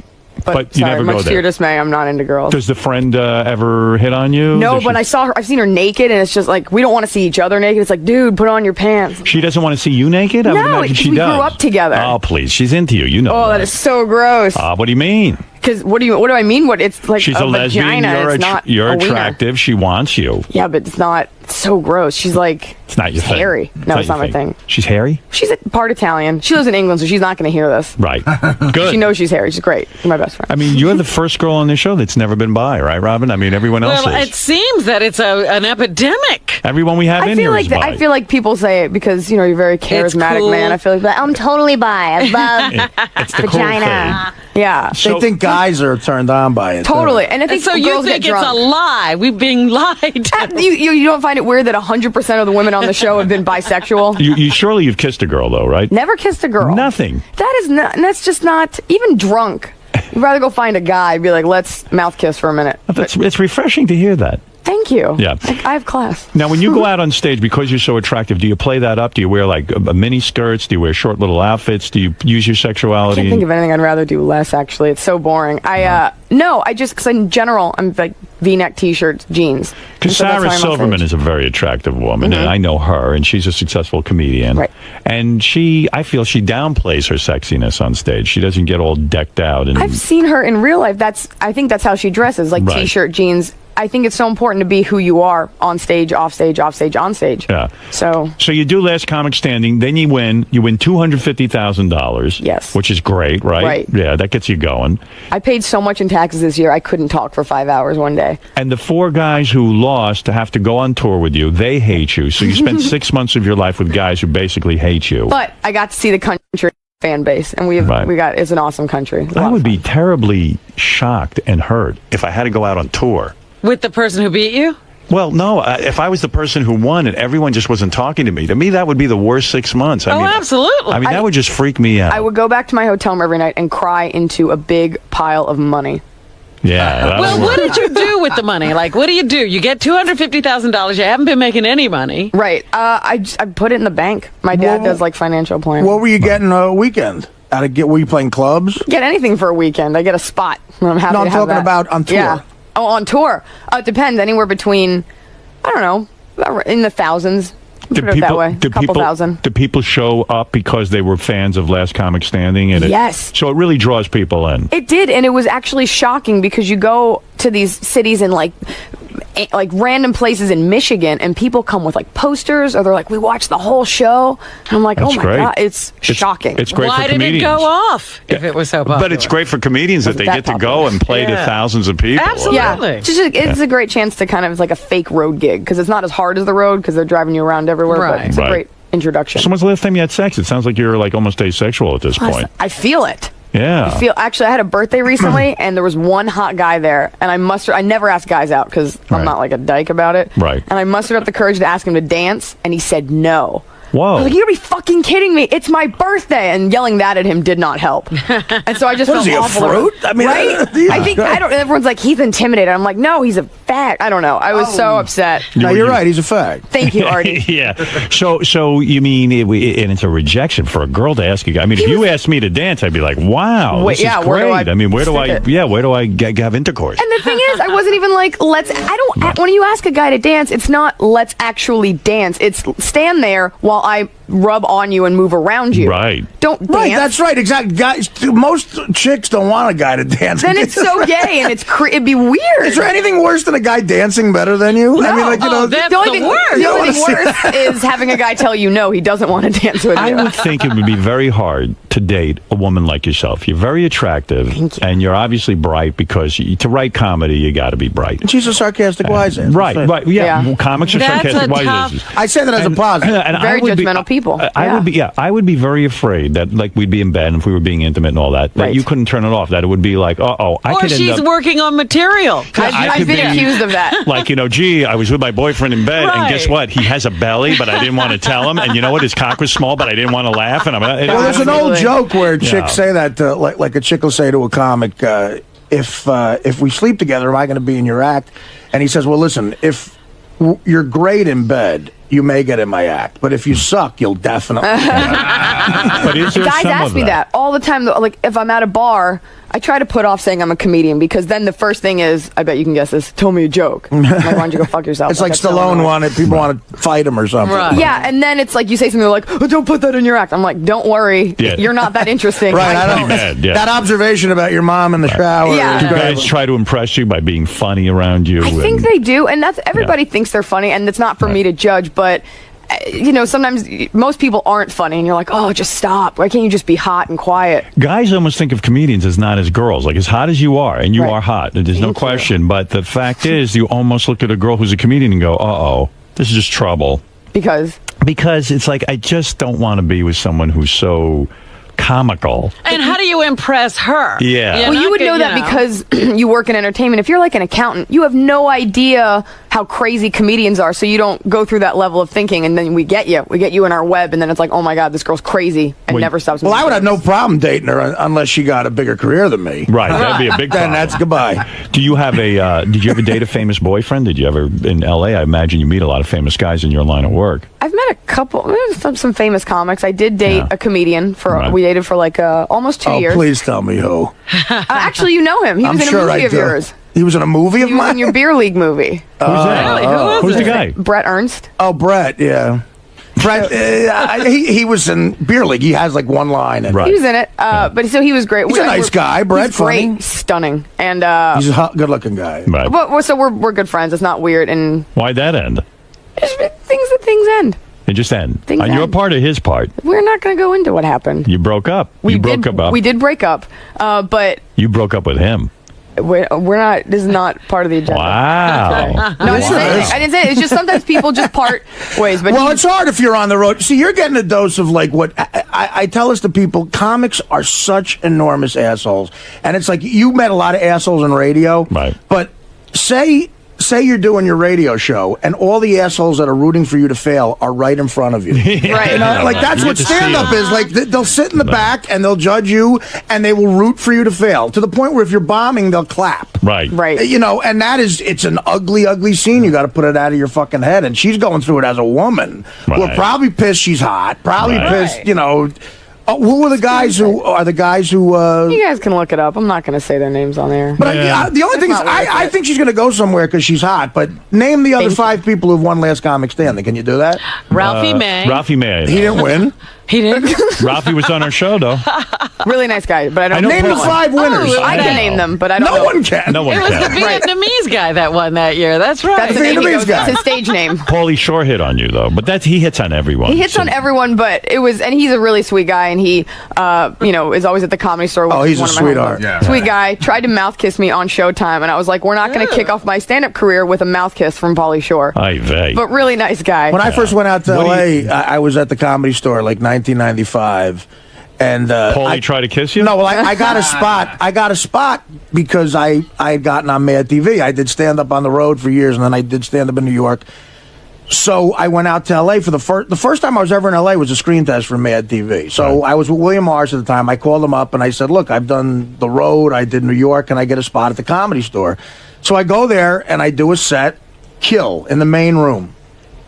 And I'm trying to get in to see Paulie's mother, and I couldn't do it. She wouldn't even see me. She won't see anyone. And Paulie, he probably doesn't remember this, but he says to me, he goes, you're almost ready for the store. And you're almost ready. I wanted to fucking hit him with a brick. So I left, and I'm like, I got to go do the TV show. Yeah, Paulie, well, I'll get judged by your mother, not you. Yeah, but it's like he's oh, man. Mitzi's kid, and We're that's not what sure if she's even around anymore. It's just like a ghost of her. I've never met her. People have been there for 10 years and never met her. Yeah. But She's one thing's probably for sure, bombed. none of us are ready. Right. No one's ever ready. No one's ever ready. Did you? Why did you work in a strip club? Were you a stripper? No. I wish I hadn't put that on there. I could not, for the life of me, get a summer job, and it was like my 3rd year in college, something like that. And I couldn't get anything. And on the way home from a friend's house, I passed this strip club that was like behind a liquor store under a freeway. Right. And I went in. They were like, we're now hiring for the front desk. So I worked there for 3 days at the front desk, like just checking people in. They never paid me. I started to feel like dirty, like I couldn't like scrub it off. And the thing is, I learned how strippers make their ass clap because I watched. So I understand that. They make their How do ass they do clap? that? Yeah, I didn't even know that existed. You have to stand on the balls of your feet, like on your tiptoes, and then you move your heels back and forth, and then the motion, like the energy of that, sends like a pulsating wave up through your butt, Up your cheeks. up through your cheeks. I don't think every stripper can do that. And That's you know what's amazing. They crazy can about all that? do it. It's based on physics. But that's the least sexy thing in the world. That's the funny Black thing. guys like it. But all those tricks aren't sexy. Guys just. I agree. They don't care about pole dancing. They don't care any of Guys that. just want to see girls who stand up. Just right. We want a girl that's way funnier than us. So why'd you leave that job? It just felt dirty, or It didn't feel right. I was like, I got to pack for college in a month. This is not where I belong. along. So you never stripped? Never. I remember my boss or whatever you want to call it called me in, and he did this thing. You know those like Chinese relaxation balls you play with? Yeah. He had those, and it was like an intimidation tactic. And he was like, "So why don't you come dance for us?" And I was like, "What?" He's like, "Do you like it when I play with my balls?" And I was like, on that pun alone, I have to go. I'm gone. So that was that. How does the family feel about you being in stand-up? Were they like? So they talk They to me wanted now to be more. a stripper. Yeah, right. Would have made more money. They talk to me now more than they did before. Yeah. They're so supportive, so proud of it. My dad's adorable because your parents, if they're not in show business, they don't know. My mom the other day was like, "You should go on Dancing with the Stars. That's your next move." She's got a good plan. It's a good move. My dad was like, I got a movie pitch. When you see Adam Sandler, you tell him, I'm like, oh, because that's what you do in Hollywood. You walk up meet to the all these celebrity people, yeah. and you say, here's my movie idea. And then they make the movie. It's And then that simple. it's that simple. That's just a question of I heard that catching one of routine them. that you did about doggy style sex. I thought that was kind of funny. You don't like doggy style. I don't like the that's name. Yeah, it is demeaning, right? No, it's not demeaning. It's not for other animals. It is. I'll tell you why. Human beings, all animals have sex doggy style. It's stupid we named after a dog. Human beings are the only creatures that make love facing one another. You've never seen two goats embracing, eyes locked, like looking at each other. You're right. We're the only ones that do it. Doggy style. It's true. Every horses. It should be horsey style. Horsey style is much more adorable. Horsey's an adorable word. So that's my point. When Let's do a it man is horsey having style. sex with you, I'm thinking I have you doggy style and Horsey style. Horsey style. Manatee and style. then you're thinking to yourself, oh, this is ridiculous. Look at me. Well, here's the thing. For the guy, it's so fun because you got mirrors set up. You got like a fucking fun house going. You're like Right. flexing. You're like, check this out. For the girl, I'm always paranoid you're making faces at me behind it I can't see. That's like the whole right. time we're doing it. But for the guy, it's so fun because you got your center of gravity going. It's a workout. For the girl, the physical stress doesn't compare to the mental anguish of having to watch yourself get violated in these mirrors because your body, I don't care how big you are, small you are, old you are, when gravity comes into play and you're naked, your tits look like udders. That's just the honest truth. And so, You're saying you see you're self-aware. Very painfully. A guy's behind you. He's having sex. Right. You're realizing your tits look like udders, no matter how in shape you are, no matter how beautiful they are. And really, you're saying to yourself, "This guy's staring at my ass." I mean, I wonder what that looks like. And no, I I'm wonder- thinking he's staring seeing at my udders. Right. I'm thinking the whole time, even if he's like, "Oh, you're so I love you so much," the whole time I'm thinking, "You think I've got cow udders, and this isn't going to go far. Get out now. We're not going to finish. Let's go eat." It's awful thinking like that. It's like you're in jail or something. Because I'm the same way. Yeah. Did you when you went on are you a fan of reality television? Oh, I'm such a fan of. Yeah, me too. I love it. What do you like? Well, I like American Idol, of course. No, like the dirt, like bad TV, like. Oh, the bad ones? Well, Sober House, Celebrity Rehab, starting with the Osbournes. Would it be so bad if that whole house just went up in flames? No, it wouldn't be. It would probably be a favor. Yeah, I mean, and I don't think show business would be affected at all, right? Not one bit, because show business forgot those people. They're the forgotten children of show business, and we're giving them a second chance. But you got to love them because they go on and they put their rehab on TV. I mean, that's kind of fun. That is true. Anybody You have would- to thank them for that. I'm reading Slash's book now, and Steven Adler, man, it's amazing. Like, that dude was fucking. I mean, What happened to his face? Right. Did he have like a stroke? He did. He had a stroke. He did. Yeah, that's what he was beaten. He was uncontrollably hitting his face against the bathroom. Yeah. For What's about your 10 minutes. What's your favorite reality Oh my show? God, where do I start? Okay, first of all, we have Rock of Love, and now You they love have the that. tour bus. I just love watching human beings at their lowest. It's amazing. I like Real Housewives of. Do you love The Bachelor? No. See, I do. See, she Too likes classy. the down and dirty I like ones. I like watching Oh. people that are beneath me. Right. Try to make Yeah, something. yeah. I love The Housewives of Real Housewives, everywhere, all yeah. of them. Oh my God, I can't get enough of that show because those women are so. I don't want to say worthless, but they have these inflated egos, and it's just oh God, they're great. So now do you feel like you picked the right career now that you won Last Comic Standing? Do you think that you picked the right career? You can say to your family, look at me, I'm a success. Are you a success now? Compared to what? Compared to, I don't know, are you in show business now? I am in show. I can say this. I think Definitely. all any comic wants I'm is to be a asking. working comic, just to have the chance. I did Last Comic. I didn't even know what the prize was. I did Last Comic Standing, so I could create opportunities to continue working. Right, and That's you're all gonna, you can ask for. And so And what I'm do we going to. what do we expect in the future from you? I mean, what is going to happen to you? You can expect bigger and better shows. You Right. can hopefully. I really want to have like my own kind of like talk show. I Right. do one if you guys ever want to tune in. Not you guys, but the people listening, because you're very busy. I'll watch it. The weekly news. It's on www.thestream.tv. You do a thing on the news. You do your take on the news. Yeah, kind of. We do sketches, and I do the whole thing. I write the whole thing, and it's like an interactive thing. People can IM in. It's a lot of fun. Do you hope to have a baby with David Spade? That's a big one. Yeah. He is a baby. Take care of David Spade. Stand-up comedy is the hardest career in the world. It really is. To make it in that. And show business. Show business in general. It is. It's tough. It You got to really be is. up at like 2 a.m. for this job, though, Nah, right? 4.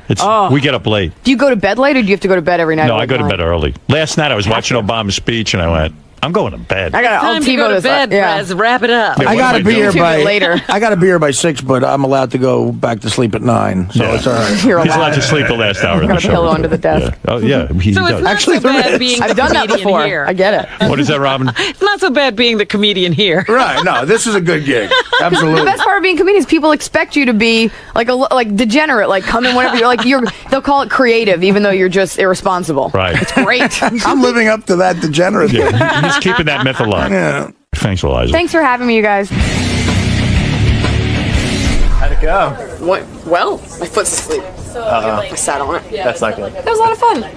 How does this compare to like Last Comic Standing? Is this What kind of a stupid question is Does this that? top that? How does this compare to eating a salad? Like, what does it No, top I mean, it? like, it's gotta be One great. lasted I mean- for a year, and this lasted for about 15 minutes, but it's a lot of fun. It wasn't the firing squad I expected it Yeah, to like be. And look what's still on.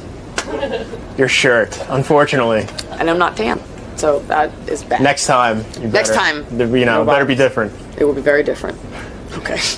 All right, so you had a good time today. I had a great time, though. Everybody was really nice. Not terrifying at all. Normal questions. Yeah, And you had a slight relief when you came out here. Yeah, they were. I think maybe he knew I was Jewish, and he was like, "Oh, we'll give her a break." That's it. That's where we have that. You had that Jew kinship. bond. Jew bond. It's made of thick hair.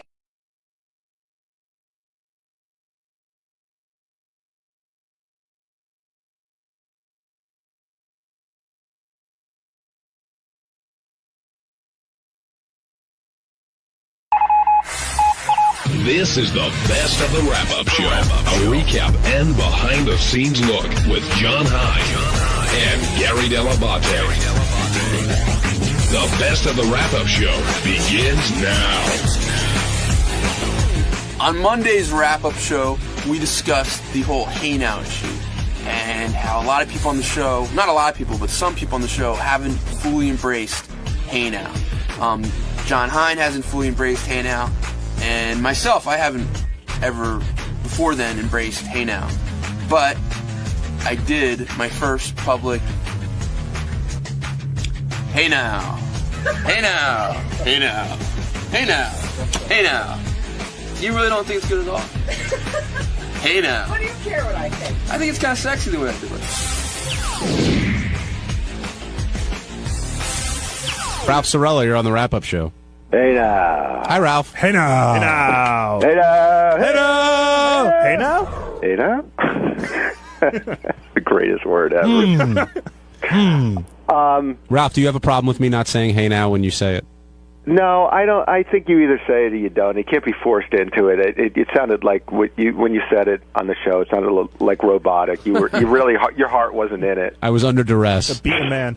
I love Hey Now, by the Do way. you say it in private when no one's around ever, like enthusiastically? I can't reveal that. Hey, Reggie. it's funny, speaking of Rob Schneider, he did a great bit on Saturday Night Live, or maybe in his stand-up, and he talked about how dude was such a great word because you could use it 20 different ways. Yeah. You know? Stand up, yeah. Yeah, and that's like Hey Now. Hey, but Ralph, before you tell your story, I'll get just a quick Hey Now story. Hey Now. The guy that plays the guy that did Hey Now, what's his name? Jeffrey Tambor. Jeffrey Tambor. Hey Now. He wanted to come on the show once. This is after we were doing like the whole Hey Now thing.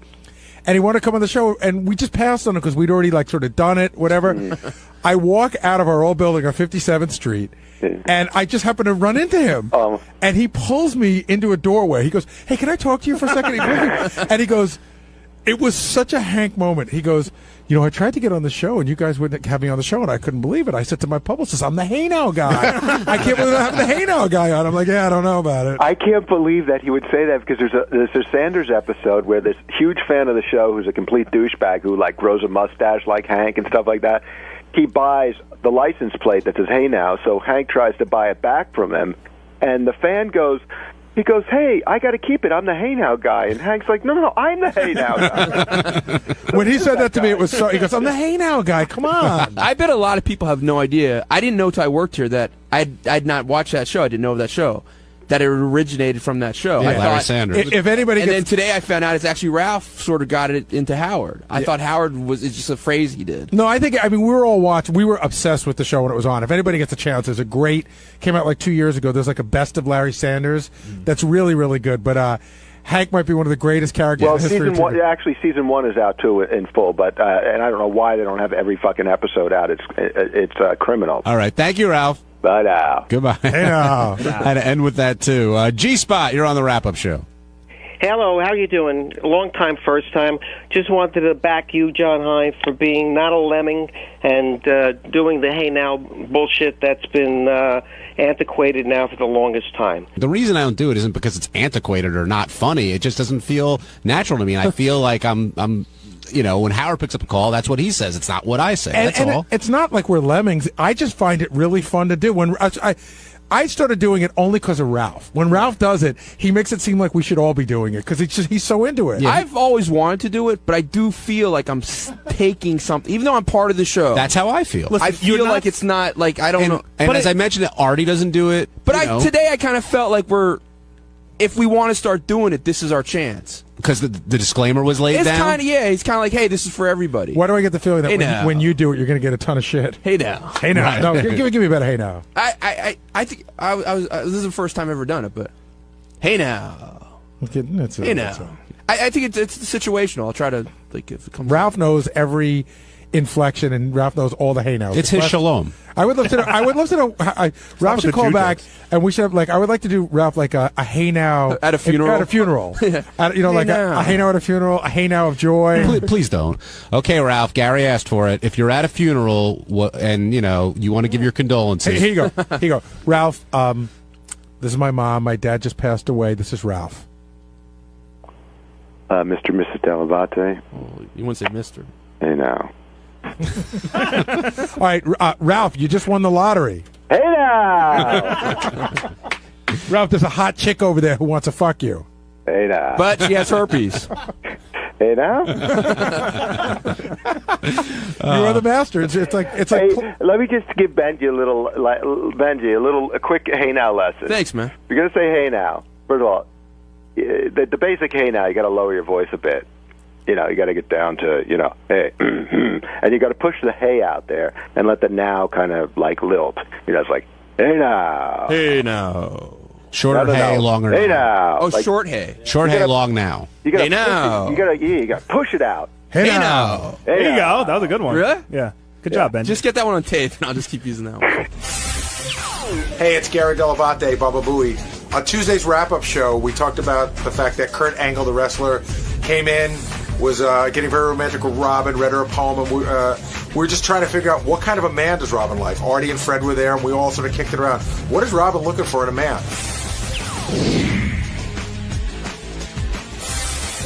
When Kurt Angle gets down on one knee and starts reciting that poem, you could sense the awkwardness. Like, it was funny, but then you realized it was on the level. They call me the king of the wrestling Jews.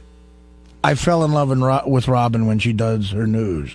I'm trying to think of more verses. Now, Artie, did you think Kurt Angle was being sincere in his feelings for Robin? Absolutely. And, I mean, you don't go through that if you're faking it. I think that what was going on was, I think that he was very serious about Robin.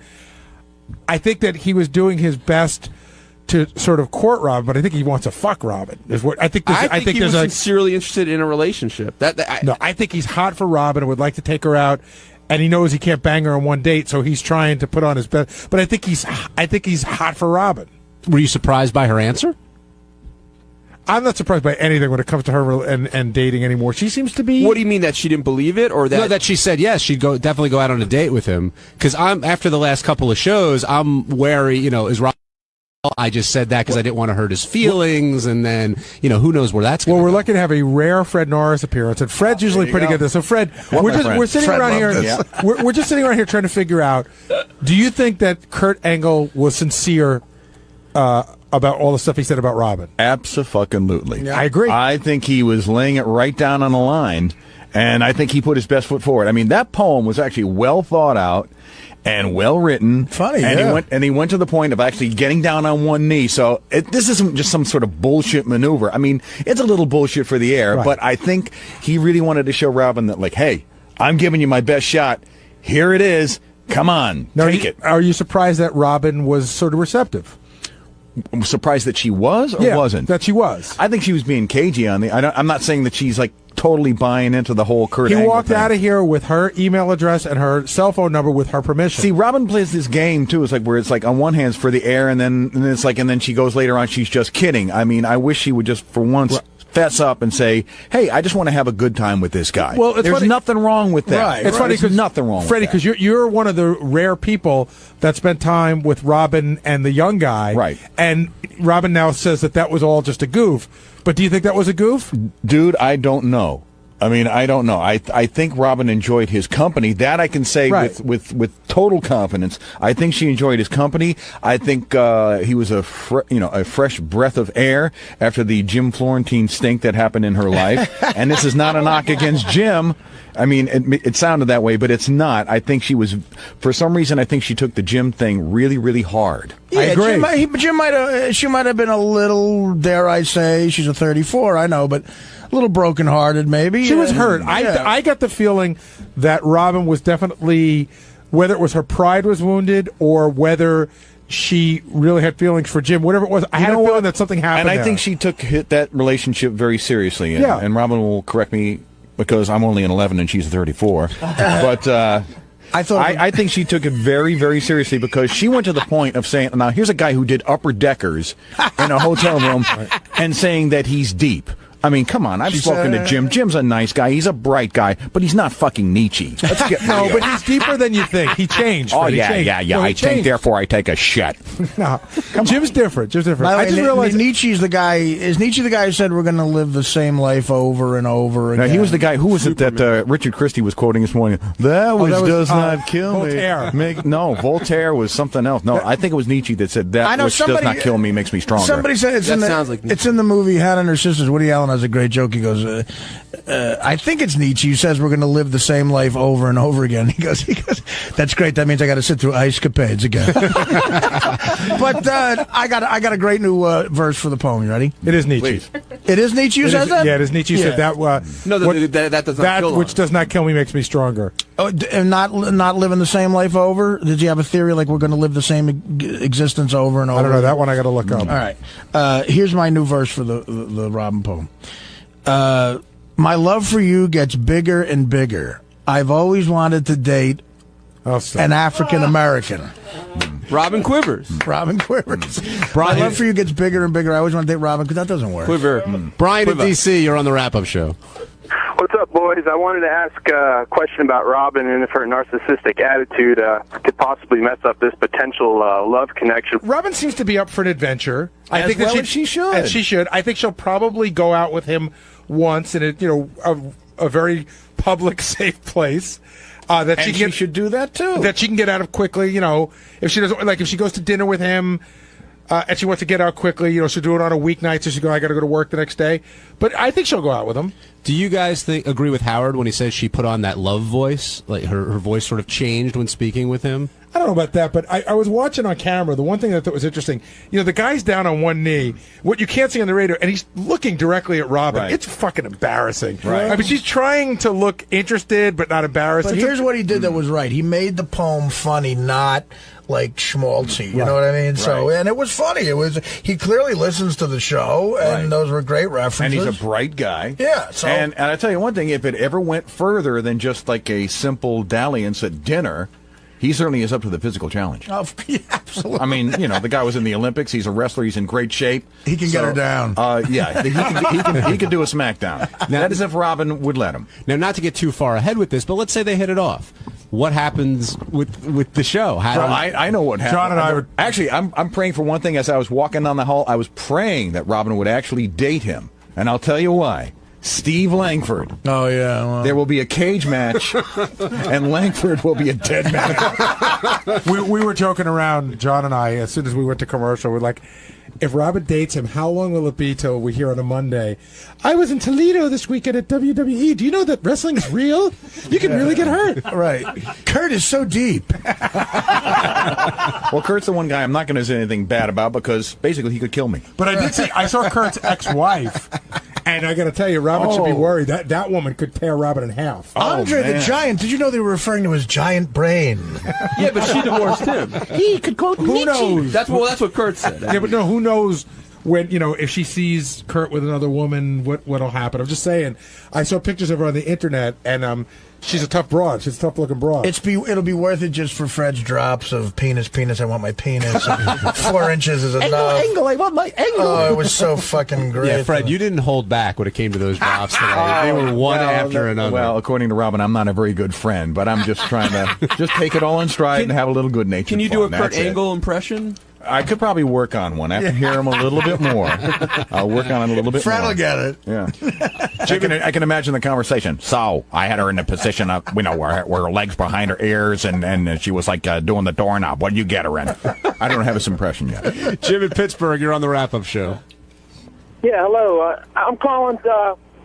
We know she's gone out with, Nick Manning, the dropping loads guy, and at least seen him on some kind of, whether it be. Well, I don't think they were ever a couple. Nothing happened. He showed up to dinner one night, but she thinks, with a bunch of other people. But she will tell you that there's more to Nick than just dropping loads. Although Ralph brings up an interesting point. Was it on the wrap-up show yesterday where Robin will say she had a good time at the thing and then later on say that she didn't? So I really wonder if she really did have a good time with Nick Manning. Right, exactly. Does she like the Battlestar Galactica finale? Does she like Nick Manning? What the fuck? I mean, according to various sources, she loved Battlestar Galactica at the premiere, and then when Howard started saying it wasn't so good, she said it was crap. Is this where her character comes into play, and that's where all the I confusion forgot is? about the character. Damn, Jim, go ahead. That's why you're the host of the show. Well, that's all. I was just saying, if she opened that window to Nick Manning, you think that she would give that to Kurt Angle, at least see, give him a shot, I would say.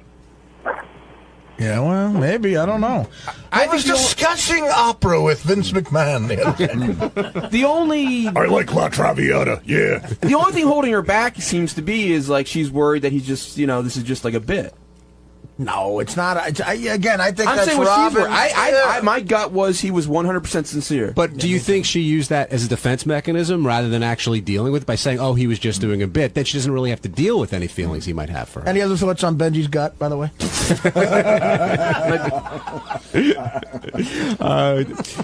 Jeff in Connecticut. My gut is disgusting.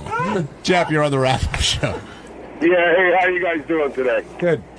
Nice to have all you guys on the panel. Hey, no, I was just going to say, back when Eric the Little Fuckhead was came into the studio, Kurt Angle was saying stuff about that he wanted to be with her then. That's what it was. I got a hold of, what was her name again? The American Idol chick that Eric is in love with? Oh, Diana DeGarmo. Diana DeGarmo, and she was working with the guys from his wrestling thing, and that's when we brought him in. And he was saying he digs black chicks and he digs Robin. All right, if you missed it, hit one, Teddy. This is the. I got to roll. I wanted to come in and just talk about that. All right, thanks, Artie. This is the end of the poem and how Robin reacted. I can make love to you all night, and I'll make you squeal. I'll have you screaming, it's real. It's damn real. Wow. Well, that is fantastic. And the real damn real is my wrestling phrase. Yeah. Look, I don't want to lose the momentum, but Robin, what do you say to this, and what do you say to a man who just got on his knees? I am very impressed. Now, would you go out with Kurt Angle if he asked you? He hasn't asked. No, I'm asking. What do you want a guy to do? He's a good-looking millionaire who wrote you a poem. What do you want? I mean, are you prepared to be a stepmother to his children? Sure. You are. Stepmama. You'll take good care of those kids. Absolutely. I like kids. Well, I think he just asked you out by reading that to you. I mean, I asked you out, Robin. Wow. Yeah. All right. I'll go out with you. Sure. Well, there it is. So I guess a date is somewhat on the horizon. It's imminent, and Fred will work on that impression. Oh, yeah. Jill in Jersey, you're on the wrap-up show. Hi, guys. Jill from Jersey. Listen, here's a woman's perspective. He blew it by not asking for her number. She even said later, after Ralph said, you shouldn't have given your number, blah, blah, blah. She said, oh, I'm not going to pick up my phone. He is going to have to jump through hoops. No, he's not. She gave him the number. Please. The guy didn't ask for the number. She is a narcissistic person. She's on her high horse now. She's going to say fuck you, and she's not going to. I'm telling you. Yeah, but at his success level, he could be a little bit shy, and she could find that cute. On. Benji, you know that's not the case. No, I don't. He actually seemed a little shy. Everybody's different. Every woman takes different. Some women would look at that as, oh my gosh, she's shy, how nice. And some people like, who is this? Jill from Jersey, see it a different way. Do you think Robin took it that way for real? That he was being shy? I think Robin's just sort of taken. I think Robin was sort of overwhelmed. First was none of us saw that coming today. I did not know he was coming with a poem. Oh, really? I can't imagine any guy on the show, let's say if they were in the reverse situation, you were single, and some hot woman came in from something and got down on her knees and started doing poems, that you wouldn't be affected by that in some way. Yeah, I mean, the only thing douchier than that would be making like a videotape. Hey, it's Sal, and on Wednesday's wrap-up show, the guys were breaking my balls about me putting my hands down my pants, which I really don't do. I just kind of put them right there. You know, they just rest on my ass cheeks like a nice cushion. But that is nothing compared to the creepy hillbilly slob and his antics that go down in my office. So check it out. And check this out. That's nice.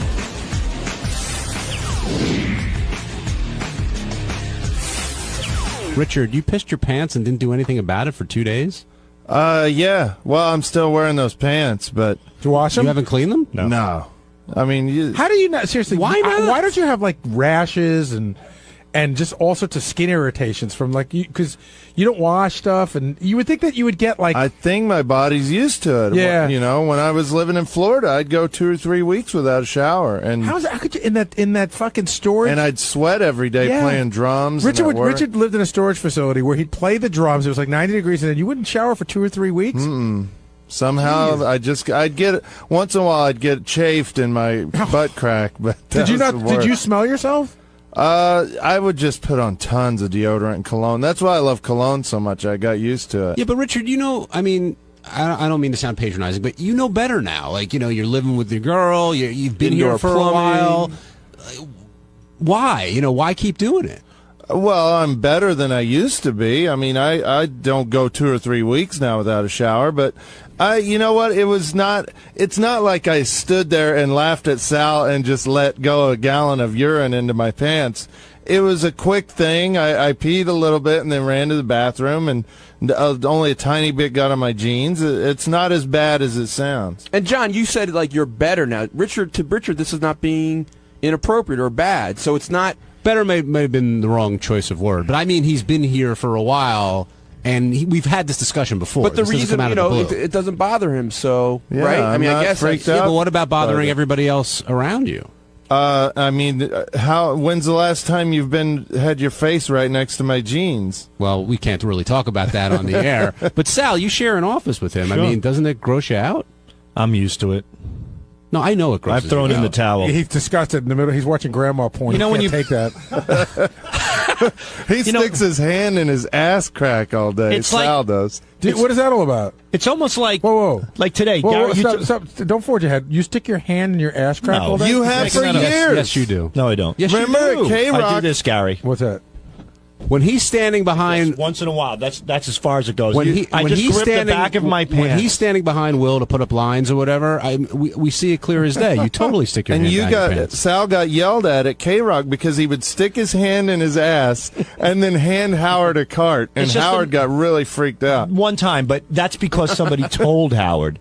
I didn't have my fingers up the crack of my asshole. It just touches the cheek of my ass. Well, who knows where your fingers are back there? Pissy McGillicuddy, you're the one who told Howard that Sal's got his hand in the crack of his ass and he's giving you carts, and that's why I got yelled Howard at. TV had video of you sticking your hand down the back of your pants. Apparently, it's more than just once. It's a little, you know how some people sniff their armpits or pick their nose at nervousness? I just put my hand. No. People have like little nervous quirks. My thing is I just put my hand over my right ass cheek a little bit. You know what's funny? You can't, but I have a clean ass. You can't see this because it started out with the guy saying Sal puts his hands all the way back. And so Sal, the first time he demonstrated in the studio just now, his hand was back about knuckles deep. Now he's got like two little fingers almost on his hip. Like you keep using less fingers, it keeps like moving further away from your ass. This is natural. Here it is. You got to get on the mic, Sal. Yeah, no, that's about right. Yeah, I'm not going near my asshole. I would rather not be involved with that. Well, he digs deep, and then after he gives Will, after he gives Will the note, he walks away and he taps him on the shoulder. He goes, "Thanks, pal." Oh, I'll rub your face. And Will has no idea. At least I have an idea of what's coming. Me and Sal shared a bag of chips yesterday, and I was actually I got on to him. I said, "Did you wash your hands?" And I said, "Did you wash your hands?" Because his fingers are up his nose all day long. You big into nose picking? That was my not this year, but the New Year's of 2007 going into 2008. My resolution was to stop picking my nose. How'd you do? Terrible. I still do it. All day long, Gary, every time I lean over, his finger, it's like stuck up there. It's like crazy glued up to in his nostril. He doesn't even realize it's there. It got so bad that he made a doctor's appointment because he's been peeling away the lining of his nostril. I get bloody noses. Yeah, that's bad. First of all, have you ever used a nose hair trimmer? I do. That would, if there wasn't so much hair up there to collect all the shit. But that's not the reason I do it. Or if you shower, you can empty out in the morning. Right. Well, the reason I do it, I don't know what I have, but I have a thing where I feel like I always have to touch my face.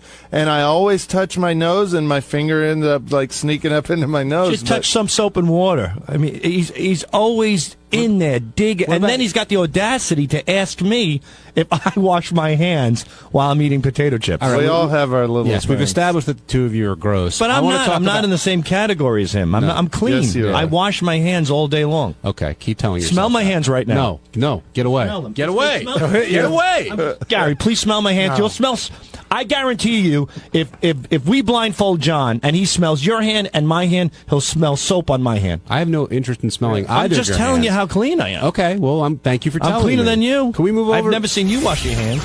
On Thursday's wrap-up show, Howard TV director Scott DePace stopped by to continue the debate on who's smart and how smart he is. And after a little bit of conversation, Scott said that he's smarter than basically everyone in the studio and pinpointed Artie Lang as the least intelligent in the studio. And that led to a lot of debate about who's smart and who isn't. And no one's smarter than Scott DePace. Here's how it went.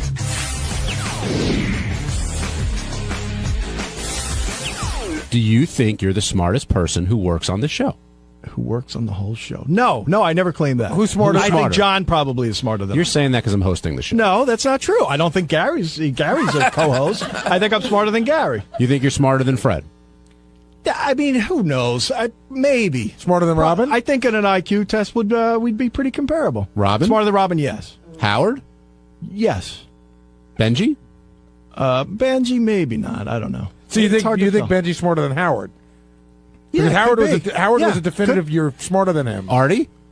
Yes. All right, so by your logic, Howard is the dumbest person in the studio. No, I didn't say that. Yes, you did. That's not what I just said. Howard is the least smart person in the studio. I did not say that. You compared one person to one person. Am I smarter than Artie? Yes. Am I smarter than Howard? Yes. I never compared Howard to Artie. See, I'm smart enough to realize that, and you don't. Okay, you said you were smarter than Fred. You said you were smarter than Robin. Well, I said you said you were smarter than Fred. Howard. I am smarter than Robin. You said definitely Howard. Yeah. Okay. You said Benji was almost as smart as you when you went in there this morning. No, I said Benji might be smarter than I am. And that leaves Artie, and you said, okay, so who do you think is the least intelligent person in the studio? Least intelligent? Maybe Artie. Artie. Yeah. Okay. Gary? But I don't think anyone in that room is not intelligent. Just not as intelligent think that as when you. I go in there and they're going to start throwing sticks at me, I certainly am confident in my intelligence. So, and I would be, willing to take a test. I don't know how you prove it, but an IQ test. Is it an IQ test or is it a different kind of test? Yeah, an IQ. Now, if you ask who's funnier, they're certainly funnier. Who's a better communicator, they're certainly better communicators. Not asking that. Well, okay, fine. Okay. Artie Lang, you're on the wrap-up show. Who did this jerk off just say I'm dumber than? I asked Scott who he thinks is he said he's more intelligent than everyone in the studio, and I asked him who he thought the least intelligent was, and he said you were. So you're talking about who? Me, Benji, Fred, Howard, and Robin? Yes. All right. I'll accept that I'm dumber than them, but Scott, I hate to break it to you, man. I'm much smarter than you. All right. Hey, I listen. I'm not saying that you don't have qualities. You have plenty. You're obviously a lot funnier than I am. You obviously have a better memory than I do. I'm just saying. I think that if we were to take an IQ test, I would be higher. Yeah. What is the definition? What's the definition of smart to you? Well, what's your definition? I don't know. It's hard to say. Is it the way you interpret politics? No. Is it solving a math problem? I would say the ability to tackle a problem and figure out how to deal with it. That's more mathematical, but it's one aspect of logic. The ability to look at anything you want to do. Whether what the hell is Artie, are you in the car with Thea Vidal? I'm in my $120,000 Mercedes driving by Scott's car. It looks like my car took a shit. Well, Scott got the chance to state why he's more intelligent. Artie, go ahead, rebut. Yeah. Listen, I don't. It's very possible maybe he's more intelligent than me. No, it's not. My point is, it's a gray area for me. I'm amazed that Scott is definitely, completely sure he's smarter than I am. Wow, could I be wrong on this one? Yeah, quite possibly. Is that what you all want me to say? I mean, I'm just saying, what evidence do you have that you're smarter than me? Like, what are you basing that on? Just, things I've heard you say. Some of your analysis of politics. What? Yeah. I don't claim that. Listen, again, Artie, if you heard the whole segment, I did not say that I think anyone in that room is stupid. I think I'm intelligent. Some of my analysis of politics, I don't analyze politics. I don't care about it that much. I don't know. How can I put I don't. A smart person would be able to explain what you're trying to say. Well, why don't you explain? Okay, Scott, Since you think you're smarter smart than everybody else, That's and ridiculous. you think that you know more than everybody else, and that's the end of the story. I don't have an exact reason why you're put on the spot. Hey, Jason, listen. I know one thing that I'm smarter than you. Go ahead. That is just. But why do you know that? Like, what's the basis? I really don't. I know you don't like him, but Yeah. why do you think you're smarter than him? Than Jason or anyone else? Is it a gut feeling? It's through conversation. When you hear someone and how they put two and two together, you go, oh God, that's. So wait a second. What deep conversation, Scott? Have I ever hired you to prove it? You don't want Artie, listen, dude. John is asking me this shit. I don't know. I know that I feel I'm pretty intelligent. That's it. I'm confident. I agree with you. I just think it's funny. You could be smarter. I just think it's funny that based on me and you interacting in the last 8 years, you have a definite thought in your mind that you're smarter than I am. I mean, you could be, but I just can't believe there's any evidence to prove it. He doesn't need evidence. What was I supposed to say? I don't know. But Scott, on my end, I will say that just to defend myself, there are times where Scott will try to joke with me, like bust my chops and attempt to outwit me. And I must say that he's probably 0 for 68. And I agree. You are very funny. But why don't you open up a computer? Open up a computer and try to get it to work. Can you do that? If I paid attention to it for 20 seconds, I would. Let's, also, give me 2 weeks on the golf course. I'll be a better golfer. How about let's put a stereo in front of you, see if you can hook it up. Yeah, but the difference is if Artie sat down with the computer for 5 minutes, he'd figure it out. You can spend your entire life trying to be funny, and it's never going to happen. Scott, I figured out. Look, I wouldn't agree. I wouldn't disagree about the funny part. I don't claim to be a funny guy. And don't you I think know where my having a strengths sense are. of humor is a sign of high intelligence? Oh, Scott, I'm asking a question. No, I don't. But it's not Scott. It's not just outwitting you. It's like Montecore playing with Siegfried and Roy. So you don't think there's any intelligence behind clever wit? Somewhat, sure, absolutely, but it's not God, is Artie some? He's fun. I don't know. Fuck, I don't know. See, I don't know what I said. I don't know. I love watching his head move, Rob. Scott, I'm not claiming to be like some smart guy. I'm actually pretty pretty much just busting your balls because you opened up this entire thing by saying... No, I didn't. No, I didn't. People on the show called me stupid, and I said, listen, I'll go up against any of you. I am very confident. I didn't call you stupid. Well, maybe you didn't, but others did. No, I did. And John asked the question. I said that people say he's stupid behind his back. Not me. It's mostly Jason and Will. Well, I asked the question, but you get... And Will, too, huh? I asked... Scott, I asked the question... That was a joke. Will didn't say, no, but, all right. but Scott, that really was a joke. I'll take it up with him later. No, that really was a joke. Don't give Will It's not a joke. Don't worry about it. Scott, I asked the question, but you gave the answer. Again, John, like you just said to me in the commercial break, of course you wanted an answer. If I have to tell you, would I put $10,000 on it that I'm smarter than Artie? Probably not. I'm telling you what I think. I don't know that this is... Yeah, then let's go. Let's. Because I'm smart enough to make that kind of money. I can afford it. All right, let's get another opinion on this. Ralph Sorella, you're on the wrap-up show. Scott, before Ralph, I'm sorry, one second. Scott, honestly, I'm just busting your chops. It was just funny to me that you're so definite about being smarter than me. It's like called confidence. You ought to find some. Confidence? Yeah. Yeah, and he's doing that without confidence pills. That's right. Well, I mean, I don't know what you mean by confidence. I'm confident enough to, walk on stage at Carnegie Hall and do an hour of stand-up. Yeah, I wouldn't be confident in that. But what I am confident, I mean, I don't know how you can go through this world thinking you're stupid. I mean, that's just not a good quality. No, nobody's saying you're stupid, but you might not be. There's people that are smarter than you is a better way to say it. Yeah, could be. It's better to walk around delusional. I haven't seen them around here. I have not seen someone around here who goes, wow, that guy is so much smarter than me. Maybe John. Maybe John Hein. I haven't seen. So what do I have to do? Drop you off at MIT? What do I have to do? Maybe bring some of those guys in. You think you're smarter than Fred? Really? I don't know. Maybe whatever. I'm sure I'm not far from him. I know this that Fred's major talent, I believe, is his memory, and you guys somehow take that to be a sign of that's what intelligence. Have you ever had a conversation with Fred?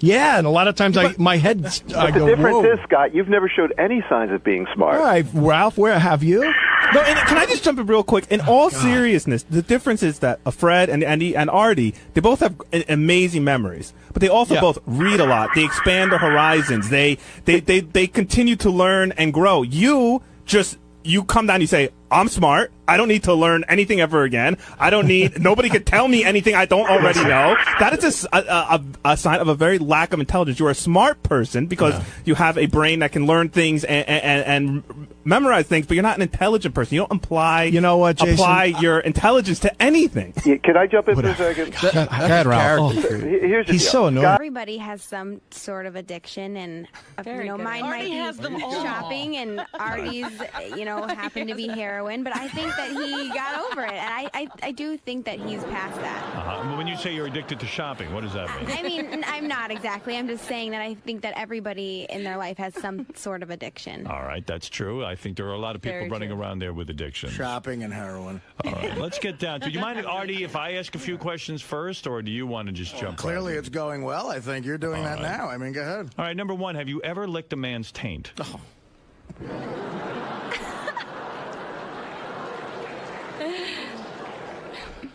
Hello? Answer honestly. I don't know. You don't know. You don't remember. I mean, that's something you never forget. Would you ever lick back there, or in your sexual life? I don't. It's. I don't prefer it. It's not like I go looking for it. But yes, it has happened, and in certain situations, I guess sometimes you party and you have fun and things happen and whatever. Before you know it, just taint licking going on. In other words, you like to have fun. If something happens, it happens. It's not something you go hunting for. Absolutely. Number two, what about you? You ever lick a man's taint? Absolutely not. You have not. That's not your thing. No. No, you don't like to get in between the balls and the ass? No, that's just unmarked territory. All right, that's fair enough, and that's an honest answer. Number three, what about you? Have you ever gotten so crazy you lick a man's taint? No, I have not, and I don't plan on it. You don't plan on doing it. Well, I tell you what, I've seen Artie's taint, and it's tremendous. And you're missing out on a lot. All right, so let's say you're dating a guy. And let's say you're dating Artie, and he gets in trouble with the police, and he says, I need to hide in your apartment. Would you turn in Artie, or would you protect Artie? What's he in trouble for? We don't know. He just says, look, I got to hide from the cops. Sure, I'd hide him. You would hide him? Yes.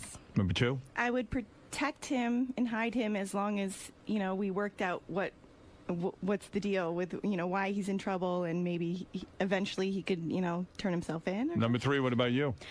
It depends how long we've been dating. If it's our first date, no. But if we've been dating for a year and I loved him, then of course I would. Well, I think you're all nuts. I would turn him right in. Trust me, that's the thing to do. Where would you hide me? Does one of you have a tarpaulin from Shea Stadium?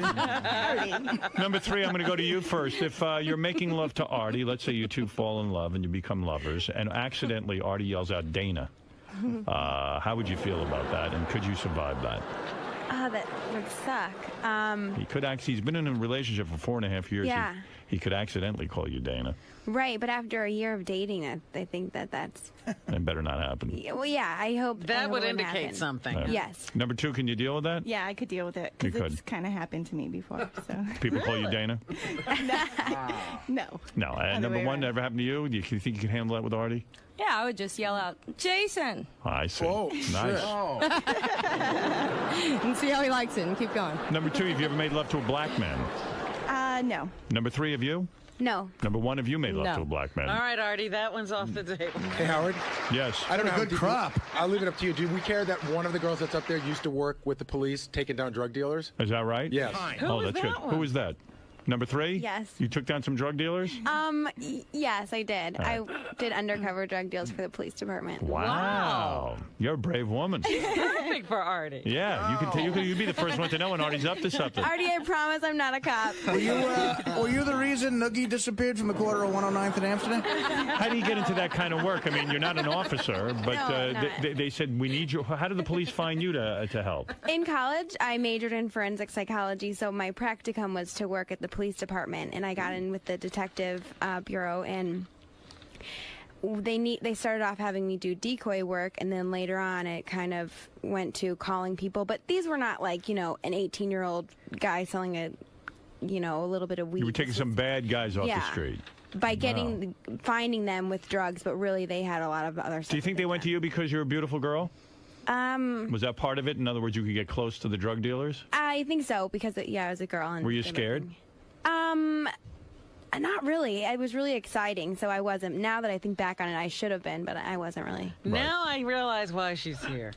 She's into the thrill. Oh, maybe it's a huge bust. No, it's not, I promise. She's undercover. So I'm going to put myself in the role of Artie before Artie starts questioning you. And number 1, I'm going to ask you first. So if I'm Artie and I want you to blow me while I ate pizza and watched a football game, would you blow me and swallow my load? No. Number 2. Yes. Number 3. I don't think, no. No. All right. That's Howard, I have interesting. an answer. I have a decision now if you want it. We don't need to play any more of the game. Yeah, but there's more to it than that. There's more to it. Number 1 says there's more to it than that. Why Well, not? I mean, there's got to be. Okay, see, I'm going to lay down and eat pizza and drink. Now blow me and swallow. No, I mean, once that's in a while, that's- you got to do that for your man. Number 2 says you got to do that for your point. man. Well, I didn't finish what I was saying. The point is just lay down and do that. First of all, are you talking about when we first go out? No, Or are you I'm talking about after a relationship. Okay, is after a established. relationship, yeah, it would probably be cool. Number I mean, 1 says after the relationship she would. She switched it her just answer. depends too. Is he going to be cool too? I mean, And do what? Swallow your load? Yes, Absolutely. exactly. You will. That's what I mean. Number 3, you want to change your answer, or do you feel that that's still something that's not on your sexual menu? I don't like to mix food and. I agree with that though. Your food and both you got to focus on. All right. Number 1, do you have a dog? No. No. That's a good answer. Number 2, do you have a dog? No. Number 3, do you have a dog? No. Any pets at all, though, because Artie doesn't like pets. Well, are you willing to kill any pet at all? So he doesn't have to be I could around? deal with like a parakeet if it was in the den or something. All right. Number 1. If Artie doesn't choose you, which contestant, 2 or 3, should he choose, and why? Oh my God. Well, number 2 is she's kind of more aggressive. She seems like she would be more aggressive and outgoing and kind of add some excitement. And number 3 is she seems to me like shy and kind of a homebody and it's kind of a more of a Dana type thing. It seems like from what I've heard on the air, she just seems more mellow and cool. Too good a and girl? It depends on what he's looking for right now. Who after does the he fact. choose, 2 or 3? I would say, I'm not gonna. I don't know. Does he want to have fun or does he want a steady It doesn't matter. Who relationship? would you choose? Okay, number 2. Number 2. Number 3, who would you choose? I think I would choose number 2, only because I met her first and we've been talking and stuff. She seems really nice. Number 2, who would you choose? Oh, Jesus. Both. No. I guess number 3. Why? 'Cause she's hot. And 'Cause she's so is hot. the other one too, but she's Number 3 is more your type? yeah, she's more my type. I All guess. right. Artie, is any of this helping you? Artie, you want to jump in with a question? Well, I mean, it's you tell me. You tell me. want Go me to- ahead. It's okay. your date. All right. Number 1. Say a man asked you to sign a prenuptial agreement. Would that be an issue with you? If you're Not at all. Yeah. Not at all. Not at all. I have my own life and my own career and my own money. I don't care about anybody else. Number 2. Same question. Not at all. Number 3? I have to have a prenup. Are you even if- rich? I plan on being very rich. Well, it sounds like you're a hard worker. You're busy doing undercover work and you have a big degree and all that. So, Artie, she wants a prenup. Okay. Number. That means I can't get at her cash. It makes me think we should Is that get an money. issue for you and Dana? Dana doesn't want to sign a prenup? Actually, she brought up that she would before I even said anything. Now, I'm just curious about that. Not to Common be sense. unromantic. Number 3, do you care if Artie jerks off on your back while you're asleep? Horrible. Yes or no? Yes. You do. Number 2, do you care? No. Number 1, do you care? No. Right answer. Number 1. What's a good night out for you? Would you want to go to a dance club, or could you hang at like a bar, like a rock kind of a bar? You know, I actually prefer something more mellow like that. I live in Vegas, and you know, there's clubs everywhere, and I'm not into the club scene. I'm more into, you know, taking a few drinks, and you know, I like to smoke when I drink, and just kick back, and I like to be able to hear people when they're talking to me. These clubs are so loud, and I love to dance too. Don't get me wrong, but it's just so loud you can't have any conversation. Would you mind if I didn't dance with you at a club? Absolutely not. I'll just dance for you. That's all. All right. Nice answer. Number 2, same question. My ideal date would be to go to a football game, preferably the Jets, because I'm a Jets fan. Hope that. All right. Yeah. All right, you can And deal with that. do some tailgating and go to the game, and then have a couple beers afterwards and some food. That would be Nice. great. You could do that and then come home to meet me for the Giant game. Yeah, and then Artie, the next morning I could make you some giant-sized pancakes. Oh, yeah. Number 3. What about you? None of the girls said they want a heavy cloud of talcum powder and 300 pounds on top of it. That would be the ideal date. Anybody I into would the think. mime look. Number 3. Number 3, what do you say? Music, or what kind of music club or a bar would you go at? My dad was in a band growing up, so I like kind of the 70s rock and roll type of music, but I love even though I'm young, I'm not into like the big party scene, so I like going to like a restaurant and just eating and having some drinks, and then I don't know, catching a movie or something. What kind of band was your old man? Is your father Paul McCartney? No, he's not. He's not famous. What kind of band was he in? He was in like a rock and roll band. He's Oh, really? a singer. Name one thing you don't like about Artie, number 3.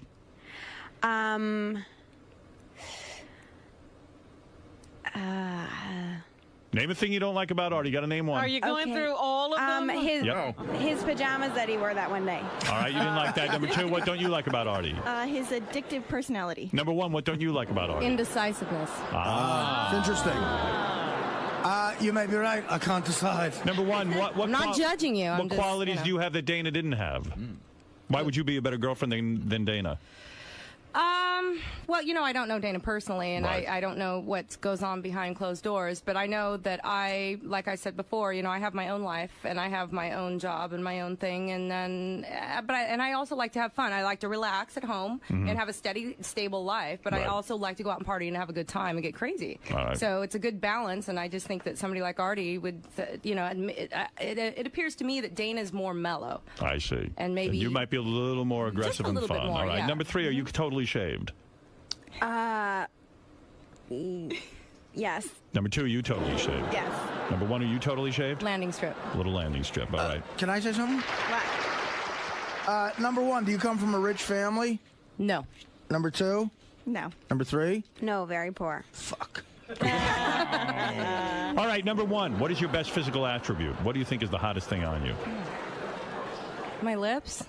Very nice lips. Number 2, what do you think is your hottest physical attribute? People tell me my ass, but I would say my eyes. Number 3, what do you think? My smile.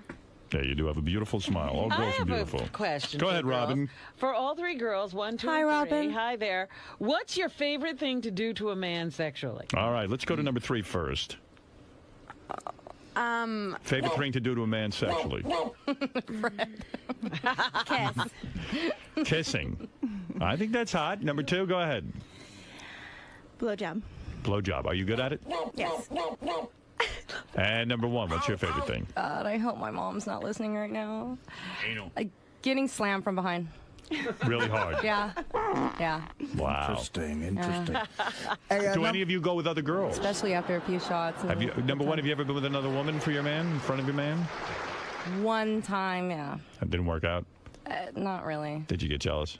No, not at all. I Right. was really, really young and, kind of drunk and didn't really know what was going on. It was cool. This was with a guy and one of your friends? Yeah. A Yeah. boyfriend and a friend, yeah. And you both banged him? Actually, he didn't do her. He only did me, but everything else was done between the three All of right, us. but it wasn't your favorite thing to do. No, not really. Number 2, what about you? No. Never done it? Just a kiss. Kissed a girl? Yep. Yeah, you're a little bit adventurous. Where was this, at a bar? Yeah, it was. Was? Yeah, one Well, of my how- best friends. You said, hey, let's try it? Yeah. And you Frenched? Yep. And it didn't turn you on? It did, but I was in a bar, so What else could you do? Right, you didn't take it home with you. I didn't. Number 3, what about you? No, I never have. Never tried a girl? No. What's the wildest thing you've ever done sexually? Number 3. I don't know. I'm not that wild. What have you done that's wild, in your opinion? What's the craziest, best thing you've ever done? You're not a virgin, are you? No. Right. I don't know, Howard. You don't know. Number 1, how many guys you been with? I've been with 2 in the last 12 years, so And what happened? my whole adult What life. happened before that? What happened pre-94? You know what? Actually, really, I lived in Hollywood for a couple of years. And A number. I was only with a couple of guys then, and probably teenager, maybe 3, 4 during those years, maybe 2, and then after that, it was just so I don't know. Altogether, maybe That's 10. All right. Okay, Number you've 2. been with 20 guys. Number 2? Number 2. 6. 6. Number 3. Not very many. How many is it? Need a number. 3. 3 guys. All right. Let me give you a hypothetical situation. All right. And tell me if you get mad at this, number 1. Or how you'd react to this. Say you have a cousin get married, right? Not like a close cousin. Oh, boy. You're not in the wedding. It's like a second or third cousin. I come back from a gig on a Sunday and I'm tired, And what if I tell you, like, look, instead of going, we'll give your cousin like $1,000 instead of us going to the wedding. I just can't deal with going to the wedding.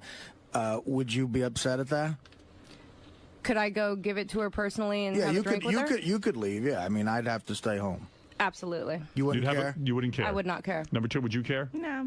Number 3, would you care? No, not at all. And you're not like, are you like, all right, fine. You're like, Don't believe any of them. yeah, I'm saying they're like, all lying. don't They're gonna come care. home to roost. All right. What sexual fantasy would you girls like to fulfill with Artie? Anybody take that? Number 3? You love going to me first with the sex question. Go ahead, baby. Come on. My fantasy with Artie is just to go and hang out with him. Right. Whatever happens, You're happens. not thinking of sleeping with Artie? You can't wait to get him in bed? Not the first date, no. So gross, Fred. You can't wait to get your hands on that Artie? Can't wait. Number 2, what about you? Same thing. Just Hang me and out. Artie. I'm not even thinking about anyone else. So. All right. Number 1, what do you think? Same for me, but when I go out and it's not, it's maybe once or twice a week. I like to go out and really have a good time and just dance around and be fun. And you tend to, when you get in that mode after a few shots, you tend to get a little bit horny and things start, So I mean, yeah, I wouldn't want him to be don't touch me and weird, I mean, Right. I would like to have, just see what happens. But yeah, I could see having a good time. How long do you have to date them before they have sex? Who? Number 1, 2, or 3? Number 2. Month. Number 3. A month. Number 1. I don't have a time, just whenever it seems appropriate. Right. Number 1, have you ever dated anyone that looks like me? You know what the funniest thing is, though? He's probably listening. She went out with too. Flounder 4 years. He's probably listening too. Like I said, I was in the same situation as you, and I'd been on and off with someone, and a few months ago it was done. He tipped the scales at 300 pounds at one time, and he just was No, it's just I'm saying that he's 49 years old. He's a heavier guy, and to me it's about independence and funny and a good time and someone who's relaxed and not up my ass about everything. Number 2, is Artie's weight going to bother you? No. No? I think that because I'm so into being fit, and I think that if he was with me, he'd want to kind of try to change a little bit. He ain't changing. I wouldn't try to change him. He's into you being fit too. Exactly. It's good to have hope. It's good to have hope. I keep him in shape. All right, number 3, what about you? I think he looks great. I like a bigger guy to it makes me feel safe. All right, that's it. Well, you'll feel very safe. I can assure you just of because that. I'm around fit people don't mean I'm going to be fit. I'm going to be like, you see John Candy and Cool Runnings? Let's go to, and by the way, there are all 3 girls are posted on howardstern.com, so you can see their pictures. They all seem very sweet. They are. Yeah. I like these 3 girls. I would date all 3 of them. In fact, you should just choose all 3 of them and have sex with every one of them at the same time. See if I can pull that off. Artie, I don't want to make this difficult for you. I'm going to ask you, do you have other questions? Just a couple of... number 1, what's your favorite television show of all time? I don't watch TV, actually. I don't like any primetime. I know Howard likes all those girly shows and everything. But what do you like? No TV ever in your life? You know what? I like the news, and I like just old movies, and that's pretty much it. I don't really watch TV. Would you care if your man had pee stains on his pants? Yes. You would. This is not your day. That would be a turn on. Well, I'd try to help you with it. I mean, but it's kind of gross. Number 2, favorite TV show ever? I guess I'd probably have to say Cheers. 3. Number 3? I love the Ollie G show. Yeah, I like that. All right, but we have to know their favorite movies too, though, don't we? Yeah, what's your favorite movie, number 1? Tombstone. Number 2? It's kind of bizarre, but Pink Floyd, The Wall. Wow, number 3? I don't know, maybe Dazed and Confused. The answer was Beer League. I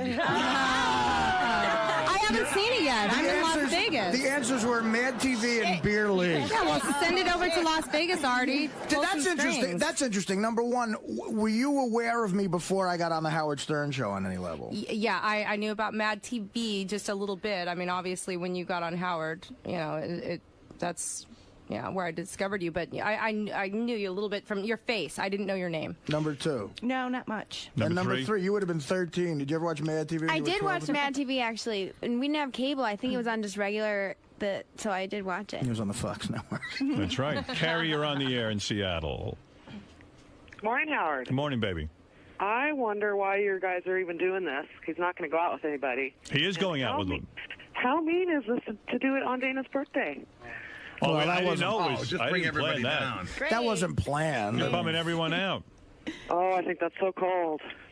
Let's go to Mark. Mark, you're on the air. Hi, good morning. Fred met his wife on this very same show doing this, so you never know what's But you going to guys happen. better step up when it comes to the sex part. Fred, you got it on the first date, I got it on the first date. Yeah, but Fred, your wife was very prudish, and that's what turned you on. Yeah, She was not going to. But you wanted something. It was a lot better when I got something at the end of the night. All right, Mark, go ahead. You never know; these girls might be seduced by the Artie charm. Go ahead, Mark. Hey, Artie, man, I changed my vote from number 3 to number 2. Number 2 seems more up your alley. She seems hot. She's got a nice ass. I know you like that. So, yeah, my vote is number 2. All right, number 2 for you, but might not be for Artie. How do you know about her ass? Yeah, exactly. Well, she said she has her best attribute is her ass. Number 1, what do you have any aspirations, or have you ever had any aspirations to be in show business? Yeah, actually, I've been a real estate agent and investor for the last 5 years in Vegas, and so I obviously, if anybody who knows the market, I caught a good train, and I continue with that. But I also am a singer, and I do old standards in Vegas just for fun. But I also have an original CD. Is this your CD? out. Let's hear it. They gave All right, it to let's give it a listen. Probably number 4 is about Las Vegas. So, yeah, it's more kind of Nora Jones, kind of mellow music. I don't know if Artie would really care for it. Artie, you're going to have to go to these concerts. I know he likes rock and roll. Let's see. You wrote this song? It's all original music. In the air, spending money like they just don't care in this time. It's cafe smiles Are you playing guitar? No, I don't play any instruments. Number 2, what about you? Any aspirations in show business? Absolutely not. None. What do you do? I own a cleaning business and I coach softball. Okay. You own a cleaning business. I run it. You send people out to clean offices and stuff? Yeah. Okay. Number 3, what are you doing now these days? I'm in sales, and I would love to be famous, but only if it were for being fabulously wealthy, self-made. Self-made. You want to make your own money. Yes. Well, if you marry Mr. Lang, you will have made millions. You'll be worth a fortune. Of course, Artie plans on losing it on gambling and heroin. I love to gamble, too, so we might do it together. Ah, perfect girl. All right, Really? very good. Yeah. Very good. All you girls are giving very good answers, and all 3 of you are beautiful. This is a tough decision. I'm telling you. Let's go to Libby. Libby, what do you want to say? I just want to say, where did you find these girlfriends? I don't watch TV. What's Artie going to do with her? Well, listen. The other girl said, oh, maybe Artie will start to work out with me. How did you find somebody that he actually would hang out with? Artie, I met you in Atlantic City at the Borgata, but unfortunately my husband was there, so nothing else happened. Oh, my God. That's nice. That's the right answer. Class act. Let's go to Nick. Nick, what do you want to say? Go ahead. Howard. Yes. Hey, Artie, definitely number 1, man. She's an old grinder. You're definitely going to get some abs. Yeah, there you go. There's some advice. Let's go to Dennis. Dennis, you're on the air. What do you want to say in Allentown, Pennsylvania? Hey, Howard. Just Artie, if you go with number 1, you're going to be back on drugs in no time. Why do you say that? Why? I don't do drugs. She's just a partier, and, if you go out on that scene again, you're just going to crumble, and it's going to be bad news. I didn't get the impression you said you were a partier. No, I'm not. I work my butt off. I'm a worker, and I go to the gym, and no. It's really funny. I like to go out and have a good time, is all it is. I'm just not a prude. I don't sit home every night and, I am a total hypocrite, though, in a relationship because So am I. if I think a woman that I'm dating has some sort of drinking or drug problem, I get incredibly pissed off and turned off. Mm-hmm. It's awful. I mean, it's a double standard, but that's just how I am. Yeah. Well, I just like to have a good time, though. That's all I I'm don't saying. I don't get that impression of you. No, Any of you have any kids? No. 1, 2, No. 3? No. 0. Any of you want kids? Yes. Eventually. Number 3 wants kids. Number 2 eventually. Number 1? Maybe. Let me ask you this. Say I was going to the Super Bowl in Vegas with some friends. Would it be hard for you to just let me go by myself? Was that a trip you'd want to go to, number 1? It would depend on if you wanted me to go. I mean, I can go and fit I can guarantee you anywhere. I wouldn't want you to go. Okay, you know what? Then that's just fine because I'm the same way.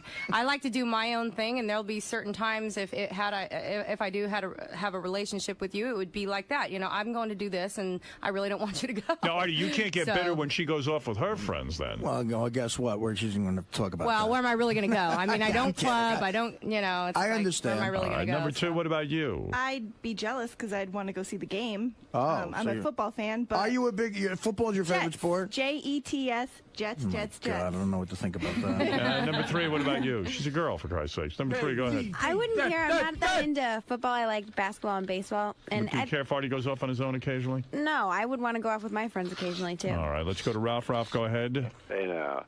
Artie, man, you got a tough decision. Because Hi, Rob. I agree. Number 1 is chatty, and she's been on the rebound, and she's a bum. I think she's out. But number 2 mentioned the C word, change. And I think number 3, Artie, I think you got to take her right off because she's a narc.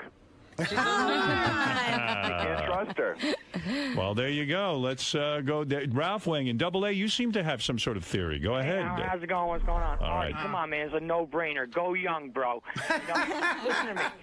Shallowest man alive is checking in. Bro, she says wait out a month, man, and then she sounds so sweet and cute. Just foul her up after a month, man. Bang her hard, bro. Bang her hard. Take the youngest and bang her hard is your advice. Go, bro. Go get her, Artie. Any of these girls cook? Anybody cook? I do. Yes. All right, number 3, you say you answered quickly. What's your favorite meal to cook? I am half Mexican, so I cook a lot of Mexican food, and I cook great homemade enchiladas. Who's half Mexican? Number 3. Number 3. Number 2, what about you? What's your favorite meal to cook? Half Italian, and I will cook anything Italian. Penne alla vodka, braciole with broccoli rabe, you know. Oh, Broccoli Rob. Yeah. Would you mind if we named the kid Broccoli Rob? I'd love it. Number 1, you screamed out you're a cook. What do you like to make? Ironically, I'm Italian. I love pasta dishes, and that's All the right. truth. Well, I'll tell you something. These are 3 beautiful ladies. I like that they all came down here, all wanting to date you, Artie. They are know. all eager. They know what you look like. They know what you do for a living. They know about all your bad habits and your good heart. So they're all willing to date the package known as Artie Lang. They're not a bad one in the bunch. You can tell from talking to them. No, there's not a bad one in the bunch, and I hate to see any of them walk out of here without banging you, to be honest with you. You should be able to have them all, Artie. All right, so what do you say? Should we give Artie time to think, or let's just find out? No, let him do it, and then I'll go over with the wireless, because, of course, Artie should see the 2 that he didn't pick first, right? That's right. That's always the best part of the dating game. Now, girls, you're not going to fall apart if you don't win the date, are you? No. I'm very easy to get over, girls. Don't worry about it. All right. Let's... Wow, I'm going to make it easier for you. Number 1, tell Artie the sexiest thing you can tell him right now to just convince him to go with you. Sexiest thing. The thing that's going to turn him on, just say it to him. Just say whatever it Artie, is. with me, no pressure. Let's go have a good time and just relax together and do what makes both of us happy. And things happen, they happen. If they don't, they don't. And that's all I can say. All right, that's number 1's last message to you. Number 2. You want the sexiest thing. I would say it. So it's going to turn Artie on. That's right. Artie, your cock feels so good inside of me. Yeah. I've never heard that before. Not without paying $500. Wow, that's good. Amazing. Boy, she just put it in the end zone. Wow. Holy. She understood the question. Jets, Jets. You know, it sounds like a typical Jet fan.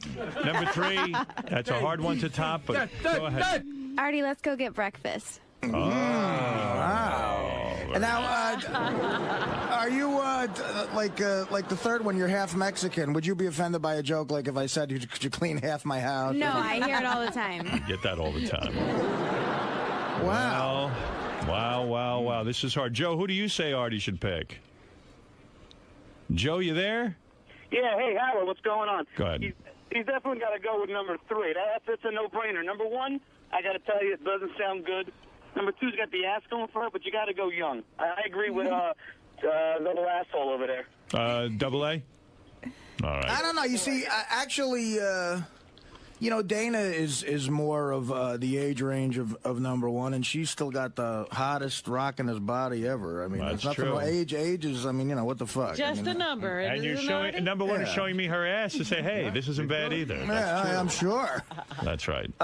So what? Well, what are you going to do, Artie? How are you going to make this decision? Do you need one more question? Let me ask you this. Number 1, have you ever seen me do stand up? I'm curious if there's anything that you're offended by in that. Well, when I saw you do stand-up in Vegas, is that time that you were, like, not in good shape? I was drunk. You saw him at his worst. And actually, Bob Levy was, like, carrying it for you that time because you were, like, really, you know, out of your mind I was that drunk time. off my ass. I mean, you were still funny. We were loving it, but you Is that just, that was like that midnight show with the fight? Yeah, There was a fight in the audience? In the Hard Rock. Very Is that the show? You fell in love? Is that the show where someone pulled out a gun? Yes, a gun. Robin asked a good question. Is that when you fell in love with Artie? No. When you said I got to have him? Well, okay, so that's like a no, because I remember that night I was just trying not to get shot by a guy with a gun. No, we were loving you. I mean, because we knew that you were drunk and everybody else was drunk. We were having a great time. It was funny, but we just, it was. No, because you know my stand-up is where I'm the most honest and say a lot of things that personal. I'm curious if there's anything in there you're No, you insanely, never like, play offended anywhere by. on the West Coast, so I've never had a chance. Number 2, what about you? You ever see Artie stand up? Yeah, 2 years ago at the Webster in Connecticut. And you enjoyed the act? Was there anything offensive in there that Not at all. Nothing. No. You had a good time. Number 3, Did what she about? try to meet Artie that night? No. No. I didn't. Number. By the way, I like that shirt you're wearing. Number 2 is completely unbuttoned. It keeps unbuttoning itself. And number 3, what about you? You ever see Artie stand up? I have not, but I really want to. And Artie, if there are any extra tickets, I'd love to go to Carnegie Hall tonight. All the girls would. Artie, can all 3 and Artie, girls? I brought you a present. What did you bring him? Oh, it's awesome. Because he always This is number calls 3. Crazy Alice a steaming pile of shit. Oh. It's a steaming pile of shit and the name Crazy Alice underneath it. Yeah, I love. Look at that. I love Crazy Alice, yes. That's a very creative shirt. Wow. You designed that?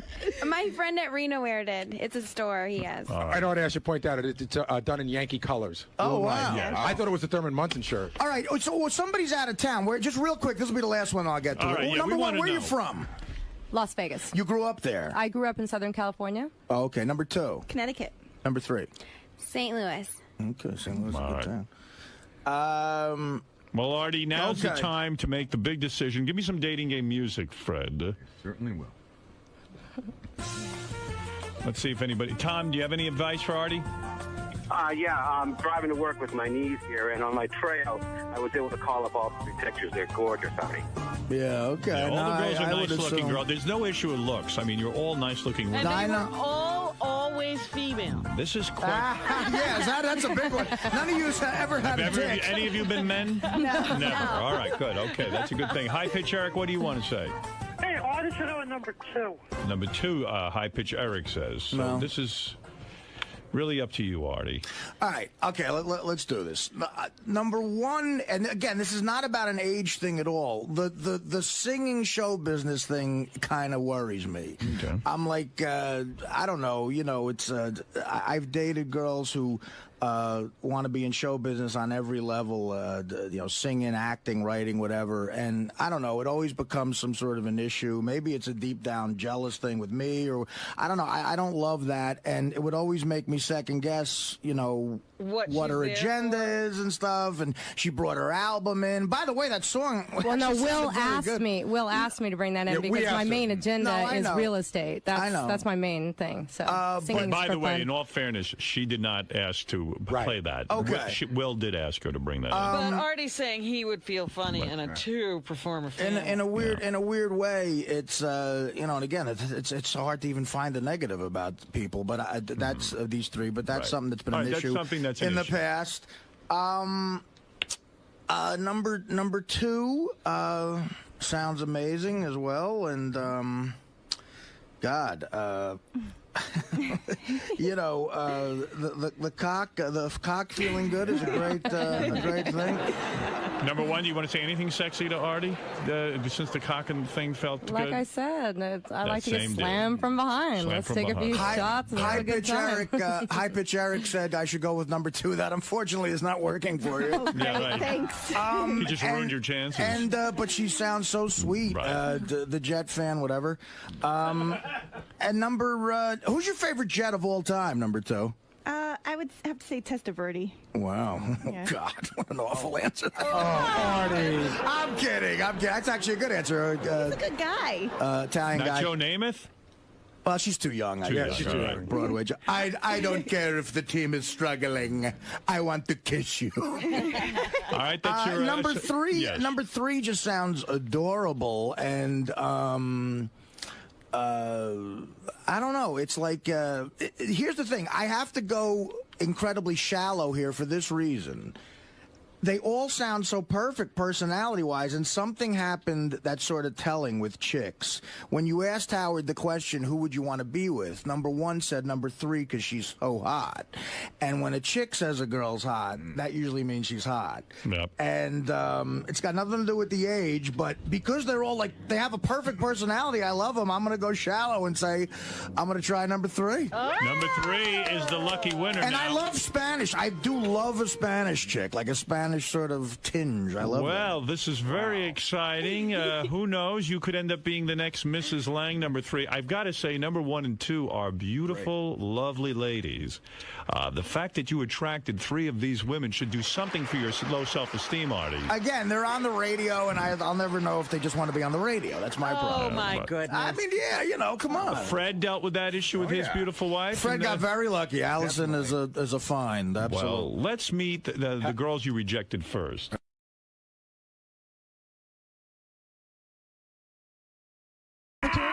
What's that? I said we're still gonna go party together anyway. Oh, you know what she looks like? A little bit of Marky. You ever know Marky Post? Oh, yes. I love that look. You know who she is, that actress? Yeah, but she's old. No, she's not. I mean, when she was younger. Nice Rochelle, hands. and you got beautiful breasts, I have to say. Are those real, Rochelle? No. They're not, but they look nice. They're D cups. 19 years old, so they're. Yes. They were probably done by a good Vegas doctor, right? Good LA doctor. Yeah. Oh, yeah. They Artie's look looking them over, and I think he likes that. Well, Artie, you've got to be a little bit disappointed. Oh, she's sexy as hell. Absolutely. All right. Well, here's sexy number 2. Number 2's name is Jenny. Jenny's wearing a shirt completely open. Jenny, it's a hell of a look.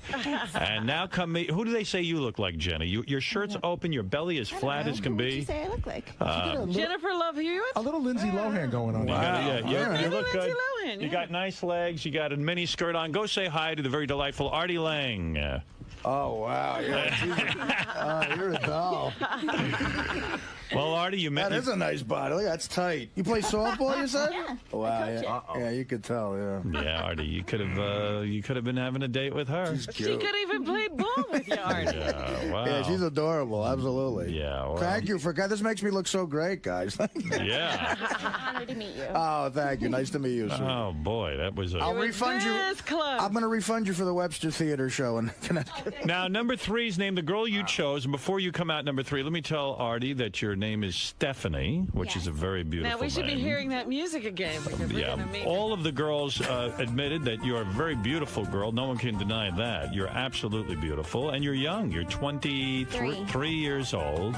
And you're from?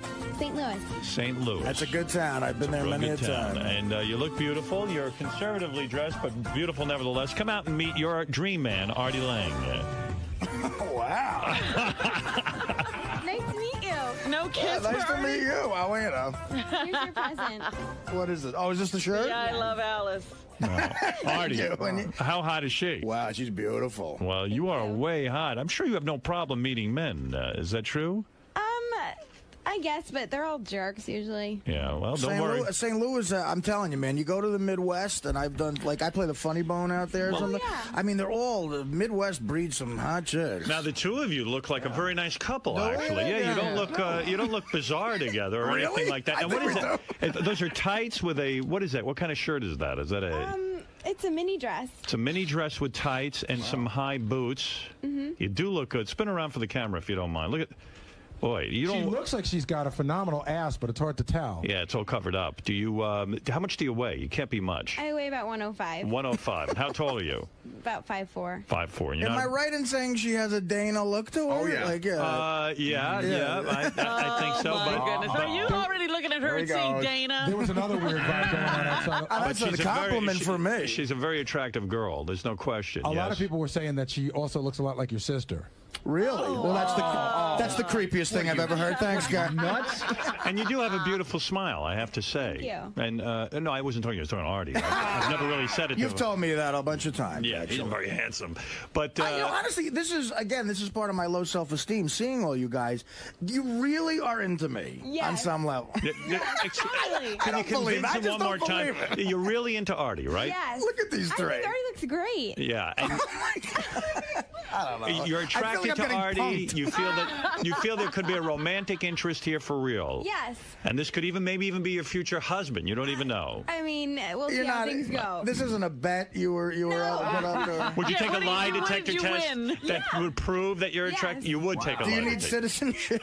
Are you a citizen of this country? That's a legitimate question. You know what this looks like? It looks like this junket for a CBS show. You know, the fat guy and the hot chick. You motherfucker! I find you incredibly hot, and if this is almost too good to be true. She's not only hot; she's very sexy, and she's definitely my type. When's you bet she's your type? Yeah. When's the last time you got laid? Over 6 months. Over 6 months. Huh? Artie, she's pining for you. Yeah, you must be horny as hell. Not a lot of good guys out there, sweetie. I get Artie, it. are you going to accelerate this? I mean, what are you going to do? You're Mexican and what? What's your other I'm name? half Mexican, half Irish. Wow, what a good... See, that's a good combination. I think you're smitten, aren't you? That's partying Let's time. be honest. Are you smitten by your choice? Yes, absolutely. I'm smitten by all of them. You chose her without seeing her, Right. and now that you see her, I think you're smitten. Am I wrong? I'm smitten, absolutely. I think she's adorable. That's what I wanted to know. Robin, what do you think? I think she's a cute girl, and I think Artie's crazy not to go out with her and give this a chance. Oh, by the way, there's someone on the phone for you. You motherfucker. Where's the megaphone? Benji, throw me. Hi, Artie. It's Dana. Thanks for the happy birthday gift. Thank you so much. I love you too. Goodbye. Yeah. All right. Girls, all of you are tremendous sports. I'll tell you what. There's some buddies of mine that would look at her and think I'm an idiot for not calling a realtor in St. Louis. Yeah. Give up everything. I come to New York a lot, like 10 times a year. You do. Why is that? I just love it here. I love it. Just a visit? Yeah. Oh, wow. I have friends here. All right. What do you do for a living? I'm in sales. Did you go to college? Yeah. Well, that's good. I only take college graduates. Well, I got to tell you something. Wait, there's another call for you. Of course. Artie, it's Dana again. How wonderful you found a younger version of me. Very, very happy for you. Oh, Jesus. Have a good life. Bye. Well, what does Grandma Capria have to say about all this? I can't believe you're going to go out with no one but Dana. Fuck it. Give me that microphone. No. Just stay away from the microphone. I love it. I love how mad he gets. You motherfucker. Stay away from See, it. it's the Howard Stern show, guys. Grandma Stern is unavailable for comment. Okay, whatever. Let me go to Double A, who wants to say congratulate you. Yes, Double A. Hey, how's it going? What's going on? Hey, Hey, Artie, did I stare you right, man, bro? Go young, man. No, it's not. It wasn't really about the young thing. It was just more about. Come on, bro. Well, I got to admit it. Always younger girls are like, you know what I mean? They're Double A, all of them, they're all smoking. They're all very hot really chicks, don't I gotta know. say. I'm really skeptical, like I'm getting a trick played on me or something. I know what you mean. I got to tell you something, Stephanie Lang. You are a beautiful girl. And Artie would be very lucky to date you. And you are going to go out on a date. We're going to set the whole thing. Yeah, no, that's going to happen. When is the date, Artie? When do you think? I don't know. Now that like, you see Stephanie. It's just bad timing with all I have to do today. How long is Stephanie in town? How long are you in town for, Stephanie? Until Sunday. Until Sunday. So maybe this weekend the date could occur. I gotta go to. I got a gig in Boston Saturday. What about Friday night? Friday, all right. Well, yeah. Well, look, we have to go on a date, and we'll go on a date. That's right, Friday night. I get to pick the day. Yeah. Is it Friday night? Yeah, Friday night. I get to pick the place and everything? Yeah. Now, I'm going to have Ganji with a handheld camera? Absolutely. Yeah, you sure are. But you should, I mean, going on? are you With her, can I go out with you tonight? What was that? Before you go out on a date with her, can I go out with you tonight after the show? I got to do the Carnegie. He's got it. I said after the show. You got to play fairly. You got to play fairly. Come on.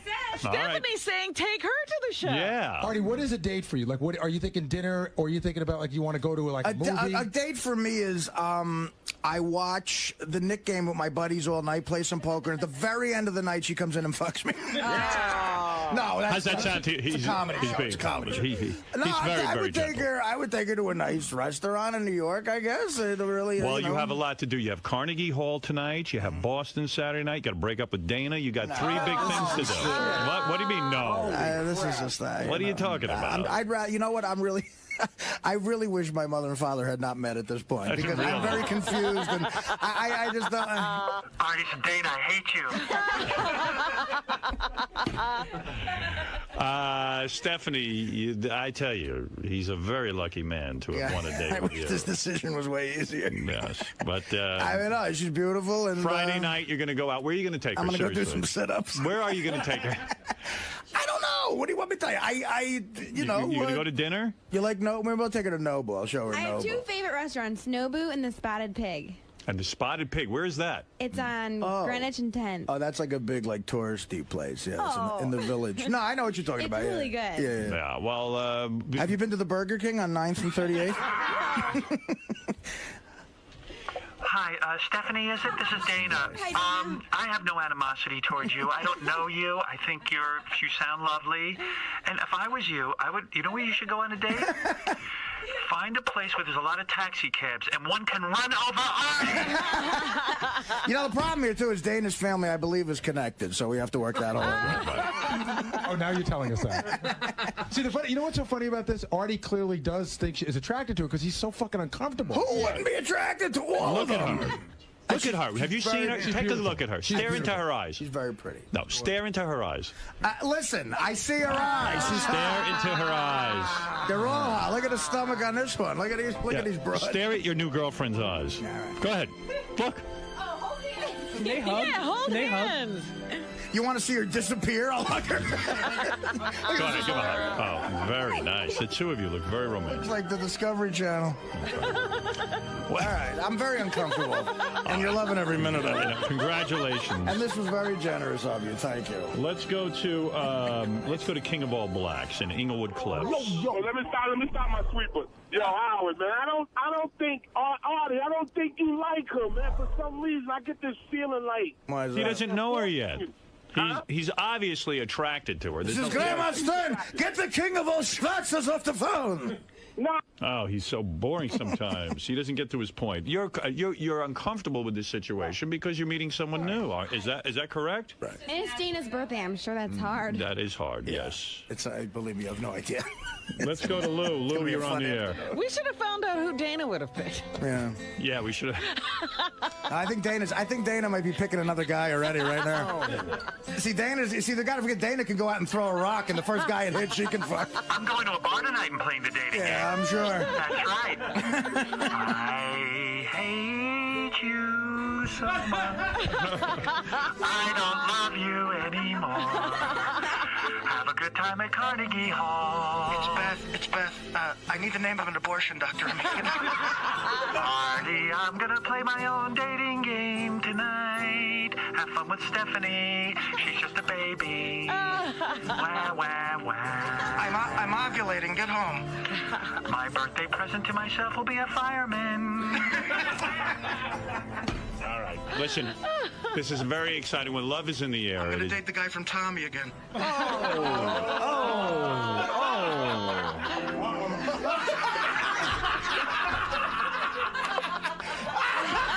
All right. Listen, I'll leave you alone. I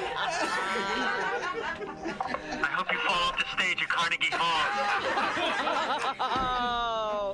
Artie and Stephanie, Think that way I'm gonna get congratulations. fired. Rochelle and Jenny, congratulations to you on being beautiful. I'm sure there's a man in your Thank future, you. maybe not one Yes. addicted to heroin or who's heavy set, but Auntie. that's right. And Stephanie, I hope this all works out. Wouldn't it be wonderful For if you. you were 2 for 2 on Dial-A-Day? If these two get married, they will say I am the Yenta You matchmaker are of all time. Mr. Cupid. I will be Mr. Cupid. And I can see there's some sort of something going on here. Well, if Cupid Call shoots me crazy. if Cupid shoots me with an arrow, it better have heroin in it at this point. I see something here, Artie. Am I wrong or am I right? Come on. I'm just still waiting. They're all so cute and beautiful. I'm still waiting to think like if does she have 8 thumbs or something like that? Is there anything wrong with you? I don't think so. And you're totally shaved. Do you have a good stomach?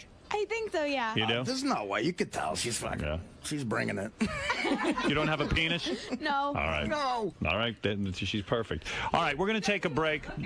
Sorry, what is that? He doesn't even want to look. I don't look at anybody that I That's like. Artie. Artie. I'm working with the guy a couple of years. He won't look at me either. Yeah, he won't- If I like He's just being shy, but I am so glad that he picked her because she's a great girl. Oh wow! See, that's very Very nice. nice. Very nice. I can't look at anybody that I like. Oh. When I hate you, I look He at looks you. straight at you. All right, Artie, congratulations on your new love match. Right. And Stephanie, congratulations to you. You look a little bit in shock, Stephanie. No, I'm excited. Yeah, wait Of till he all gets the on top of you. celebrities, of all the celebrities. You're gonna call. This is the conversation. This is Stephanie on the phone with her mother. Mom? You're not going to believe it. I want a date with a celebrity. How is it, Brad Pitt? No. Is it Leonardo DiCaprio? No. It's Grandma DiCaprio. I'll give you a hint. I have a crushed pelvis. And there's talcum powder all over me. Artie Lang, goodbye. Fuck you. No, I'm Hey, sure. Beth's mom hung up, didn't she? Beth's mother hung up when she heard she was going on. They didn't speak to her for 2 weeks. For 2 weeks. Yeah. She goes, yeah. Oh, I met someone, and you might have heard of him. He's famous. She said, who is it? Like Mel Gibson? Or, and she went through 50 names, and then it was Howard Stern. She just hung up and didn't talk to her for 2 weeks. So, I've been through all that. All right, listen, congratulations to you two, and congratulations to these two beautiful Thank ladies you who also all. played Yeah, along. thank Stephanie, Thanks, thank guys. You were great. And we'll be Thank back right after these words. Let Artie meet his girls.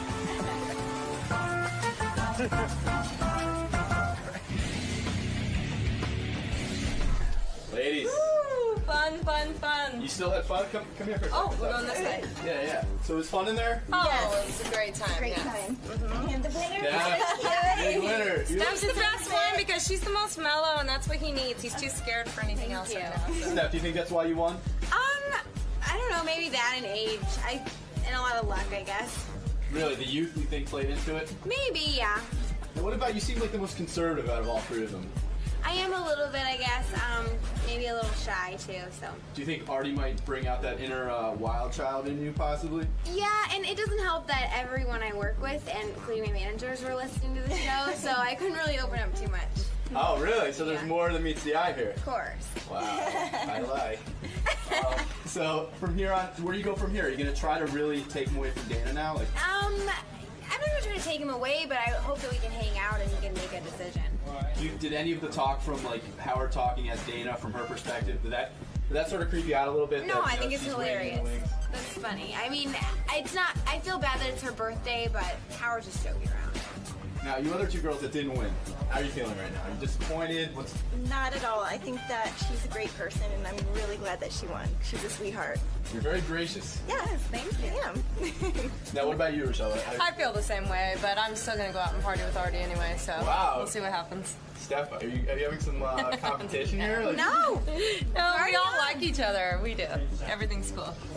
Now, where do you girls go from here? You continue your pursuit for a man, or is it just now that you haven't found Artie? It's gonna knock you Giving back up a few forever. minutes? Go home. Same as it was before we came here. All right, girls. Well, thanks for coming down. Thank you. Thank you. And what are your chances of actually pursuing this chick? Well, we're definitely, it's a contest. You gotta live up to the contest or we could be sued. So we're gonna go on a date. We'll have dinner and maybe see a show, a movie, I don't know, whatever.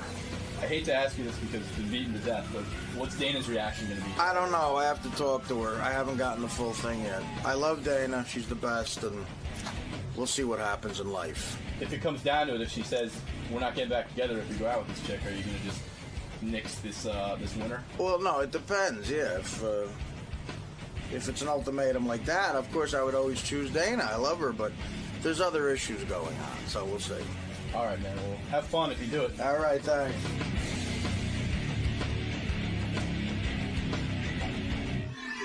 On the phone. Ah. I met Barbara Walters at a dinner, and I'm glad she's calling in. Hey, Barbara. Hi there. Or should I say Miss Walters? No, I think we're beyond that now that we've had dinner together. Except we should point out that the beautiful Beth was there. Yeah, and I was gonna. And by the way, it is 2 nights. Can I just say that? Yeah. Yes, we said that. It's 10 o'clock Thursday and a whole separate hour, 10 o'clock on Friday. And it's called 30 Mistakes in 30 Years. And I hope that talking to you is not the 31st. Could be a big mistake. Yeah, I don't know. I don't know. Could be the biggest one. We could do 2 hours on that. Could be You're going horribly. out on a limb. Hey, the biggest thing that I always get into is sexual discussion, and I didn't realize how sexual you were. Oh, that's the nicest thing anyone could say to me at 8, 9 this morning. No, you know what I mean. I mean, you've made my day. I'm about to go and do The View, but now I'll be much sexier. How is the Rosie O'Donnell thing working out on The View? The ratings are up, right? The ratings are up. So it was not a mistake. It was an important thing for you to do. Oh, I don't think it was a mistake at all. I think that I never want to compare Rosie to anyone or you to anyone, but you have the qualities of the unexpected. And I think she's energized the show. We never quite know what's going to happen. She's very warm-hearted. She's very, what's the word? She says what's on her mind, terribly frank. Well, can I tell you something? All of us better. Like you, I hated Star Jones. Well, I didn't hate Star Jones. You did. I could tell you were... She tried to do something very nice for Star Jones and got stabbed. I did try, and I'm not sure why it came out the way it did, but I was trying to be as thoughtful as possible. But Star, for so many years, our show is in its 10th year, and Star was absolutely wonderful. This is a very talented woman. But have you seen her since you're falling out? No, I haven't. Do you fear running into her? Do you think it would be awkward? No, I don't think it would be awkward. I don't think we would. Would you say hello to her? Of course. Do you think she would say hello back? Yes, as a matter of fact, she sent me a birthday present, You're which I kidding thought was me. very sweet and thoughtful. Is her career over? Honestly, now be honest. Don't give me the BS. Her career is over. Look, isn't it? I have nothing, to do with her career, and as I said, she's a very talented woman. And She's not a solo act, that's for sure. I don't think she could carry a talk show on her own. I don't know. We never know what's going to happen in this crazy business. Barbara, Do you keep a list? Is she on that list? Yeah. Well, what this is not nothing. This is how do I begin? 30 years ago, I can't believe it's 30 years ago. I came to ABC from NBC to be the first female co-anchor of a network news program. Very big deal, and everybody wrote about it. And I was getting $1 million, and I was such a failure. But wait a second. Back up for a second. Yeah. You say you were a failure. Oh yeah. Now hold it. I was. The press was so horrible, and weren't you sandbagged? I had a partner named Harry Reason, who was a very good newsman, who did not want a partner. He was a scumbag. No, he wasn't. Wait, Barbara. Anyway, to get back to the No, Barbara, hold it a second. Get back to the special. No, I'm going to get to the special. Don't worry, I'll do that special just right. It's I know either all this about or it. get naked. Well, this is in light of Katie Couric, yes, who is not doing so well right now on CBS. And they're probably going to fire her, and this is no, what they won't. They'll try to switch her into the morning slot. No, they won't. Don't you Meredith agree? is in the morning slot. Katie is doing just fine. It takes time. Look how long. Aren't you it takes secretly before happy people she's not get doing to- well? Aren't you secretly happy she's not doing well? Why would I be happy? Because we're first of all, when you switched from NBC, the Today Show, to ABC to be the first woman network anchor woman, Harry Reasoner sandbagged you because you were a woman. Had you been a man, your co-anchor would not have been upset. He was clearly upset because you were a woman, and even stated that a woman should not be an anchor woman. There should not be a network newscast. It's anchor man. It's anchor man. Well, I think it was more than that. I think it was kind of what was the old boy network, which we're just getting over in news. That's right. And it was also that not just that I was a woman, but that at that time that I was a woman who came from the Today Show. I hadn't spent years at the Associated Press or United. And you Press. were I was attractive. of the generation that got its training in television. And you were the press attractive. Anyway, it was a very tough period, but part of that $1 million salary, which nobody cared about, nor should they, was that I had to do 4 one-hour primetime specials a year. That was 30 years ago, and we're still doing them. Yes. And what you will see is from those specials over 30 years, starting with my first awful mistake interviewing, well, the first show had Barbara Streisand and her boyfriend, John Peters. And that was a task. Well, you asked Barbara Walters if she'd ever get a nose job. Barbara Streisand. I mean, Barbara Streisand, I'm sorry. I did not, and neither Barbara nor I have had a nose job. But anyway, the second part of it was President-elect and Mrs. Jimmy Carter. We learned over the years that people said that they wanted to watch politicians, but they didn't, so we went back to doing celebrities. But on that, only celebrities. But on that, I ended up saying, Governor, be wise to us. Be good to us. Yeah. I cringe. You hate when you see that. Is the idea of the special 30 mistakes in 30 years that you're going to show you some of your worst moments? Yes. You will. I sound like you sometimes. I ask 7 different men when they lost their virginity. Well, there's nothing wrong with that. You know what surprised me when I was reading the notes was that she really was hurt by the Gilda Radner Impression that Barbara Wall was? Yeah. But you were hurt by Gilda Radner making fun of you. Well, I was, bawa wawa, until I walked one day into my daughter's bedroom, and she was watching. And I stiffened, and she said, "Oh, Mommy, lighten up." So but that made you cry. Barbara Walters' impression by Gilda Radner made you cry.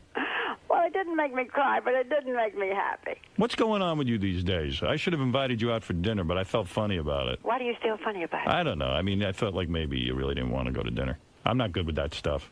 You were very charming and very nice and very sensitive and very sweet, and I don't want to hurt your reputation by saying all. Let me ask you a question. The other day You can't take a compliment, can you? No. You were very nice to me, and I was very honored. But let me ask you this. The other day I had Paul Mooney in here. He said I wondered if you were going to get I got to ask Barbara this, and I don't think Barbara would be ashamed of this. Yeah, gotta go. It's time for me to do the view. Don't go. Okay. Did you date Richard Pryor? Did I date Richard Pryor? He No. said you two were lovers. In the special, one of the And that was one of your best interviews, Richard well, Pryor. I did 3 with him, and one of the mistakes that supposedly I said guests make, I never lie in a Barbara Walters special, because the first interview was a wonderful interview that was very long, and the second interview was after he had set himself on fire, and he lied and said that it was an accident. And the third interview was when he admitted that he had tried to kill himself.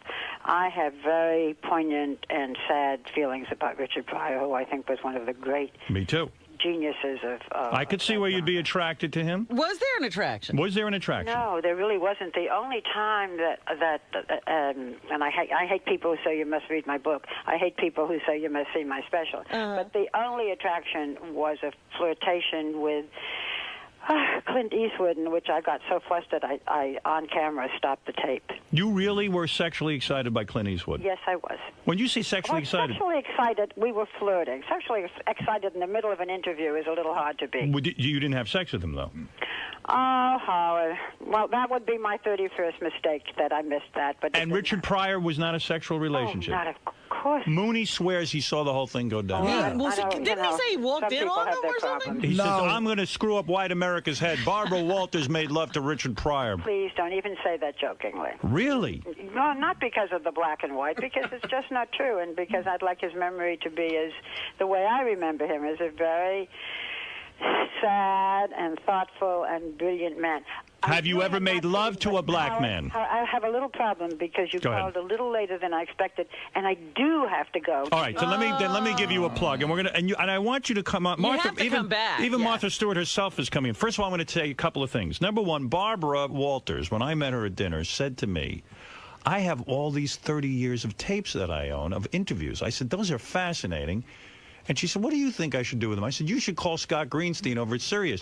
And you did. And now I forgot to even mention this. How could I forget to mention it? That this Friday, Yeah. it's the first time that I'm going to be on Sirius for 1 hour from 5 to 6. I hope people will call in and tell me their mistakes.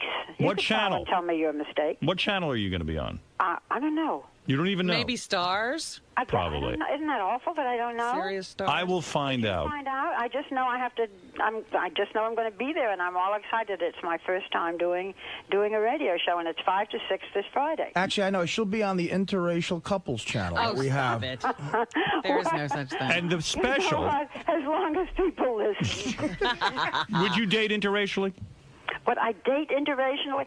Gee, I really. Can we save that for the next interview? All right. Is it true you slept with Slappy White? Yes or no? Barbara It was Walters. Nipsey Russell. I actually saw a great review of Barbara Walters' special that's going to air tonight. I mean, rather tomorrow night and Friday night. Tomorrow at 10, following Grey's Anatomy, and then Friday at 10 in where 2020 usually is. I got to ask you something. Is The View the best payday of your career? In other words, being the executive producer, is there more money in that than doing because news the specials and all the other stuff? Is there more money in it? No. Is it one of the best things? I thought if it lasted 2 years, I knew nothing about daytime television. I said I always wanted to do a program with different women of different generations, different personalities, blah blah blah. You know what disappoints me? I never thought it would. I'm just so. I'm thrilled that it's lasted for 10 years and stronger than ever, but did I expect it? No, because my main job was doing 2020 every week and doing the specials. So this was kind of, this will be fun, and, You know what's crazy? I cannot stand that you gave a job to Elizabeth Hasselbeck. I mean, she's wonderful. You really believe that? Yeah. I really do. Her I can't political stand opinions her. may not be yours, but she's just a wonderful young woman. Did you reduce her to tears in a commercial break? She's a mental case, that You know, girl. part of the thing with this program is that we do get into discussions, and yet we have a relationship where we can hug each other and remain friends. Do you think Rosie O'Donnell will? Do you think Rosie O'Donnell will stay with the show? I hope so. Has she said to you she doesn't want to? Because that's all the speculation in the newspaper. She's been on the. What is this? November? She started in September, and they're already talking about whether she's going. Well, she's also going to do this new series with, the spinoff from Nip Tuck. She could do both. I mean, Kelly Ripa, does Regis and did a series. Right. Absolutely. I love you both. You're wonderful to me. But if I don't get to work, I was going to tell you the special. I was going to promote the special that you got terrific. Then I can stay on the line. Yeah, you got terrific reviews. Barbara Walters has an incredible body of work. She went back and looked at all of her mistakes, and she could probably name numerous times where she thinks she cringed or something weird happened on camera. Is some of this stuff things that didn't make it into the special? A lot of it, a lot of it we never showed. I mean, there is a scene, for example, with Audrey Hepburn in pristine white, and so immaculate and so beautiful on the beach in Acapulco. And as we sit down to do the interview, a bird drops on hers. That's good. Droppings on her head. And I love that. On her white skirt. We certainly didn't keep that in. Have you ever used foul language in your career? I tried. No, I haven't. You want to say a dirty word right now on Sirius? What about I love you? What about the dirtiest word you can think of? Ooh. What's your favorite? Yeah, we'll do the. What's your favorite curse word? Howard, you'll have to do it for me. Did I make you uncomfortable by asking you about Richard No, Pryor? of course not. You're a great dear. You never make. Well, this is the first time you and I have talked, but you're a very nice man, and you have a sense of humor, obviously, and I hope I have. And I'd love to talk to you anytime you want, and I hope you'll call on Friday, both of you. Do you think you can make a man cry at, well, in other words, when you plan out one of these interviews, like we're going to see? One day we'll talk, and we'll see. But I have to do it face-to-face. I'm no good. Do you think you can make me cry? I'm not a telephone, psychic, so I can't do that. I can't make you cry over the telephone, and I hope you never have Listen, next time, give me more time. What is this? The next time, call me on time, and I will. Did you guys not call her on time? She was supposed to call us, but she No, didn't. She didn't know that. It's fine. Number. I wanted to ask you about OJ, if you heard what he was doing. Oh, I know all about that, by the way. What do you know? I turned down the interview. I was going to say, is there anyone you won't interview? Well, that's all I have to say. Did you hear me say it? Why did you turn down the OJ interview? Next time. Bye. Hold it. Wait a second. Bye. I gotta go. I'm not letting you go. Who will you be late for that for cock to show? Boy, you must hate the blacks. We'll talk again. All right, goodbye. Well, I tried. Wow. That was quick. I was rolling. I was rolling. There was a lot to get to. We didn't get to anything. I have 50 pages of notes I was going to get to. I wanted to ask her who hates you more, Hasselbeck or Star Jones. I want to know, could you get her to view? Richard Pryor. Do you believe her answer? No. You know what? In a way, she started acting like maybe there was something there. Did you see any of those interviews? With Richard yes, Pryor? they were excellent. It's funny. Because for a while when I was a teenager, I got a cassette of one of his albums, and I became like obsessed with him for a while. And I taped his interviews with her. Yeah, and I used to watch them over and over because they were really cool. The first one is fucking amazing.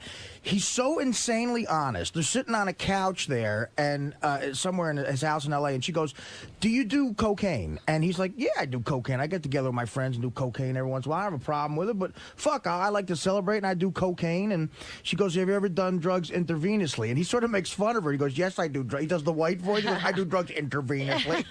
And she's like taken aback by it. You could see, like, fuck. He goes, "I do drugs intravenously." and there was a connection there. Like, I don't know. It was just one of the best interviews I've ever seen. Mm-hmm. The second time, he looks crazy fucked up because I think it was 2 weeks after he got out of the hospital. After the burns, yeah. And he's got an odd look to him, like he was skin graft or something. And she is so upset. Like, you could tell it's not a phony upset. Like there is a connection. She's like, "God, Richard, are you okay? And stop doing this." Yeah, what are you doing to yourself? Yeah, almost like a family member. And he's emotional. And he goes, "Listen, I had an accident and I'm done with drugs. I kicked him and everything." And that was even more emotional. The third one, he's there with his wife. It's in 1986, the third one. He's clearly sick already. He's insanely thin. And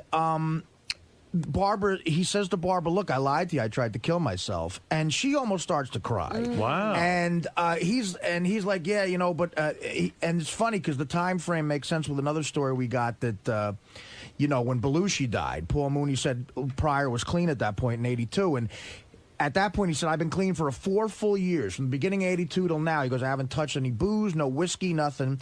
And the wife, the 23-year-old wife, comes in. And it's funny. There seems like a little hostility between Barbara and the wife. Well, of course. I'm being honest with you. Like, it's funny. What did you think of her revelation that O.J. Simpson interviewed? She turned down. Would you turn down an O.J. Simpson? Well, that's funny because she interviewed Monica Lewinsky. She's interviewed Fidel Castro. Who's the guy? Hussein.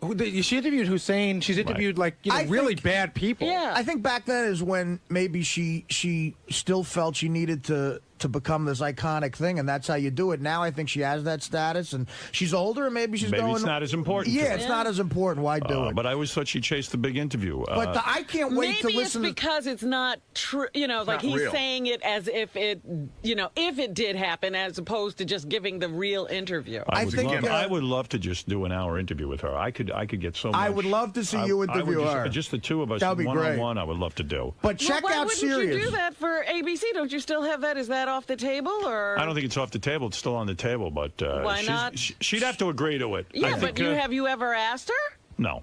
Howard, that was awesome. I am such a fan of Oh, shut up, Artie. I'm such a fan That wasn't me. That wasn't me, Marianne. I apologize, Artie. I have other issues with you. I am such a big fan of Barbara Walters. I have been watching her since I'm 17 years old. And when is she going to be on? I wanted to tell her her career is inspiring. Nobody ever said a bad word about her. All the things she's accomplished for women. She's beautiful every day. She's refined. When is she going to be on, Howard? Because I'm going to listen. Well, I'm telling you that I would like to have her on. It's up to her to come in here. And I was just starting to get into lots of topics. Awesome, now, Howard. Do you think your interview with her now would pique her curiosity to come in, or do you think she sees where it might go and she's not coming in? I don't know. That's a hard one to call. She seems able to handle herself. The Howard Stern Show is on vacation, but don't worry, we'll return with all new Sirius shows very soon. So for now, enjoy this encore episode.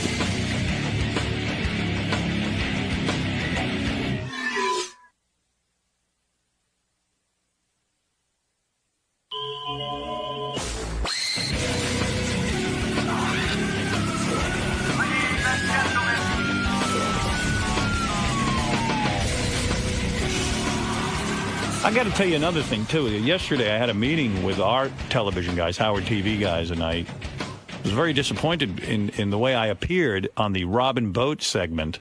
Now, did you sit with Scott and work out something? Yeah, I realized, we had it worked out in the other studio, and Scott goes, I want you to know I had nothing to do with the design of this studio. I go, Scott, that's irrelevant now. Water under the bridge. It seems to me that this studio is at least as good as the one we had at K-Rock, if not better. Yeah. There's no reason we shouldn't be able to duplicate how I looked at K-Rock. First of all, you guys got the cameras way too close on my face. Well, people got to be able to see you. I said, wrong! Wasn't that one of the things you worked out, that you weren't supposed to be able to see you? You don't need to see every bit of me. Honestly. Look at Artie. I mean, again, you want to see someone. If I was like a real good-looking guy, I think you'd have issues. But I think you always look fine here, especially next to me and Benji. No, the lighting was way brighter. I don't get what you hate. What do you hate? You hate a direct shot of your face. Yes, I do. I want my face always to appear sideways. You should never see. It should almost be like a profile. Yeah, it should be a profile. I look better in profile than I do straight on. You know, now that you say that on the E! Show, you definitely never do see you straight on. You're always looking. They know this. These guys have all been working with me for 20 years. I don't know how long. Then they got my chicken neck in full view. Right. How did they get that? I don't know. They lit it, and my chicken neck is all in full view. I said, guys, we used to have dramatic, like a purplish hue to the lighting. It was the signature of the show. Now you got high def. Now's a reason to obscure me more. And these fucking guys act like they don't know who I am. Every couple of months, I got to go check their work. I do. You know what I like. So untrue. That's what I was trying to tell you. Thank God I watched the Robin episode. You think I work for the competition or something? Yeah, the way you talk. You must work for XM, right? Dude, I swear you must to God, work for Oprah TV. We spent 2 hours here yesterday trying to get light off your neck. After the show. Yeah. Well, come on. Look out for me, dude. I told you I gotta already. Check your work. What is it? School? Come on, dude. You see what I look like. You see I don't have a pretty face. I got a big chicken neck and a big gargoyle. Dude, you're the Adam's apple. star of the show. Yeah, I mean, help me out. Help me out. You should. Scott, I Scott, widened the shot out this morning already, good. and it doesn't match the other shots in studio. Too bad. Figure it out. That's what you're paid all this And as huge far as amount the of money old for. studio goes, we have the same angles. The angles No, were you three-quarter to profile. It's We've not- got it. I showed you. You said you liked it This is my yesterday. meeting yesterday. Dude. You said you liked it I yesterday. did after I fixed everything. You didn't do shit. What are you talking about? You fixed anything. You didn't do anything. We showed You've you got to tape stop them before they did. inventing golf equipment and make me look good. That's your job. I don't see the golf equipment thing paying off. You When guys- that starts Are you paying off, you using- can make me look bad. Are you using that video caddy in here? Is Holy that how you shit. get Can I this talk to your chicken neck? therapist? Come on, man. Come on. You're Come on, man. Help me out. Huh? I am. Do your job. And that's the problem. That's the biggest thing I tried to explain to you yesterday, that you think Dude, that I'm did not that look trying like to help the you old E out. show? Does the lighting in here look like the old E show? You should know that. Absolutely, dude. We changed the lighting probably All 10 right, you times can in the leave. old You can show. leave. You can leave.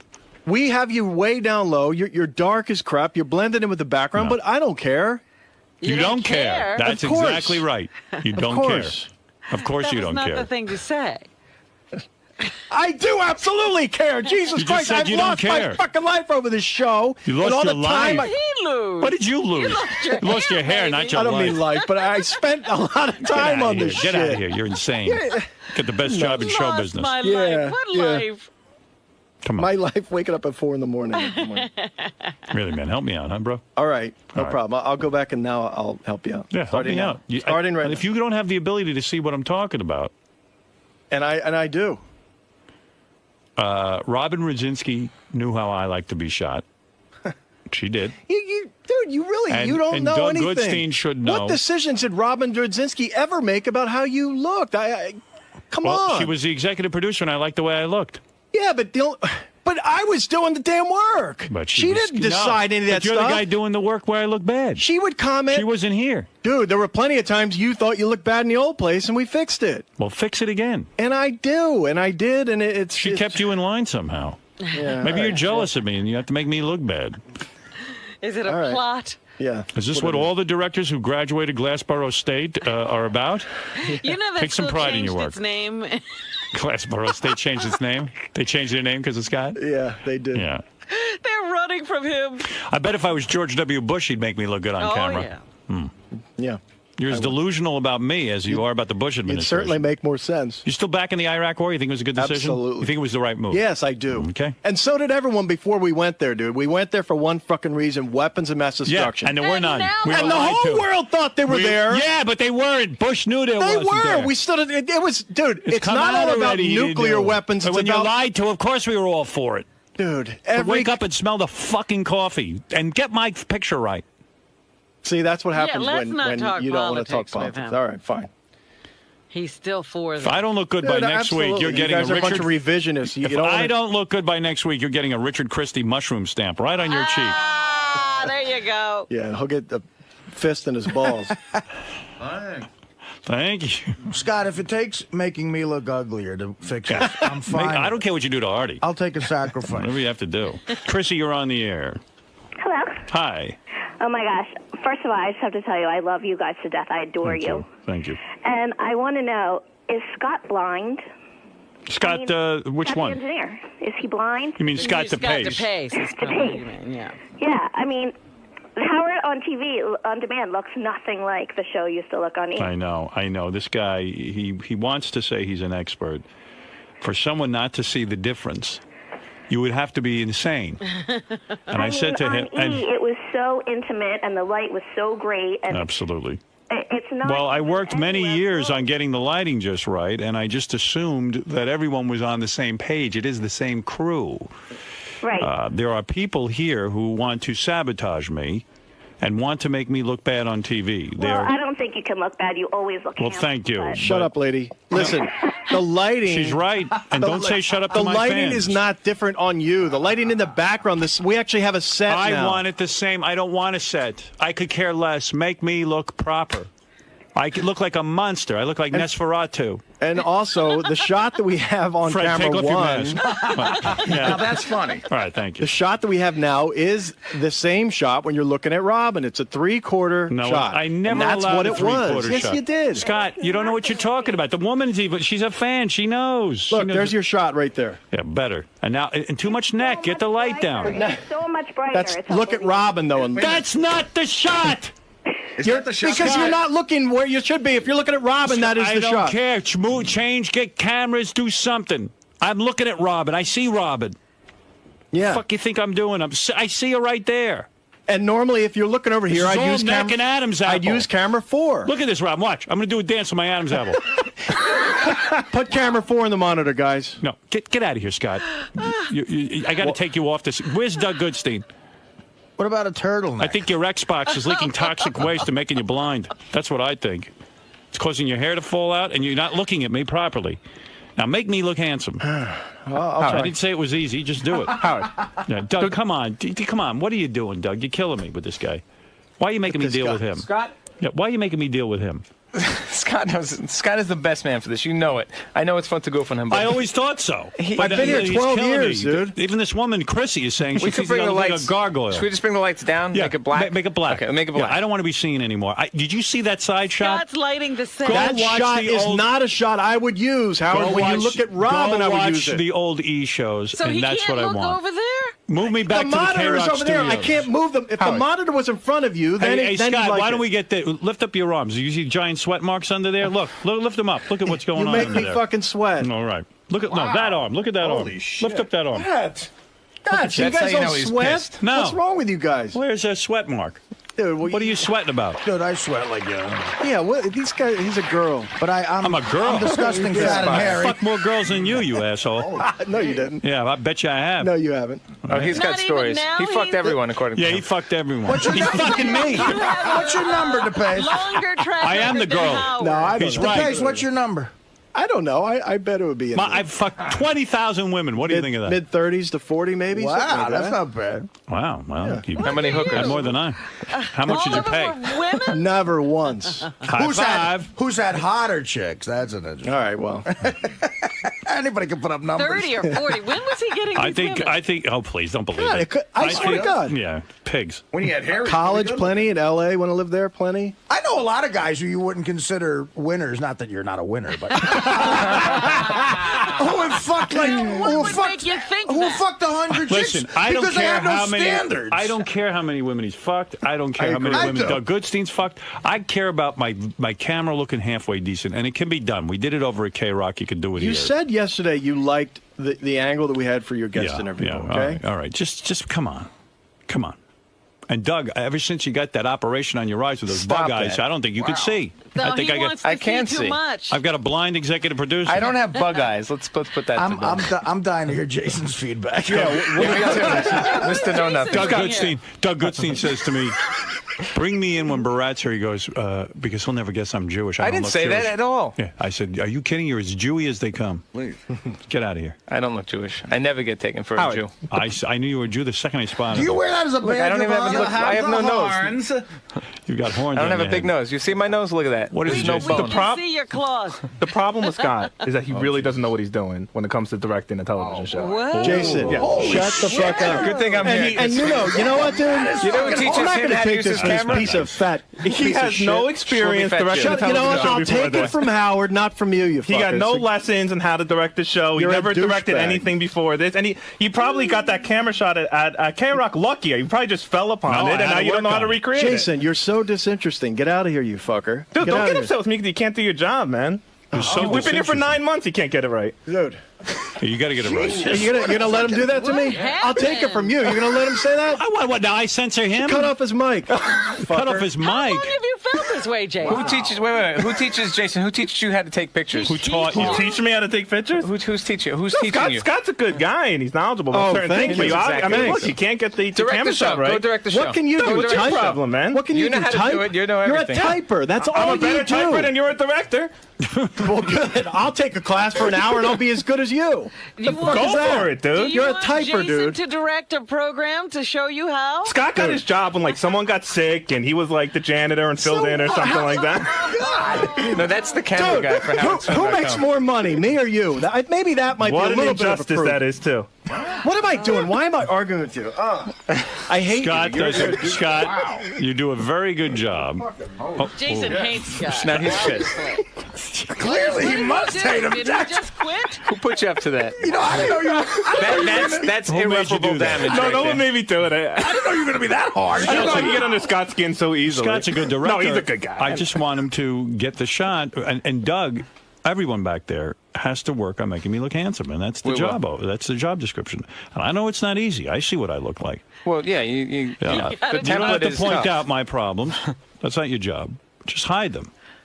And there are ways to hide what is wrong with me. Can I just put a bag over your head every morning? You want to be funny or you want to get to No, work? Just you give me know, what we had okay. on the old E show. Okay, we're gonna work on it. All right. I have and, faith in my team.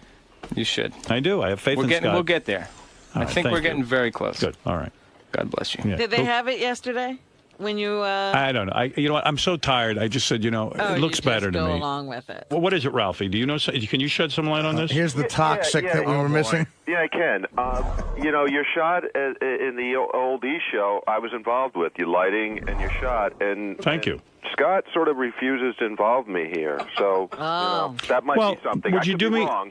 Would you do me a favor? I even called him the other day and said, Scott, let me know. I'll help however he can. And Scott's like, well, that's sort of like saying, how do you know? I said, Scott, I'm just trying to help. I'll give you some input. Yeah, he's defensive. He's do me a very favor. defensive. Would you have a meeting with them and give them your thoughts? I tried. I called Doug. I called Doug, Scott. I am said, I'll be demanding. there whenever you want. It doesn't Doug, happen. I am demanding a meeting between you, Ralph, and Scott, and let him look at some of the footage and give his recommendation. Like, what kind of input would you have, Ralph? He does, though. He's good. No, he I'm knows. just wondering. He would just suggest lighting I don't and. know. The shot Howard showed me that didn't look good. It just looked like it was like a spotlight was on him. Yeah, it was big bright light, right? Yeah.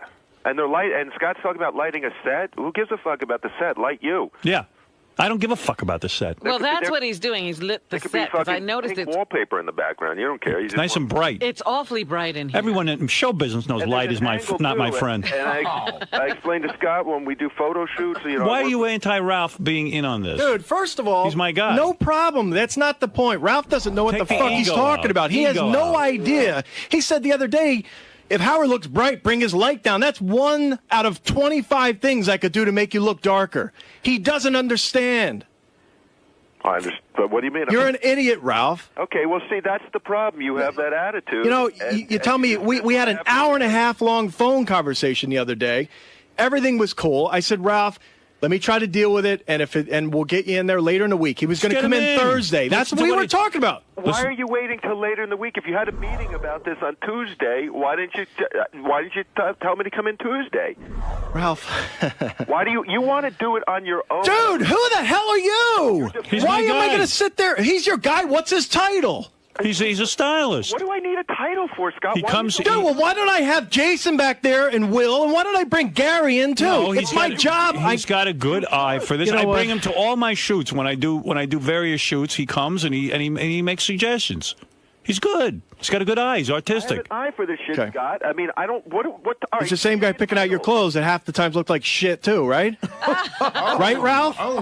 I'm happy with the clothes he picks. Yeah, well, that's not what he told me. He said you guys had a conversation. You didn't like some of the clothes. Some I don't. I've been asking you for fucking 6 months to give me tape, and you're Well, like, why don't you show up every once in a while? We've got him in the computer. Finally, I had to call you yesterday or a couple days ago and said, this is ridiculous already. Just give me some... Dude, why not? Hey, you know what, dude? You're here once a week. You easily could ask me to look at shows, and I could show you about 20 of them right there. But no, you've never once done that, so don't put that shit on me. Stand in the control room. You need to put it on DVD and send it to Oh, me. I need to do everything for you. You know what? Make it happen yourself.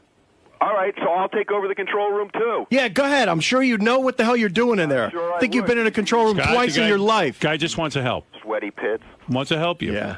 Well, That's all. Oh, geez, Scott's having a bad day. I swear to God, if there was a block of wood here, I'd fucking smash it.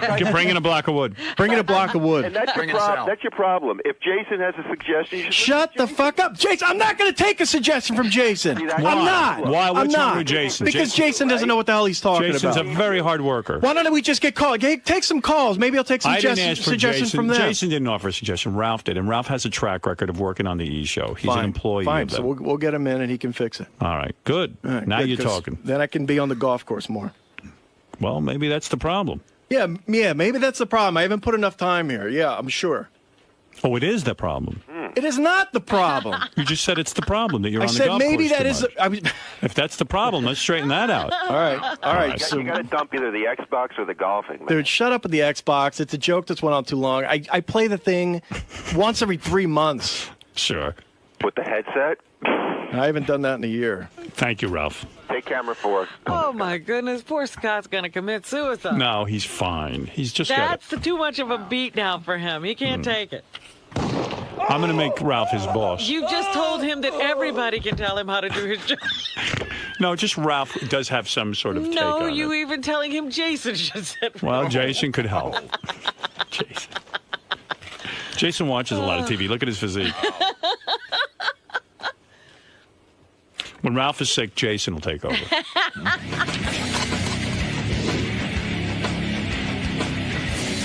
So Scott DePace got into a whole big fight, our director, with Jason and Ralph on the wrap-up show. You really do believe that Scott doesn't have the talent to do the... Scott directs the show fine. I think Scott carries Fine, himself great. with a little bit of confidence. With a little bit of self-importance, and sometimes sometimes it's fun to goof on him. See, that's just it, dude. Like a lot of us here. You know nothing. Listen. You know nothing. You're sitting there listening to Howard. You know nothing. What How do goes you into know my what job? I know? What listen, you don't know I anything. know you're an idiot. Dude, every day you leave here at noon, I'm here till 5, 6 Bullshit. working. You don't know Bullshit. anything. You don't know what time I leave. I don't leave here at noon. But one of the great things And about just this because place I leave here doesn't mean I'm done my work. I do plenty of work from home. is that a lot of us came from not a lot of experience. Even Gary wasn't a producer when he started. The great here, thing about and he this- turned into a great producer, and you turned into an okay director. So I don't understand what the problem is.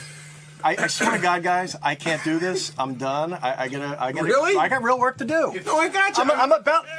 Dude, at another point in my life, I would have taken you and fucking kicked the shit out of you. Oh, So why I me? don't- What, I don't everyone's wanna goofing on sit you here and you gotta come and take this shit out of me? This is like torture. I'm sitting there in a fucking glass booth, and I gotta listen to this fat fuck tell me shit. Oh, sorry, Skinny. Scott, if you don't really care... I'm certainly, dude. Listen, I'll take my shape over yours any day. Oh, please, you fat thighs. Dude, you got fat everything. You've got 8 chins. You've got no hair. You've got no life. You make no money. You've got no fucking future. What do? You're nothing. No You're a life piece or of future. shit. Listen, you're very lucky. You have a wife who piece makes a of lot of shit. money because You know what? this all went away, so don't worry about it. Oh, man. Wow. He was brutal. Jason's a good arguer. Jason did sound like a chick when he went, "You have fat thighs." That was a little But gay. Scott fell for it. Then DePace walked out of the wrap-up Yeah, show. that's when he walked out. And then all of a sudden I heard this thunderous, thing. And he was running down the hall to get back there. I don't need to know how an engine works, but if the car doesn't start, you got to. Yeah, but if I go to the mechanic and say my car's not starting. If I go to the mechanic and say, "Oh, I bet it's because you didn't put gas in it," isn't he going to be fucking a little offended? No. Yes. No. Why are you piece so of fucking shit. defensive? That's your problem, Scott. No, your problem is insecure. Jason's right. It is insecurity. So Scott ran out of the studio, and here he is. I think it was the noise from his thunderous thighs as he ran down the hall to get back in. Do you respect Ralph's opinion? No. And that's the problem. Howard does, no. and Howard's the boss. And you But no, wait, let me quantify He's the that. boss of you. I don't respect your opinion any more than anyone else's. Well, wait a second. How's that sound? Yeah, so you don't respect other people's opinions. What No, makes you more qualified everyone's than on Ralph? some level. I don't think Ralph's got some sort What of... makes hold you on, more hold on. qualified than Ralph? I don't think Ralph has any big secret that he knows how to do this sort of thing and no one else What does. makes you more qualified? I don't think I do either, Scott. Scott, Well, absolutely you do. Every conversation I've had with you says, well, if you want me to come in and fix it, let me know. Scott, whose opinion do you respect? I mean, please, listen, John, I want to meet with you later, and I want to go over how the wrap-up show should start happening. Gary, with you, I've got ideas for guests, and I'm going to tell you what I think we should do. And Jason, I've got ideas how we need a new type keyboard for you. By the way, 'cause that's all you you giving do. me photography advice, and I've taken it, and I thank you for it. No, you didn't. You got real defensive, and I told you No. you did. Didn't you? No. I love the fighting. I love fighting. It's like a symphony. Oh, he was on fire. He's the best. There was no calming him yesterday. Ralph said he got a call for over an hour of yelling at home, Off the air. off the air. Never, ever fight off the air. That's the rule on this show. Well, I mean, you're you're- fired if you fight off the air. You're telling a guy that's been doing a job for 12 years that he doesn't know what he's doing. No. I mean, someone's going to take offense to that. All I said to him is that I want my lighting and my camera angle improved. Then everybody jumped on the fucking guy. Yeah, which is fair enough. I think he could have dealt with that, but it was, I think. Right. He didn't like the piling on. But I got to the tell yelling you, from the bleachers. on this show, people pile on. Well, Jason was a broadside, though. I mean, that came was so out uncharacteristic of nowhere. Jason. Yeah. Jason came out of nowhere, flying leap like a wrestler. He was like Lee Harvey Oswald. Yeah, he just shot him right in the head. All right, make Actually, correction. Jack Sirhan, Ruby. Sirhan. He was like, "Hey, you're a shitty director." Or Jack Ruby, you're walking through a press conference. I mean, and you get Jason's blasted. like such a a tender guy, and to attack DePace. I mean, it made no sense to me. Tender? There's nothing tender about that kid. Dan in St. Louis. That kid's a stealth. Hey, Howard, how you doing? All right. Hey, Jason needs to shut up, man. Just have a coconut smile and shut the fuck up, because Scott does an awesome job, man. He does. He gets all the action that goes on in here with robot cameras. Not easy to do. That's right. Yeah, that's right. All right, Dan, thank you. Thanks, Howard. Everybody here is valuable. Let's calm down. Everybody calm down. I mean, yeah, everybody can understand somebody not wanting to listen to Ralph. Oh, I can't imagine being forced to listen to Ralph. Again, the best description is sometimes in this studio there's a conversation going on that's like this boiling cauldron of just hate and tension, and Ralph is the perfect added toxin to turn into a full-blown hurricane. You're right, but my problem is that Ralph actually did help improve the shot over at K-Rock. Right, in this one particular situation. Yes, and I do need him involved because there's a problem. Is it valuable and doesn't have some? But people hate listening to They him. do. How's Scott DePace doing, Doug? He's all right. He's I okay. think we should sort of lay low. Yeah, I know. He took a beating. Well, he's defensive. He's very passionate about his job. He loves what he does, and he hates getting shit. He got it. Ralph really out of his life? Yeah, he should be. It's funny. What about Jason? I had a little incident with Ralph yesterday. I was going to talk to him off the air, but I heard you say you always fight on the air. Yeah, I heard about that. What happened Oh yeah, Beth with told you you two? when he stormed out of the room like a baby. Yeah, he's so I was gay. irate, but I don't want to. I was going to talk to him today, let it cool, because I was really boiling, but Beth's he was putting out together, of line. He was out of line. Beth's putting a film together for a charity, the Dog Academy Awards, and so I guess somehow she involved Ralph, Oh. and of course he shows up an hour and a half late, You're kidding. and then says that he missed the train, which probably isn't true. Yeah, he missed it because he was late for it. Right. And then he shows up, and then he sits down, and he starts to say, the titling is, can I see it? Well, here's the. They'd already done an hour and a half of work, so it was like, And now he wants to go back. So Beth said it was fine, and everyone else said it was fine, and then he stormed out of the room. Yeah, well, the And backstory Beth had is. to go drag him back in. I said, "You're kidding." Yeah, Sounds like a whole drama. Ralph had a good idea. I'll give him that, and they did a good job together. But the backstory is that I told Ralph he could use this guy at the office, who's an amazing designer. This guy, Mark Gerges. He did it on his own time as a favor. Right. So he showed it to them for the first time, and Beth's like, "I love it, perfect." Right. And then Ralph said, "Could you see that that's a B for Bianca? Could you space it?" I'm like, "Dude, Ralph, that's it. It's what it is." Yeah. And he goes with that. He doesn't like taking anyone as an authoritative figure. All right. So he didn't want to hear it from me. So he just said, and he stormed out of the room. All right. And I was like, "Come on, dude. The guy's doing you a favor. I'm doing you a favor. I gave you edit time." And Beth felt awful. And how about Ralph giving me a thank you at the end of the day? Like, he didn't even say, Nothing. nothing. No. Beth sent me an instant email. She said, "You're the best. Thanks. Give me Carlo, the guy who edited. Give me his number, his email. Yeah, Nothing. she Like, was just very say grateful. thanks. Like, it's like, I don't know. So simple. Yeah, it's like, you're not entitled to this. We're all doing you favors. Just say Right. thank you. It doesn't have to be. Yeah, and I don't want to get in it with Ralph, but, if you want to do it on the air, let's. And if he's late, and if he's an hour and a half late, he's aggravated that you're a little annoyed by that. Yeah. You have no right to be mad. You shouldn't be You're he's like Da Vinci. You Yeah, should well, wait for him. He does. He tries to demand this respect of like an artist who creates his own moral universe. Right. You have to live in it. You know? Yeah, you're dealing with Warhol. Yeah, you're not Woody Allen, dude. Ralph, go ahead. Hey now. Hey now. Get that slug back in there. First of all, I was not an hour and a half late. You're completely lying, or you were told a lie. I was 10 minutes late. 10 minutes, and Beth left early, so she ran out before we were even finished. So, and I was there an hour went past she left. This is nothing. I'm trying to help her out. Right. Spending my day helping her out. I don't need shit for it. Ooh. Everybody's all tested. And the whole thing was my idea of how to execute it. So, yeah, I want it to look right. I mean, why should it not look right? What am I thanking Doug for? What did Doug do? Doug gave me nothing but trouble. So Doug sits in there and starts going, everything was spaced together too tight. And I said to this guy, Mark, who is doing it on his time, who's nice enough to do it. I thanked him up and down. It's not even my project. I'm busy thanking him and arranging to get him to do it.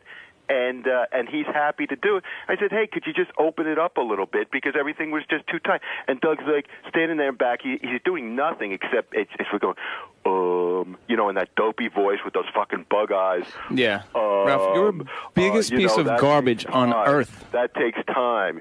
You know what, dude? Yeah, it does. Yeah, you know what? Yeah, it takes time when to Beth do it says right. it's okay, it's her project. It might be your concept, but it's her ultimate say. She said it's fine. It's fine. Move on, douchebag. No, you move on, douchebag. Yeah, I did move on. I moved on and pissed you off, and you walked out of the room. Thank God. Right. I walked. You don't put a guy on the spot. The guy was on the spot. What's he going to say? No, he has other work to do. He did you. You have no eye for this stuff. You have no eye for this. You have no eye. Period. You might be blind. We see the stuff that you do. You freaking moron. Yeah, right. Yeah, All right. all the horrible stuff that I do. Yeah. All right, well, more fighting going on. Is anybody going to be in anybody's life? And Ralph, I gave you a compliment. Did you not hear the compliment? I said it was a good concept and it turned out really well. You don't hear that stuff. That was a good compliment I gave you. Did you hear it? No. I hear you say you're a pain in the ass, Doug. I try to. Why am I paying? I have 60 shows to deliver. I threw you in as a favor. Do you understand the concept of that? Do you understand that everyone did you a favor? Who did me a favor? It's not my movie. How is that doing me a favor? Because I put you guys in. I told you that Mark would do you a favor. Doug, no. When someone does you a favor and then Beth says it's fine, don't start nitpicking at it. You didn't. What do you mean nitpicking at it? Is that look like a B? Yes, it looks like a B. It's fine. Move on. Doug, you had nothing to do with Mark doing it. He's doing it on his own time. Yeah. Mark Gerges, great artist, doing it on his own time. He's not doing it on demand. He's doing it at home. What do you want to say, Gary? And Ralph, I'm not coming down on you like piling on, but do you see?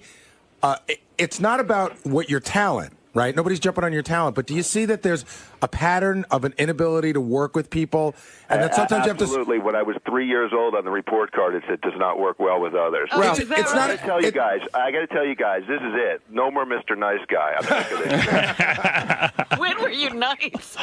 No more Mr. Nice Guy. Mr. Nice Guy. Ralph, not to confront you on this, or start anything more, but you just have this aura about you. You're just very patronizing, condescending, belittling. Like you just don't come across nice. And I know you pretty well. I think you're a nice guy. I know, like at work, you're great to hang out with. You're nice, and then in the work mode, you're just this. You're really, really, really out of line and obnoxious. It's a conversation. Like I said, I don't settle. If something doesn't look right, I don't like to settle for shit. I'm sorry. Yeah, but there's a way to do it. That's a conversation we had on the wrap-up show where we said that. But I'm telling you, Gary, I was in this control room with this guy Mark, and I said all these some lettering is being spelled out, and it just looked too tight. And you know what? By the way, he's fixing it because he agreed. I was right. Okay, on his own time. I don't know what happens. It's just I think that people. Remember we talked about how you come across as having. I have no patience Ralph, for what people happened? who like to do things half-assed. Ralph, what happened? What happened with your conversation with Scott DePace last night at home? Oh my! Well, I feel bad for Scott. I mean, I just called him back. I was out all day, and I came home, and we're trying to get together, and then he just kind of started in on me, just about how I shouldn't bring this stuff up on the air, and then how it's okay to bring up certain things on the air, like his politics. That's okay, but don't bring up about his. And I'm thinking to myself afterwards, I'm like, shit, I'd be more embarrassed by my politics and my homophobia homophobia, my racism, then that Howard's angle doesn't look right. That's not going to keep him out of work. Yeah.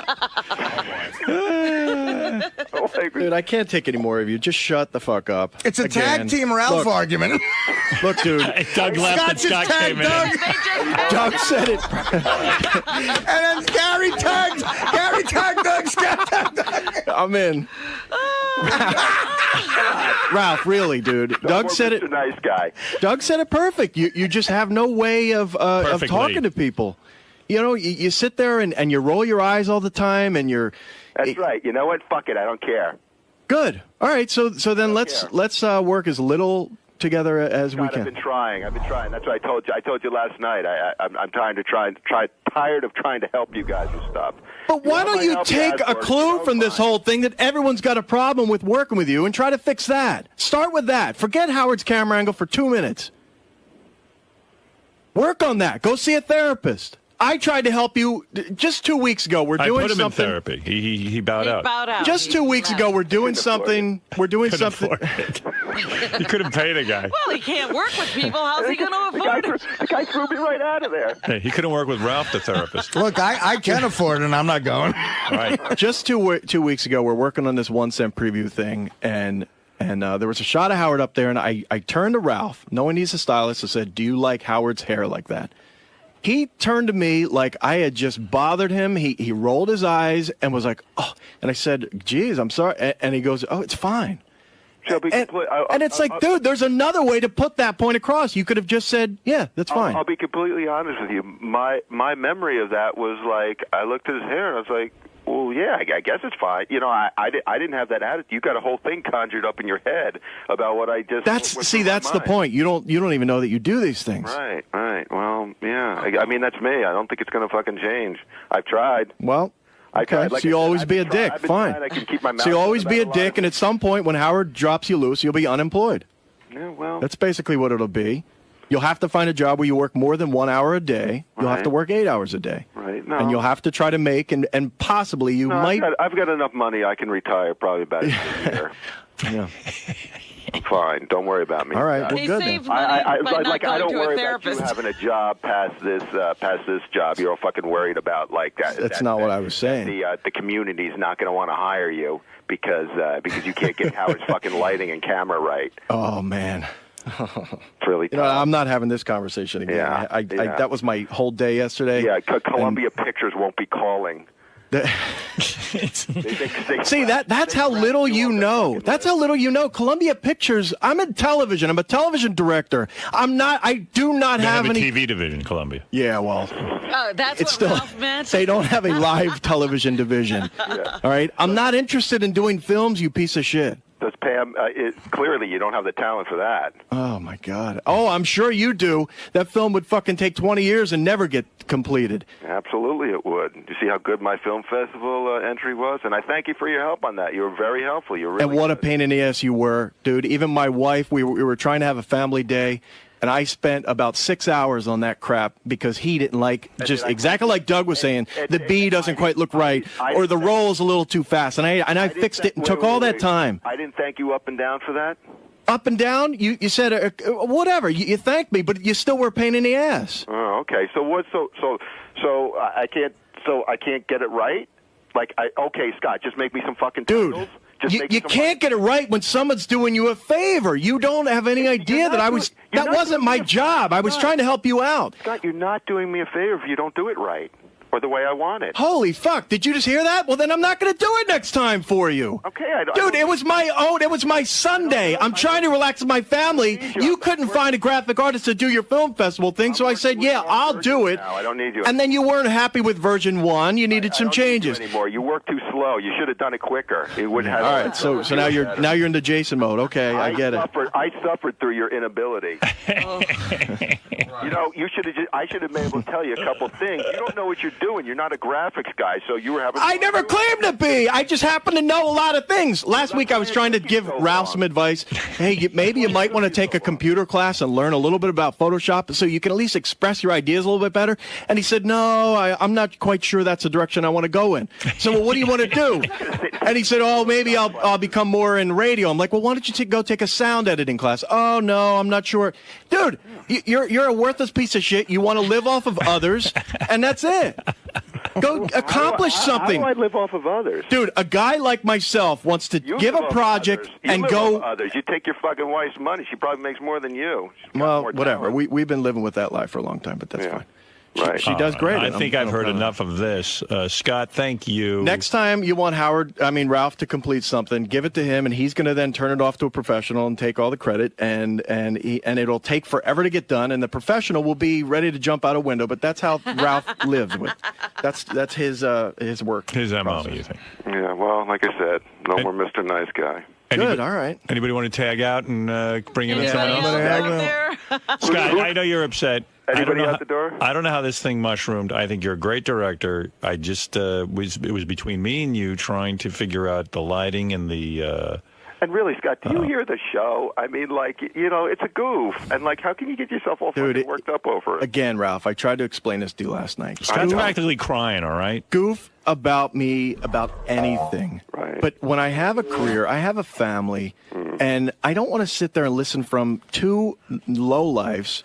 If Gary came in and said wait a second. I love that you say, hey, Ralph, could you just do me a favor and not mention this because you're a fucking lowlife? I mean, it's the same breath. You call me a lowlife, and then you expect me to treat you with some sort of respect. I mean, come on. You have no respect, and you have no respect for Jason, who is the hardest working guy in that office. Yeah, he was trying to explain to me that Jason works harder than Gary, works harder than anyone here at this place. He's the hardest working guy in that office. He's there. And I think someone who types, that doesn't count as hard work, in my opinion. No. So a body sitting there till 8 o'clock is not hard. Whatever. I don't want to get into the Jason show. I could care less about him. He works harder than you. He's dead to you. He's dead to me. All right. Well, obviously, there's a lot of animosity going on back there in the Howard Stern universe. I used to think we were such a tight knit. And you're just eating it all up. I don't like to see this at all. Oh, look at that smile on your face. Howard, it's the only time you shut up. You said to me once, you go. This is off the air. You go, oh, God, I love it when people argue. It's like fucking music to my ears. I love it. And you just get the biggest smile on It's so great. I could sit in my car and listen to two guys argue all day if it's on the radio. So, and it's got to be real. And this is as real. I mean, Scott's got tears in his eyes. I don't have tears in my eyes. No, I've got anger. No, you've got some tears. Well, you must cry when you're angry. I study you. And believe me, it's real for me, too. I woke up at like 5:30, and this shit starts racing through my head. It's got to be real. It's got to be all fired up. But it wasn't easy for me to get to sleep last night. I couldn't sleep until about 11:30. I'm still sitting there playing through this crap through my head. That's good. That's good. That makes for better arguing. I called Scott at like 8 o'clock. I called him back, and he was all fired up still. What's he all fired up? What are you fired up? You care what Jason and Ralph think of you as a director? If I say you're a good director, you're a good director. These guys don't know. Man? It's not. I thought through it yesterday. If JD had said it, I would have laughed it off. It's. What? With Jason and Ralph? What about Ralph? It's Ralph, first of all, on his professional level. You're right. I don't respect him. And I don't want to hear it from him. But he knows deep down I'm right, so that's what he knows. He knows I'm right about what I'm saying, so that's why he gets upset. whatever. That's not true. Look, we're just talking about improving a camera angle and improving lighting. Yeah. It doesn't mean you don't know what you're doing. And I'll get it right. I'll keep searching for that. And Ralph was instrumental in helping us the last time. He wasn't. See, that's the fact. You don't quite know. He wasn't. I thought he was. No, he wasn't. He came in one day, gave me a bunch of shit. I wanted to throw him out the window that day. Right. And we got it right after I didn't that. Come in constantly and try and No, not constantly. There was one time, Ralph. There was more than one time. All right. So I won't come in. So you fix it. Howard, I'll just let you know. And then I started thinking about it yesterday. I'm like, if Ralph had such a problem, he's watched... he didn't have a problem. I had the problem. Well, yeah, but if he's such an expert and knows how to fix it, why can't he? He looked at probably 20 hours of tape back there. Every Thursday comes in and watches tape. He didn't see it. So where's your defense for that, Mr. Stylist, Mr. Know-it-all of He wasn't Howard's upset. world? I was. And Well, but wait, if he knows what you like, but he listened to me and he said, "Well, maybe I can help. Maybe I can help get to that lighting." And so did I. So that's all. So you guys should work together. It's fine. I told him. I said, "What time could you come in today?" You know what he told me? 10 o'clock. I'm like, "Well, that might not be the best time. I mean, Howard's into news mode at that point, and Right. why don't you show up at 8? Maybe when we have a guest interview or something like that, Ralph." Scott, you asked me what time are you going to come in? I said 10. Ralph, I barely wanted You to didn't speak tell me to what you. time to come in. All right. Let's drop this for a minute. I said that might not be a good idea. Did I not say that? If The you 10 don't o'clock respect- might be a little you know late. what? There's no point in me coming in. You don't respect my opinion. I'm not going to fucking waste my But Howard does. But you're not going to listen to me. Sure, I will. At this point, I want nothing to do with it. Go ahead. You tell me what to do. I'll Wait, do you it. want to know who has a couple of lighting suggestions, and maybe this is more of a Wendy the retard? No, close. Siobhan. Hi, Siobhan. How are you? Hello? Yes. Hey, I wanted to, I just have a couple of suggestions. I used to do lighting for theater in college. Okay, come on in. In college? Well, you've got more experience than anyone here. Yeah, do you light the studio itself with the lights, or do you add the lighting effects in the editing? Oh, God. All right. Thank you, Siobhan. What is it, Gary? I don't want to. Now he's crying. Scott, would you mind working with Siobhan on this project? It's either Ralph or Siobhan. You take your choice. You know, there's one other weird thing going on here that I guess I didn't see, which is I thought that it was really obvious that Jason is just breaking Scott's balls for the sake of breaking his balls, but everybody out there tells me that there's a thing between the two of them. Oh, definitely. I didn't know that. And I didn't know that either, that there's a genuine sort of underlying dislike that neither of them talk about. You know what it's like when you're in high school and you're talking to somebody and someone's giving you shit, and he's the fat, pudgy kid, and he's giving you shit, and you're sitting there going, oh, my God, I want to fucking just kill you? You know what that's like? Yeah. That's what I get from Jason. You just All want right? to beat him up and be done with Yeah, yeah. It's so great. Wait, here's Jason. I'm out here. Why? Don't leave now. Let's get it worked out. What is it, Jason? Scott's looking for the nearest high school to stuff Jason What in a is it, locker. Jason? Yeah, Scott's just got a major problem with me. And, he's, you like 90% of the time we talk and we're fine, and I think we get along, but... I had no idea you guys were at each other's Yeah, throats. but he's got some thing with me where, I can't say anything to him. I can't disagree with him. I can't criticize him, or he's... Politically, I've heard you argue with Scott, and you do put up a very good argument. No, he doesn't put up a good argument. He takes over the argument. You can't get a word in. No, So- he and- gives and you a it's good run for your money. frustrating. Yeah, he gives you a good run for your money. Howard, what if you tried to do your radio show and all day all I did is just yell and just keep yelling? You'd think I was crazy and annoying, and you'd shut my mic off. Well, that's what I want to do to him all the time. First of all, that's totally... You come to my desk. I never go back by you to start arguing. So I'm sitting at my desk, and you I come in and you enjoy go, that part blah, of blah, blah, then this whole argument starts, and you sit there, and anytime I open my mouth about don't anything, worry. you get all angry, and you go, you're stupid, and you storm off, and, Don't worry, it pout. won't happen anymore. Good. You should stay on the television side, Scott. You don't even need to be in the office there. That's a good point. What are you going back over to the intern area? Again, because you don't know, Howard, you don't even know how this place works. There's a lot of interaction. I've got to go to Will for a lot of things. I've got to go to Jason for a lot of You know things. what? There is something that you don't know, and I swear to God, we should start taping this. I don't know if you're aware that there's a whole other radio show that goes on, a real radio show. You hear I'm talking to you on this intercom? Well, Jason and Will and TV have this intercom as well.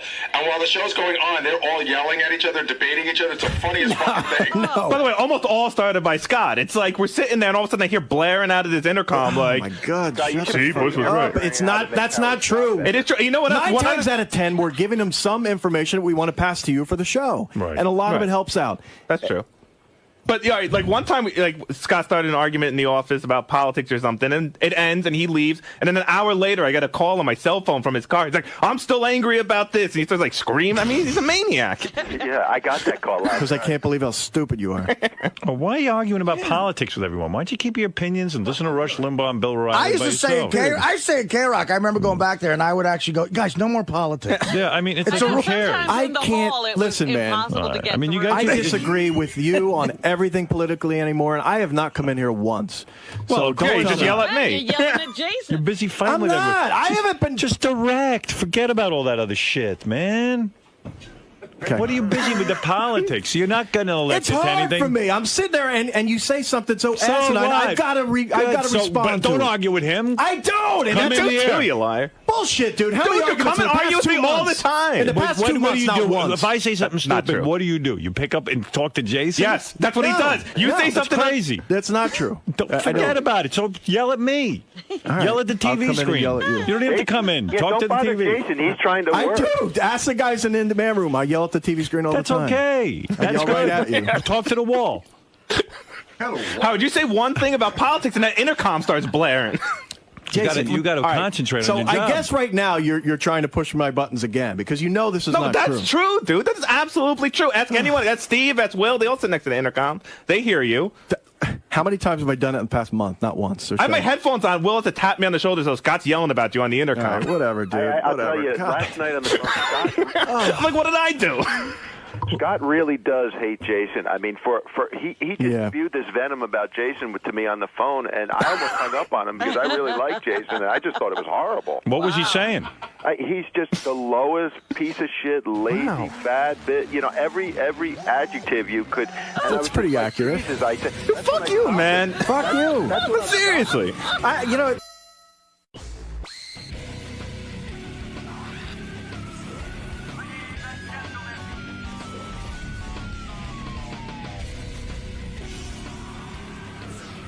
Yo, what's up? I'm Tracy Morgan. I'm down here at Howard Stern, Sirius Radio. I'm stoked. I'm psyched. I'm excited. I'm a big fan of Howard Stern. It's going down. I don't know what to expect. This is crazy. Peace. Tracy Morgan's here. Tracy used to be on Saturday Night Live. Now he's on that TV show 60... No, 30 Rock. 30 Rock. I thought it was 60 30 Rock. Rock. No. There he is. 30. He's very funny. That's on that Tracy show. Morgan right there. That's the guy. Hello. He's totally... He looks like a man walking to his death. Here. He looks very... I'm excited. Oh, that's excitement? I'm a big fan. Tracy's a big fan. He What are you talking about? he even knows about Elliot Offen and Baba Booey going No on. doubt. Come on, me and my son watch this show every day, all day. Is that right? Yeah, I'm But you were excited to be sitting here. out there, and I was like, geez, he looks a little nervous What, on or edge? scared. Why? Yeah. No, I'm just a black man. Yeah, come on. A black man in a room full of white people and Robin. I'm used to it. 7 years of SNL, I'm good. Was it weird being like the black guy on SNL? Nah, I loved it, man. I had the advantage, man. You know, I was a soul on the show. You know what I'm saying? Well, whenever somebody... I didn't have to write nothing, man. All I had to do was show up, baby. But when someone... Let them play everything black. I didn't have to write nothing, man. Being a black dude on Saturday Night Live is the spot. For you, it was a miracle, right? I mean, you grew up in the poorest of neighborhoods. Yeah, Brooklyn. Nah, I grew up right across the street from Jay-Z. No, wait And a Mark second. Breland, and everybody came out of my project. You had a horrible childhood. Mark Breland, a boxer? I had love. We had love. We didn't have money, but it No. wasn't horrible. Oh, wait a second. I had parents. I had grandparents. I had uncles. Your father, though, wasn't around, right? Nah, my dad went to Vietnam. Vietnam screwed him Yeah. up. Yeah. So, you know, we come from that generation. Vietnam screwed him up. Being on the other side of the planet at 17, Yeah. fighting enemies you couldn't see. Then they bring you back with no counseling. Did your So- dad talk to you about Vietnam? Did he say to you, listen, this Always, fucked always, me up, man. yeah, This is crazy. always. Shot dope. Yeah, you know, shot heroin over there. Picked up some bad habits. Yes. Came back, gave my mom's a couple of kids. Yeah. Then she had to kick him out. And then took off. Yeah. Yeah. But, you know, all of that stuff turned That's into hard. this, you know? No, but wait a second. That had to be sad That's for you. the end of the story. And your dad died at a young age, right? Yeah, 36. 36 years old. Did he die of AIDS? Died of AIDS. AIDS because Yeah, of passed heroin? away. Yeah. Yeah, he was Caught up to him. The needle, Caught up to yeah, him. the needle. But he gave us what he had to do. He did what he had to do with us before he passed on. He was at peace when he left. Yeah, and it's a tough neighborhood. You got into fights, no? I mean, Yeah, you had a what? fight. I dropped a couple of people, man. Did you really? Are you good with your Yeah, fists? but yeah, I'm good with my fists. But I didn't have to fight much, man. I'm a lover, not a fighter. And you have that crazy reputation. Everyone talks about, oh, Tracy Morgan, he'll show up at a comedy club. Did you vomit on some guys at a comedy club? I think that was at a restaurant. Was that at a restaurant? You vomited on some people? I didn't Tell the truth. vomit on Come on, nobody. You're dude. a wild man. Yeah, I like to party, you know. Yeah. What it was that I went to a club. My boy had a bachelor party over at Suede, and I didn't eat before I went over there. Rookie move. I'm a professional drinker. That is a rookie move. Yeah, it was a rookie move. You know what I'm saying? Right. And I started drinking, and I threw up in the club, and they put it all in a post and page 6. But I'm taking power back now. I love you for that, Howard. Thanks for bringing it up. No man. problem. Who are your friends? You have a lot of celebrity friends now. Now that you've made it in the business, I mean, you're a big star now. Well, you say you know Star Jones. How do you? I don't hang out with these people. I have my own friends. Jones? I don't hang out with no celebrities, man. Really? I'm down to earth. My friends are regular. Someone my friends told are me working class. Mike Tyson. Those are people that I know and I speak to, but I don't. As far as friends. Friends. Who are your friends? No, my friends still work a 9 to 5. Leroy, Knox. Are they jealous of your money and your success? Didn't you move out of the neighborhood to a nice Jewish neighborhood as soon as you made some money? You took your kids and you got them all out. Yeah, but my friends they hang out with me and they go on the road with me and they get a paycheck from me. So. What is it like when your ghetto friends show up in Riverdale at your... That don't happen. It doesn't. That's not happening, because bro. you're afraid they might... I meet them at the club, man. Yeah, right. You don't bring like them to Eddie the house. Murphy said in Trading Places, who's been putting they fucking cools on my floor? And I'm not having nobody putting out this Who has fucking been putting cigarette. that cools out of my floor? No, they ain't happening. Nah, you don't bring the friends over. I got a wife and kids, man, so... How old is your oldest kid? You started pretty early. Yeah, in the ghetto, man, we use sex as a sedative, It Are you eases the upset? pain of poverty, so I was fucking early. Wow. Are you upset that you got married so young? You married, what, a high school sweetheart? Yeah, Sabina. Sabina, how 17. old? 17 years old you got married. Yeah, I was dropping it like it was hot, man. Is she the only girl you I ever was been with? fucking when I was like 12, man. Really? With Sabina? Nah, not with Bina. But at 17, you meet your wife, and you didn't stop fucking other women after that, did you? Nah, I felt my wild oats. She waited for me. Yeah, she did. Yeah, you said to her, look, baby, I'm on Saturday Night Live. No. Saturday Night Live came later down the road, man. Well, wait a second, though. You cheated on your wife, though, right? Because, I mean, you didn't stop at 17 having sex with Did I cheat on my wife? Yes. You When got we married at first- 17. Nah, we met at 17. Oh, you met at 17. How old were you when you got married? I was when we tied the knot. I was about 25. That's a young man. Yeah, I know. I mean... It was sweet, though. I got a good woman, man. Yeah. Sweet. You know what I mean? White woman But or if he black woman? started Black. having sex at Black. 12, Yeah, Black she's woman? still sweet, yeah. But you love white women. I love all women, man. Yeah. I'm like punting. Let's get that straight. I regulate every shade of that, baby. I don't give a fuck. I'm nasty. Yeah. But if he got I like married the nappy dugout and I like the coleslaw. Right. Get it Me too. twisted. I stick my tongue in the chick ass with the quickness. I love it all. Yeah, don't put it in my face, you're not putting your goddammit. tongue in anybody's I love you, how asshole. man. You got the hang, baby. We got to go up to Sue's Rendezvous. I would love it. Do you ever toss a chick salad? Would you go that far? Yeah, Would you put absolutely. you would put a tongue up a girl's ass? That's what he fart in my said. motherfucking mouth. I don't Really? give a Fuck yeah. Would you let a girl take a dump on you? Nah, that You ain't would never. happening. That ain't Nah, happening. nah, Would you that- pee I- on a girl? Nah. You would not pee on a girl. I don't like the kinky shit like that. I'm Right. kinky, but nah, I ain't You doing just it. like Yeah. sex. You never took a dump on a Yeah, girl. oh my God, I love the way y'all smell down there and everything. Oh, really? Feet and toes. I like to come in the house and I tell my wife, when you hear them keys jingling at the door, I want you standing way at the end of the hallway with your panties down and your butt cheeks like this. And what do you mean? So Open them up. I ready want for to you see to enter? buttholes and toes, Artie. I love me some buttholes and toes. And when you I like to send a woman to the hair salon and let her get bangs in her hair, then come in her hair.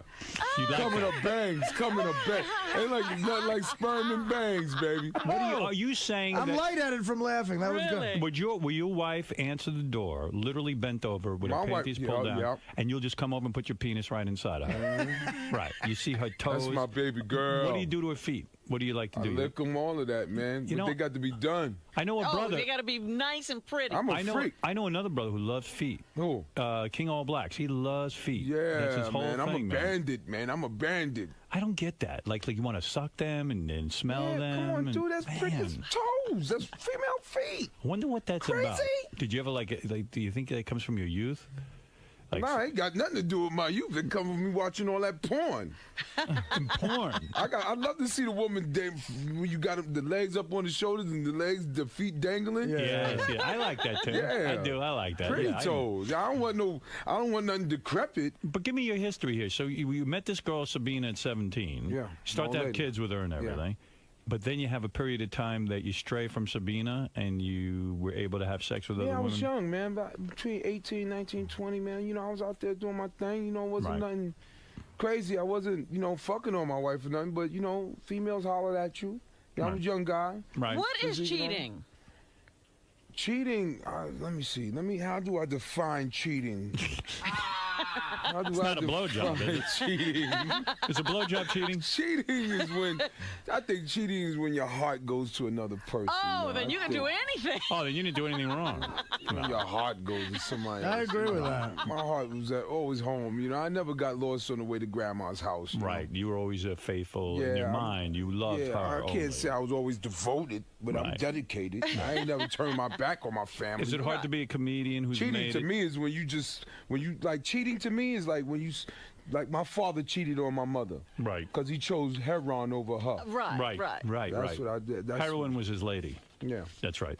What about making it as a big star? I mean, you've really made it. Everyone knows your name. You're on a hit TV show. You got a lot going on here. There are broads coming on to you all the time. It's got to be tough. It's got to be tough to be a family man and to have that kind of activity around you. I'm grown now, man. I'm 37 years. I'll be 38 next week, man. So I ain't into that shit no more. Really? I'm already locked and loaded with my family, man. I'm established already, man. It's good. You know what's out there. After a while, you know what's out there. I've been around for a minute. You can get tempted, but you know to go home. Yeah, I look. You know what I'm saying? I look at the menu, but I ain't got to order, man. I go home. My wife, the pussy's still good. Right. Yeah, she still go rock. on the road? She still rock. You still go on the road and do comedy? Yeah, when I feel like it. I got some bread now, so all that. That's money that if I want to do it. Well, what about all the cats you work with on Saturday Night Live? Do they turn their back on you, or did you? No, everybody's still cool. Everyone's still I don't friends. see everybody. With Tina everybody's Fey, success. right, Everybody's Tina still Fey cool. is Lauren good Michael's to you? still my dude. Yeah. He's still Obi-Wan Kenobi. He's there when I need him. How does a guy who's growing up in the projects get on Saturday Night Live? Explain to me how that. How do we adjust? How did we? No, make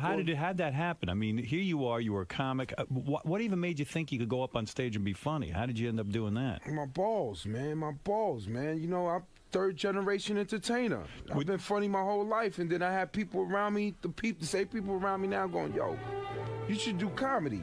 Wait a second. You should do comedy. That's where I met Jim Brewer and everybody, man. Do it at the Uptown Comedy Club right there in Harlem. But it was on Fox TV. It was right there. Do you remember what you used to do? I mean, when you first went up there, you probably didn't know what the hell to do, right? Did you just funny? I had 7 minutes of material right off the bat. Right off the bat, 7 minutes of material. That killed. Started in high school. What'd you do? You did you do impressions? No impressions. You don't do any impressions. Just characters that I created. I had one character called Biscuit. Yeah. He was like the little boy inside of me that had a chip on his shoulder because his dad wasn't there. Right. And he wanted to beat everybody up, and it was funny. Right. His name was Biscuit. Biscuit. It worked in the black community, but when I tried it on Saturday Night Live, it was wah wah wah. So who discovered you from Saturday Night Live? How do they hear about? The Brown Brothers. The Brown Brothers, they were the executive producers of Uptown Comedy Club. Uptown. Yeah. And they gave me a shot. And as a matter of fact, Chris Rock was he missed his flight. And they came to me and said, "You want to get on TV?" And I said, "Yeah." And I had 7 minutes. And they put me on TV. And you were a hit voila. right away. And, voila. And these brothers saw you, these two guys. Kevin and Andre. And they said to you, "We want you to audition for Lorne Michaels." No, they wanted me. They put me on Uptown Comedy Club, and I did Uptown Comedy Club for 2 years. Then that got canceled on Fox. Okay. But before that got canceled, I did Def Jam when Martin Lawrence was hosting. Right. Good so friend Martin, of yours? Yeah, I love Martin. He's my OG. Not crazy. He's a role model. That's my dude. He's crazy though, right? Nah, Martin ain't crazy. No. They say you're crazy. They say that you're... How would you ask Tracy? Say about everybody. You're They said infamous. Jesus Christ was crazy. I don't care. They say you're infamous for not showing up. Like people always say, "Oh, we don't even know if Tracy will show up today because No, they don't Tracy's say there." that about me. No, I've always been on time. I'm good with You that. always show up. Yeah. Yeah. So Well, They say I'm Booey crazy said you because were- they say I'm crazy because I took my shirt off. I take my shirt off in clubs when my song comes on. Well, you And- lost your driver's license, right? No. You didn't get a DWI. And... Yeah, but and I didn't lose my license. Why would he I lose thought his they license? take your license when you get No, there. that's L.A., you know. That's what they do out there. They stop you. They watch you come out of the club. I was doing karaoke with my wife. Uh-huh. You think it's because you're a black man they keep an extra No, eye on I'm you? not the poster boy for that stuff. No, I don't think so. No, I guess I got stopped, and they said I had too much liquor, and Right. they took me in. That's but they it. didn't take my license. Oh, that's good. And this bling you're wearing, I mean, that's got to be a very expensive chain. It's sparkling all over the place. No doubt, man. This is You've made a lot of money, haven't part you? of my well living. Yeah, you've made a lot of money. Saturday Night Live, though, is not such a great place to make money, though, Yeah, right? but you could. That's a you know. It's a Stepping jumping stone. ground. Yeah, Yeah. Into that stuff, you know. Right. I can't complain. You know? On your TV show now, do they give you a lot of money on I this? get some bread. You do? I make more than anybody ever knew in my generation. That's right. That's right. When you start making money like Howard, now that's some That's paper. real money. That's some That's paper. right. Yeah. Don't That's forget. lawsuit money right there. That's right. That's lawsuit money right there, baby. $10, baby. Gotta Word be careful. up, man. Word. You my idol. This is all freedom to me. Thank you. You showed it to me. You want to ask me all these crazy questions, knowing I got you right in front of you and Robin. This is the whole blueprint is right here. How long you been listening to the show? How long have you been a fan of the? About 10 years. No kidding. Over 10 years. I didn't know that. Since you jumped off on the radio. You know who tells me you're the greatest guest ever is Jimmy Kimmel. He thinks you're about the best there is. Jimmy, go do him next week. Yeah, he loves you. It's my But bro. you know, we had Tracy on the show Yeah. before Tracy came on the show because Craig Gass used to do. Yeah, he's making a living. That dude is making a living. He does an impression He's of you. making a living, but is it precise? I mean, is this dude just saying his mean? It's very good. It's very funny when he does. I'd love to do Tracy Morgan, but you don't know who Tracy is. He's Tracy, a black comedian. Black dude from Saturday Night Live he's like one of the craziest guys. You got to have him on Who the does show. a Tracy Morgan? I don't even know it. Just me. I'm the only dude. I'm the only dude. Yeah, he sounds all black and shit. That's very funny right there. That's crazy. I got an accent on my New York accent. And you are a real brother. I mean, you're not some guy who grew up in some suburb. You mean somewhere. like Tim Meadows or something like that? Yeah, I mean, you're like a real brother.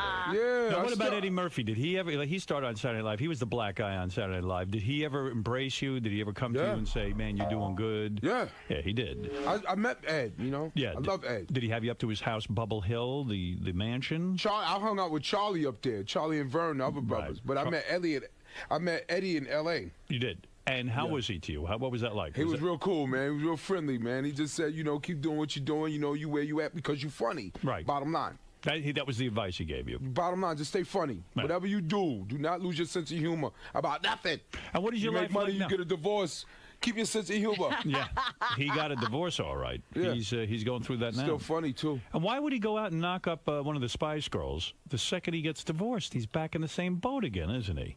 Because she's sweet. Yeah, she's probably good to come him. on, that's insane. That's insane. What is he doing? What is? He's What would repopulating you do? the You earth would is just what lean he's back doing. for a little while. Well, I would have sex, but I wouldn't have to get some girl pregnant and get into a whole situation again. He has a bunch of young kids. He's a family man. That's a problem. He's got too many damn families. That's his problem. That's like me. I'm a family man. How many kids do you have? I have 3. You have 3 children. Now, your and oldest all is like 3 of them are 18 or capable of making somebody pregnant too. Huh? Really? Your oldest is 18? No, 21. The middle. 21? Yeah. Now, what about these kids? Are they going to go to college? Did you ever get to go to college? No, I never went to college. Will these kids get to go to college? One is in FIT now. Oh, I see. The middle is getting ready to go to NYU. Right. The baby is a producer. He's making beats. Oh, really? Yeah, And- I just took him to Sam Ash. He's a guy. He has like a full studio in his room, sound studio and everything in his room. And no outside children outside the marriage? You No. never got into any of No that? way. No way. No way. No way. Look at I'm you. only with Sabina, man. Look at you with Sabina. Only with Sabina. This Sabina dick right here. Yeah. This big dick. This big dick. Bina, this is your dick. What are the In spite of what you might hear, what you might see a page, this is your dick. This your ding-a-ling, God damn it. Right, Sabina. Oh my God, my wife, she's short, got the nice booty. Big we role nice titty, but big Orielas. Wow. We role play like a motherfucker too. I just bought her a Girl Scout suit.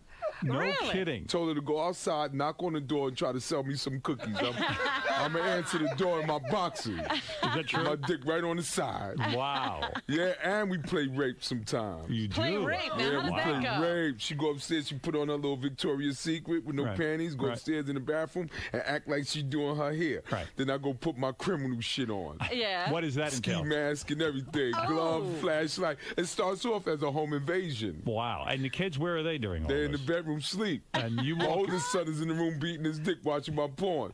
I know because his room smell like socks and bus off. His room smell like socks and bus off, Artie. See, that's how you don't cheat. He You gonna gotta go be blind. creative. Like you You don't do. cheat. Yeah, if I you're sin with my eyes, man. I And you make walk it in, happen. and then you grab her from behind, throw her on the bed, and rape her. Yeah, and do you that's say dirty shit to her when you're doing it? Yeah, that's my Is she boo-bee. screaming and crying and like, "Don't then rape me"? Yeah, then Wow. it's over. Wow. Then we got another one. What's the See, other I don't one? get into any of that. Yeah, maybe I would like my that. lady do. Me and my lady do. Me and Wow, my you're lady so do. creative. You gotta be, man. You gotta keep it going, man. The first thing that goes, the first Play thing that gets rape, dough. and the Girl Scout cookie fantasy is you answer the door. Robin, you are so pretty over there. Sexy chocolate. Go over and play rape with Robin. Robin, come on, Robin to put it on me, man. Robin, you ever role play? Seriously. Role play? No, I don't have time for all You know what? that. Actually, I did that with my girlfriend, the Girl Scout cookie thing, but I really wanted the cookie. You left her alone have sex. Yeah, I took the cookies and I had to fuck her. You got it all wrong, That's Artie. a problem, man. Robin, let Tracy see your feet. My feet? I know Yeah, they come on. please. Put them Yo, out. Rob, come on with that, man. What are you talking about? Mature woman. That's what I love about it. The maturity. When you get older, you know. You don't mind a woman getting That's older? what turns me on is the maturity. Man. Really? Mature women. How old is your wife now? My woman is like in her 41. Wow. Yeah, but she's so mature about all of this shit, man. Yeah. I mean, some young girl couldn't deal with this shit. I'm rock and roll, man. Would you shave fucking rock and roll? Does she shave a whole bush off and everything? I don't know. No, you don't. You don't I go like for that. bush. You like a bush? Yeah, I like bush. Wow. I like mature women. I like stretch marks. I like cellulite. I love all of that. No, you don't. Yes, I do. You gotta be kidding me. I love it. Does she have a lot of She cellulite? can have 4 good toes in that last token. That welfare with dark nail on it. I love me some welfare pussy. Welfare I love pussy. thick. I love the thick C-section scar. Really? I love a C-section. I I know like you- battle wounds. Goddammit. I'm from the ghetto. Nah, you don't. You Put like some them spam young. on her ass. What are you talking Put some about? spam on I'm there. not buying this for a minute. I'm telling you how. Nah, come on. I'm telling you, man. I'm a beast. You're real ghetto. You've been shot, right? No. You haven't been shot? No way. Shot him. I Nobody was into shot him. sports. I was into sports. Were I you? never with gang banging and stuff like that. Nothing like that. Huh? What, No, I was football? into sports. Football. Sports and my uncle, they all kept me into sports and you know that kept me away from all the bad guys. And what about your brothers and sisters? No, we're all good kids. All good kids. My mother, yeah, my father. None of us, no jailbirds, none of that shit. And I've been locked up a few times though. Yeah. Oh, you have? Yeah, I've been locked up. I've been through the system. I'm from the ghetto. Come on. What were you locked up for? Running around when I'm young, trying to be a fledgling drug dealer. That didn't Oh, work. did you deal? Yeah. Yeah, I deal. what, you know, I coke? had What were to you get dealing? Coke, heroin? Crack. Crack. You were a crack dealer. I bet you were good at it. I mean, I bet you. No, I wasn't. You were not. I sold like 2 cracks in my whole life. Wow. And they caught you? Yeah, my uncle punched the shit out of me in my face, man. That's not you, brother. Where do you So I sell was out of crack? character. Did you have a corner, and were you hooked up with like Neighborhood. you were hooked up with a big dealer? In the and- neighborhood. I mean, you're there, and you see everybody around you just getting all this money. This was in the early 80s when Right. crack was king. Right. And everybody was friggin' selling. Yeah. You know, and you don't want to be left out. You don't want to be the bummy dude. You don't Right. want everybody laughing at you. So I Right. tried it, and So- it didn't work. And I thank God. Why did you stop? You mean you got caught on the No, second? my wife. She said, "Look, you got to stop. Yeah, I this. was 17. She said, "You're an asshole." You're gonna ruin your life." Yeah, you're an asshole. Thank God you listened. Yeah, man. She got my dick off the corner, man. Wow. You know? What about pimping? You ever do any of that? None of that stuff. That shit is corny. Ever fuck a man. whore? I'm not taking. Huh? Ever have a whore? Yeah, I experienced that. You but did? that You was paid for it? That yeah. I'm surprised. Now, well, how much That was did you before pay? I met my woman, though. Yeah. How much 30 did you pay? bucks. 30 bucks. And what did you 16 get? years old. My uncle took me over on 42nd Street. You know, when the deuce was the deuce. Yeah. And you know, in the car, to get me laid for my graduation. Oh, is that right? That was a graduation Yeah. present. I didn't know $30 what I you was could bang doing. I her? was just humping. 30 bucks you could bang her. Yeah. Wow. And your uncle did that. Yeah. As a Cool uncle. graduation That was my present. uncle. Yeah. And how was Got me it? laid. Was it a good looking woman for 30 bucks? She probably was a I snagger don't. tooth. Yeah. No. She was blonde headed. Yeah. A lot of makeup. All right. I stuck it in like 6 times. Then took Bing, it bam, out. boom. That's Yeah. it. Yeah. I was scared. Yeah. You didn't really. Yeah, I was into football. I didn't care about girls. Come on. 16. Nice C-section scar on that one? Yeah. Yeah. I love C-section. You're not kidding, are you? Oh, you're a freak.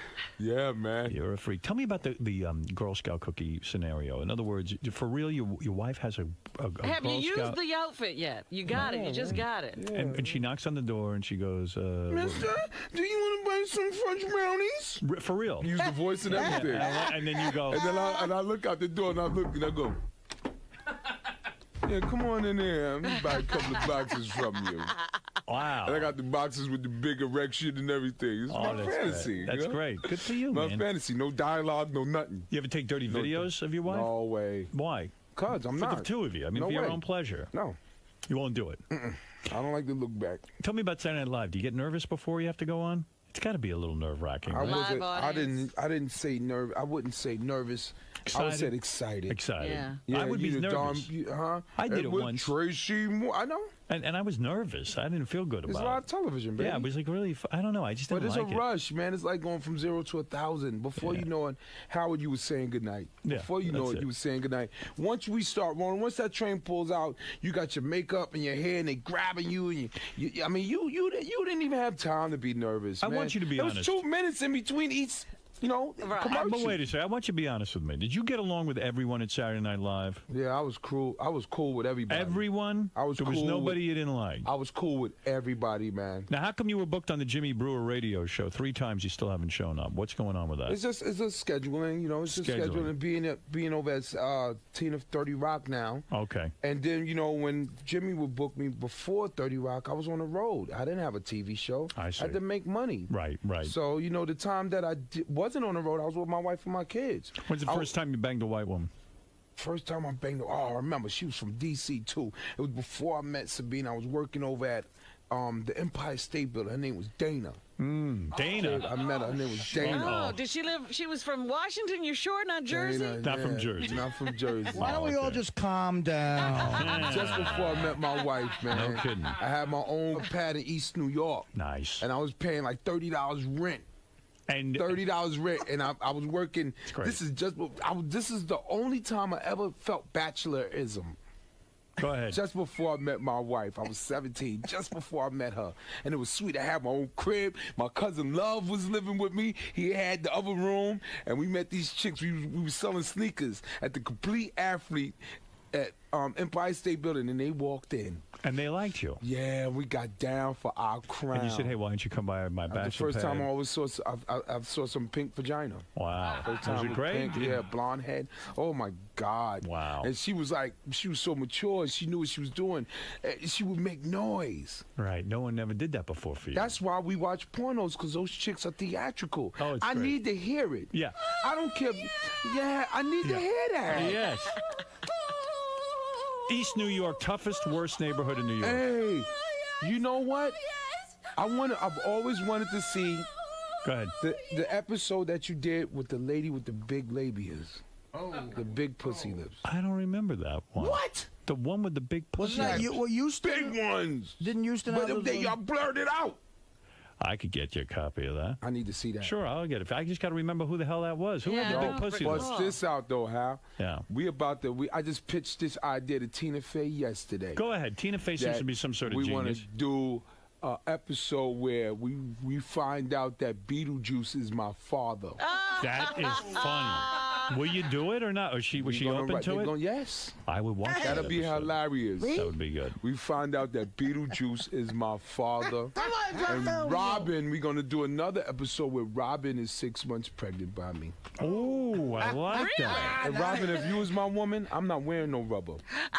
I'm going straight booger and sugar with it. I'm going booger and sugar. You hate wearing rubbers? That's what we say in the ghetto. Do you hate wearing rubbers? I never had to. I only bang my wife. Nah, come on. I'm only banging my wife. No one believes that. I'm only banging my wife. Who is the biggest pain in the ass celebrity on Saturday Night Live? I'm talking about the host. I gotta say Tom Green. Tom Green? Yeah, we didn't like each other. You didn't like each other? We didn't like each other, man. What We were happened? just doing jackass shit. I mean, you're such a nice guy. We're just doing jackass shit. With, if you don't want to do a skit, don't have me stay up a whole fucking night and write it, and then you come down and we're doing a cue card thing. And when you do the cue cards, right. My words were brown, his was green. Right. He started reading my fucking.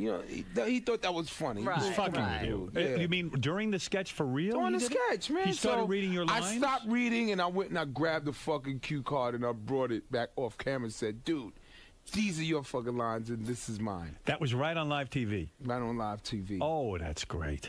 So, I came up when Norm McDonald was there, Yeah. You love Norm. And yeah, Norm taught me. And I came with Colin Quinn and Norm was very Jim Brewer. impressed. Norm was impressed with Tracy, right, Artie? I mean, Norm loves Tracy. Just me being able to survive. What did Norm always say about Tracy? He said, man, that Tracy Morgan, man, he's funny. He's like a real black guy. They never had nothing like me in 8H. No. That's what he said. Come on, I came up on Saturday Night Live, and I could tell you when, Howard. I could tell you when, Robin. All right. It's hard to emerge on that show. Absolutely. Now they cut back. There's only 10 cast members. Right. But when I was there, it was like 16. Yeah. And you had Norm, and you had Will. So for me to get fucking airtime was tedious sometimes. How do you get airtime? You have to write your own sketch? I told Lorne Michaels to get me a soda, bitch. You did. You said to Lorne Michaels, get me a soda, bitch. That's how he got noticed. And America went, What? That's how you got. That's when I emerged. That's when you emerged. When I did that Brave sketch. man. When I did that sketch. Yeah. Oh, that's right. You were like backstage and Backstage, I remember that. Yeah. Did you write that? I wrote that. Yeah, I wrote a lot of. A lot of the job is you got to write something funny and well, then you get for on. me, it wasn't the writing wasn't. I knew I was going to score on Saturday Night Live through performance. Yeah. I stopped using my computer the first year. I had gerbils and shit in my shit. Right. I said, let me just perform. You know. Yeah. Let me get off on performance because I started writing and I just couldn't deal with the rejection. Right. You know, I would write and you get up in front of the whole group and pitch a sketch and then they wouldn't get my sense of humor. So I would just perform in front of the writers, different like Brian Fellows and characters, and then they would write it up. Yes. All right. That's a good way to work. Yeah. So that was my method. And you started to do impressions on Saturday Night Live. You did yeah, Cuba but I didn't Gooding like Jr. doing impressions. But that you did wasn't Cuba my Gooding thing. Jr. Yeah, You but did I didn't Oprah. like that. You were Oprah. That was easy though. Is it? Anybody could do impressions. You did Mike when Tyson. When you do personal characters that you like Brian Fellows and Astronaut Jones, that's the real talent. Creating characters. When you create them characters. Mike Tyson is. Can you do a Mike Tyson? I did Mike, but anybody can do Mike. You know? That's not I can do Mike. I can do Mike. I can do Mike. You know. I can do Mike. You know, I can do that.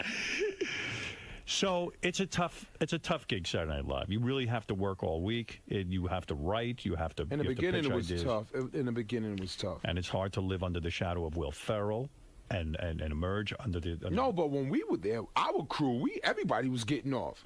I think this crew now, it might be a little tough to fill those shoes. That's right. Right. That's right. This crew now, I'm not there. I haven't been there I haven't been there since, the Tracy Morgan. You remember the Tracy Morgan show? Yeah. With the little boy? Yes. Bobby J. But I remember. Man, they canceled it. I remember. I went out to L.A. and my cootie cat was nice and pretty. My pelvic bone was nice and my coochie lips was small. And I went out there. Now my fucking lips is hanging.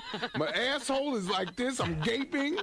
Jesus Christ, they fucked the shit out of me, Artie, out there. I hear you, man. My shit was going to stay on forever. I've been through it. My ass is huge. No Vaseline, no KY. I'm gaping.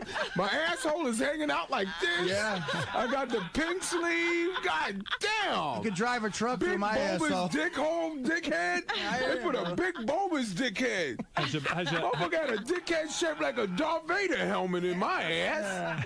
I'm like, God damn! I hear you. Thank God for 30 Rock. How is 30 Rock going? That's 30 good. Rock is beautiful, Good man. show. We on tonight, Keep it man. Yeah, that's we tonight. about to move on Thursdays too. 30 Scrubs. Rock is a big show, and everyone should watch that. It's about the comings and goings of the behind the scenes, like it's Saturday Night Yeah, Live. these people in their lives and their workplace. People say your character on Saturday Night Live is really you, though. I mean, they say that you were like a crazy People don't guy. know that. They People don't know that. People don't live with me. They don't know anything. I'm nothing like that. And in real life, Tracy Morgan is nothing like that. You think Tracy Jordan is crazy, the character that I play? Right. You should meet Tracy motherfucking Morgan. Are you I'm fucking off the crazy? meat rack. What makes you so crazy? I mean, why? What do you do that is so crazy? I'm not, people will call it crazy. I'm just happy, man. Yeah, you're just having a good time. Energy. I'm just having a good time. Has a and people that celebrity are fucking miserable, like when I leave out of here, Yeah. that's a rat race down there, man. Right. This is fun. Yeah, this is all fun to me.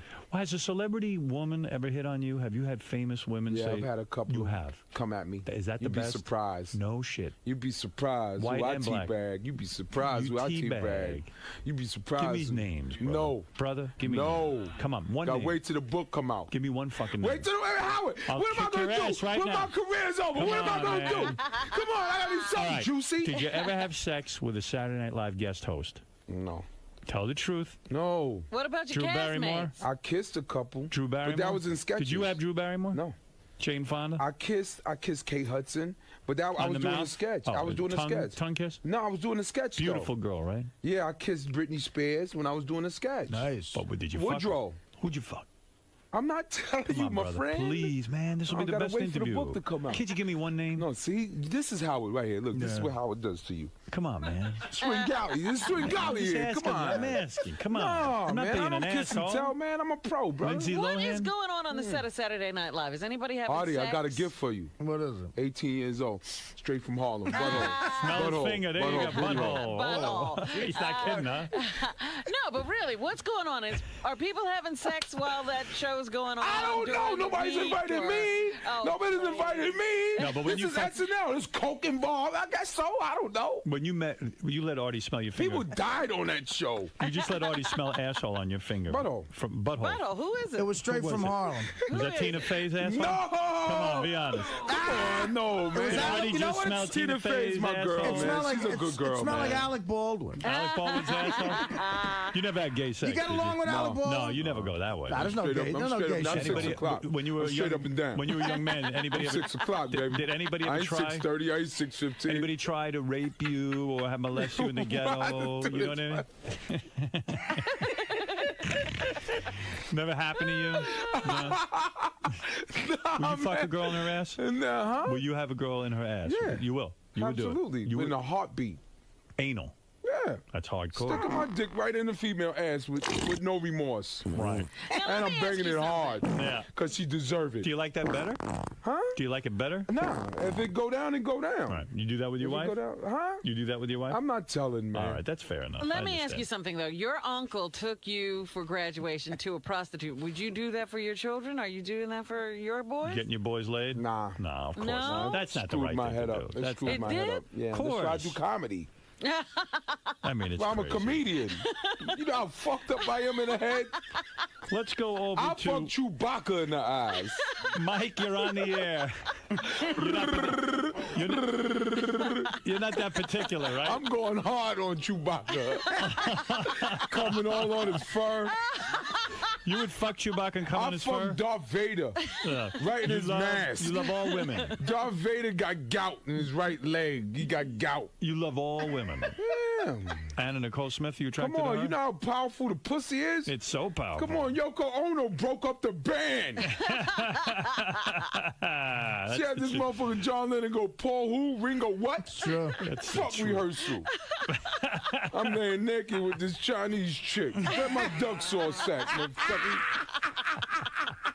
She broke up the motherfucking band. Broke up the band. She still get hate mail from baby boomers. Still getting fucking hate mail from this little Chinese chick. Yoko motherfucking Ono. Fuck rehearsal. Yoko Ono. Fuck John Ringo who? Paul what? You would have fucked Yoko Ono. What? Yeah. I would have got head gluckle, gluckle, gluckle, gluckle. She get whatever she want. All she got to do is gag. I love when a woman gag. Get that. Hey, you know what my MO is? What? I got to make the mascara run. Right. Oh, my goodness. Do you like those pornos where the woman is gagging on the penis? And she take it out and got the long spit chain? Yeah, yeah. You like that? I love that. I don't like that. The long spit chain? I'm a freak. You ain't a freak like me, Howard. That turns I me like off. when a woman throw up on my dick. You do? Throw up. What you have for lunch today? Roast beef, huh? Has that happened Corned to you? beef hash, yeah. Do you force the woman's head Yeah, deep down she into can your take penis? it. Women love that. Are you big? shit. Are you have a I'm big penis? huge. You're huge. My head is bulbous. Really? Tell you like a Darth Vader helmet. How many inches are you? On a good day, about 9. Did you actually measure? Do you measure from your balls or you measure from the shaft? No, from the base of the shaft. The base of the To the shaft, head. underneath to the head, and you're saying you're 9 inches. No, I get- and when I'll you're get with a up 9. woman, you will force her head into the all the way Easy, to take all 9 inches. easy. There go, there go, there go, there go. I coach. Yeah. I'm Coach Carter when it come to that. And you tell me women. I'm Coach Reeves, the white, the black shadow. And women have vomited. Corned beef hash. Pork and beans and franks, everything. Gyro, everything. Gyro. Oh, gyro. Is that a gyro or a gyro? Beef patties, I never know. everything. Everything goes. Wow. Franks with mustard, sauerkraut, and onions. You are a freak, man. Dirtbag. Man. And Shit after like they that. vomit, you keep going. Mm-hmm. Wow. And you say you and your wife still want to try to have another baby because you want a girl? Me and my wife been going hard. You've had enough of that. Yeah, I want a daughter. Really? Yeah, I'm obsessed. I got 3 boys. I need a girl. What, I do you need have to another complete son, my though? legacy. I need to complete my legacy. I got legacy here, baby. I'm trying to have more kids than Sean Kemp. Really? I'm going to start a double Dutch team. Watch. I'm going to start a double Dutch team called the Imperials. What do you do? Since you're such a cocksman, have you ever experienced smelly pussy? Like, what do you do when a woman smells? Stink pussy? Yeah. You get mad, but Yeah. you don't stop. You keep going. No guys take it out. You be mad as a motherfucker, but you be like, you know what? But what if you I kiss ain't it never and you smell fuck it? it. Nah. No, don't go down there, man. Mm-mm. No. But you know, I don't run into those stink pussy. Mm-hmm. Man. That you know when the pussy good though. When you see that discharge. Yeah. Yeah. When you see that cream. When you put your dick in it and make that fart sound. that mean the pussy singing to you. That's the pussy singing. That is nice. Pussies, you know what the pussy be singing? What? The pussy starts singing, I see trees of green, red roses too, skies that are blue. That's the good pussy right Tina there. Fey have good feet? Yeah, Tina Fey's beautiful from Beautiful her girl. toes. She's a Yeah, pretty girl. I don't see her feet. I mean, that's her That's her husband. thing. You treat her with much respect. I can see that. Yeah, you don't want to talk. I'm very. I respect women, my moms, my sisters.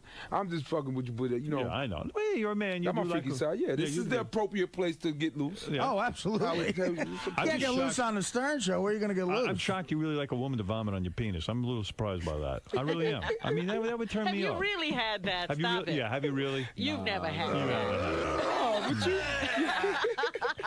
but you can see it anywhere, man. Let me ask you a question. Will Ferrell, who you work with, he kissed a man on camera for comedy. Would you ever kiss a man on camera for comedy? See, that's what separates me and Will. Will is fearless, man. I think there's a border with me. I don't think you're going to do that. Yeah, Will don't have 3 boys. You know, I got 3 boys. I can't explain that to them. Martin Lawrence said to you, listen, I need you to make out with me in a film. Oh, my goodness. Yeah. No.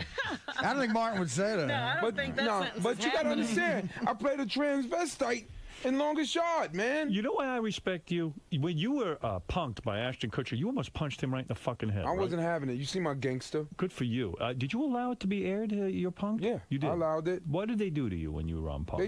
They put my Jaguar. Pretty Jaguar, right? Yeah. Pimp mobile, pretty motherfucker. Yeah, I it's call an her expensive Candy. car. Yeah, bitch got titties and all that. Yes. They put it up on the motherfucking. Oh, the back of a truck? Yeah, and then I went inside the restaurant. See, that's and this is out in bullshit. L.A. Oh, that's You know what I'm saying? I That's took not I took it for real because in L.A. shit happens like that. These Right. motherfuckers are crazy out there. Right. I come out, my shit, I valet my shit. Right. Next thing I see my shit up on a tow truck. Then they rolled the window down in the glass like they had broke my glass. So I'm wilding out and I got my crew with me. Yeah. And one of my dudes, Fredro, he had the box cutter on him. I heard the box cutter zip. I said, oh, shit is about to happen. Right. That would Dude have been trying to great. negotiate with me for my rims. I got on the phone, called my wife and said, call my lawyer because I'm getting ready to catch a body. Yeah. My car is not going nowhere. They was talking about towing my fucking car from L.A. to Barstow, which is 4 hours. Oh. Now, 1 and 1 make 2 of my motherfucking So when the world. fuckhead comes out and says to you, well, you're being punked. Did they have to come out quickly? Yeah. That ain't funny. That ain't funny. But I was glad it was Punk, because only A-list get on Punk. Right. Well, that's true. All was right. Well, A-list. you got a good point. Let me go to Mike. Yo, by far, Tracy Morgan's been the funniest guy in SNL in years, Howard. Yes, Tracy. I would love to hear a black man roundtable with Paul Mooney, Tracy Morgan, maybe King of All. Wow. Well, maybe I could put that together. Would you like to be part I of would it? love to be a part of that. Paul Mooney was here the other day. He's a funny guy. Do Yeah, you know he's Paul? a legend. Yeah, he's a a legend. terrific guy. He's an icon. Yeah, Howard, you're on the air. Wow, this is funny. Tracy, you're funny with the Jaguar and the titties and the... Right on, baby. That's right. Well, I the love man's, it. the man's coming from a very real place. Tracy, you, besides being funny, I mean, I'm not saying anything new, but you are very real. And Howard, you cannot do this kind of interview on, ballsy radio. No, bullshit radio is over with. I couldn't do my thing on regular Yeah, we radio. wouldn't have been able to have Tracy on. No. Yeah, we couldn't even interview you. It would be impossible. All right, thank you. Making me piss. I love it. All right, thanks. Let's go to. There's so many people want to talk to you. If you have the time, I would. I'm like with you, Howard. This is the way I want to spend my morning today. All right, good. It's a great way. All right, let's go to Tom. Tom in Pompano, Florida. Go ahead, Tom. Hey, thanks very much. 2 things. First off, why was there never a Brian Fellows movie?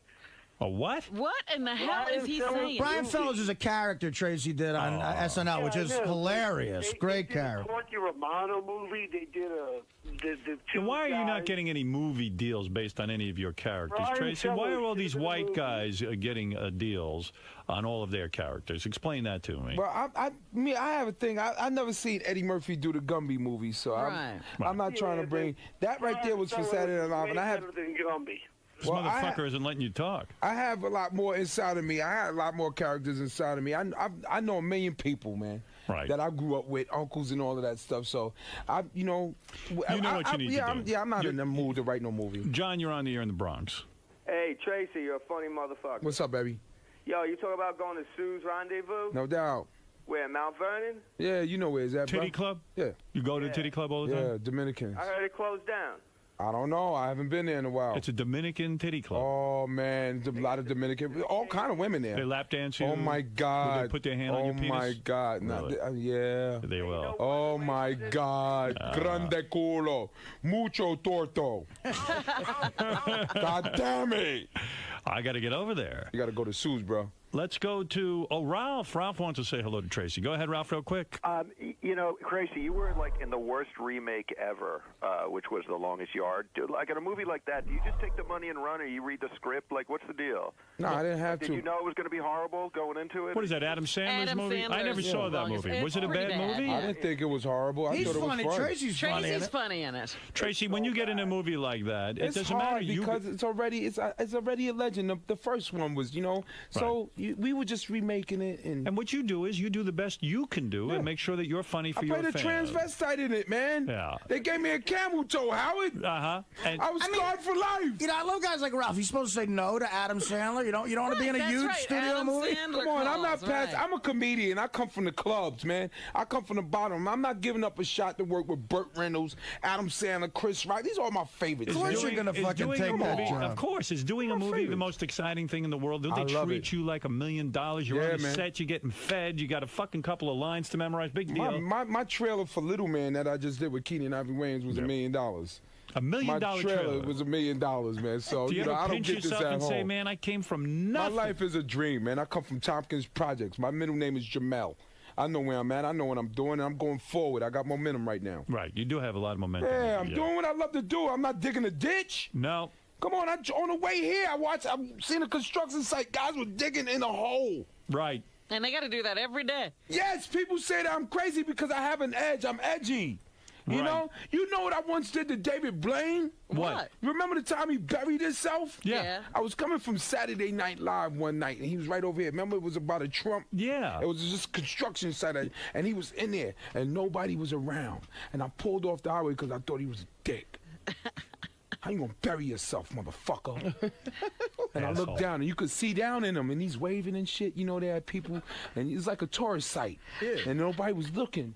So I took out my dick, and I peed right on his fucking grave. Is that true? Yes. You pissed on David Yes. Blaine's You magic fucking trick. asshole. Blah. People trying to live, and you want to bury yourself, you dick. Wow. I agree. That was bullshit. Remember that movie, I Pissed on Your Grave? Yeah, you did I it. pissed on You his literally grave. did it. Tracy, you are something else. You are Cool a great stuff, guest. man. Jimmy Kimmel's right about you. You're a great guest. I love JK, man. That's my dude. That's a good man, right? I love doing Howard. I love doing this, This man. is beautiful. good. I'm Well, glad right on. you're here. Make us a regular stop when you got to do. Dude, I will do your show anytime you want me to. All right. Well, we were going to call No you doubt. more times because it's a lot of fun to hear what's going on with you and all your show business activities. It's great. One day you got to tell me who the celebrity women is you fucked. When we hang out. No. Tell me. When we hang out. It give me can't a come name. from my mouth. Tell me how it happened. When though. we Don't hang tell out, me who it you is. take me to scores one day. Okay. When I do Okay. scores with you, Yes. because the last time I did it, they charged me $7,000 just for sitting down. No, you're going to come with us. I said, get the fuck out of here. I have 4 Heinekens. You're gonna- Don't make me make a phone call to Marcy Projects, motherfucker. No, that's We'll shut this $7,000. motherfucker down. Yeah, exactly. They didn't charge you. $7,000 They didn't for charge you any more than they do anyone else. That's right. That's Listen what to it me. costs. Listen I to said, me. I got to go to the strip clubs in the hood. I deal with the fucking knife scars, fucking the C-section scar. I these can't deal with chicks- these pretty blonde bitches with fake titties. These beautiful Fake bitches. titties. I feel like I'm at a Tupperware party, man. I'm bringing you Fuck with that. me. I like real titties, man. I'm bringing you with me. You I'm don't have going to worry with you, about it. too. You're going with me to score. Tracy Morgan and Howard Stern, Tracy Morgan hanging out. That Why shit not? is cold. I don't care if you even vomit on these You know who guys. my dude is? Who? Bob Saget. That's your man? That's my dude. Good What do you cop, mean? bad cop. You hang out with Good him. cop, bad cop. He gets a lot of pussy, My right? friend. Yo, people don't know, man, when worlds collide, man. Right. When worlds collide, it can be destructive. But what an awesome sight to behold. That's like when you see me with a white woman, that's worlds colliding. That's it's destructive like a motherfucker. People still get mad at that, don't they? They don't like to see yeah. a black man with a white woman. They still can't get used to it, these people. Yep. Not talking about me. We're talking about these other people. Right. You don't get upset. Pimping ain't easy, Do but it what you- sure is fun. You do whatever you have to do. Just tell me the scenario before you go. You meet a famous woman, all right? Probably on Saturday Night Live. Am I correct? At least one of these scenarios. And you are a charming man. There's no question. In the bathroom. Where it happened? Yeah. In the bathroom. In She the was bent bathroom? over. You fucked She was a bent celebrity. over, pants and panties halfway down to her knees. Ass cheeks cracked. Gwyneth Paltrow? Nah, I ain't telling you no name. Gwyneth Paltrow. 2 fingers in the ass, banging the shit out of her pussy, and she couldn't take the dick. What do you mean couldn't And I take it? was real fucking hard, too. You were fucking her hard. Nah, my dick was so fucking brolic. My dick looked like a baby arm. Wow. That night I was Superman, man. You're telling me. With no kryptonite around. I'm not giving any names. Oh my God, I put it in, and she said, "Oh my God." You're telling and me. you know what happened? What? She said the ultimate shit. She said, "Oh, my stomach." Wow. I went all out, Artie. She said the same thing. I never heard that. I said, "Is it your stomach? Is it your stomach? Is it your stomach?" Then I took it out and bust all over her butt, her asshole. Oh my! Wow! All over the asshole. Nice. And her asshole looked like a button missing off a leather jacket that Donnie Brasco wore. Looked like a brown eye. Oh man! Nice reference, Donnie Brasco. Wait a second, Tracy. What you're telling me is, and we're not using any names, you met a woman on Saturday Night Live who was the celebrity guest host. You got her in the bathroom. How'd you get her in the bathroom? We was at the after party. At the after party. Oh, at the club. You guys were kind of hitting it off all week, working together, doing sketches. It went down. She could see your brilliance. And you were like, went down. And you were like, "You're so great. I'm friends, Jen." Oh my God! Right. And then you said, and then for some reason she goes, "Just take me in the bathroom and fuck me," right? Or did you invite her into the bathroom? No, she followed me in. Sarah Michelle Gellar? No. No. And then she follows you in. She was on the sink. Do you think the other cast? Do you think the other cast knew that something was going on? Nobody cared. Nobody gave a shit. No. What happens at Saturday Night Live stays at Saturday Night Live. I got some. I'm down with the Mile High Club too. Well, wait a second. Before you get to the Mile High Club, so you take her in the bathroom, you start making out. You bend her ass right over the sink. You pull her pants down. Mm-hmm. You shove it in. Rocked it. Rocked it. How long did you rock it? About 25 minutes. 25 25 minutes. How did you hold out? Hurting her stomach Banging. the whole time? It was banging. White woman? It was banging, yeah. No. Yeah. Pretty. Very pretty. Pamela Anderson. Lips like glass. Pam Anderson? Lips are wet. Terry Hatcher? I ain't saying no names out. I'm not going to kiss and tell. And was she wearing heels and mini skirt or pants? I can't remember if she had heels on. Is that a scene you replay in your mind a lot of times when you're beating off? Nah, man. You beat off a lot? Yeah. Yeah. And every day. You beat off every day? Every day, dude. I got some porn, man. Yeah. I got some sweet shit too, man. Really? I got Latin. I got big wet butt Latins. Big wet butt white women. Oh my God, grande culo, man. I'm telling you, I got women could get well endowed, man. Yes. Women be thick. I'll be like, Jesus, if God made anything better than that, he keeping it for his motherfucking self.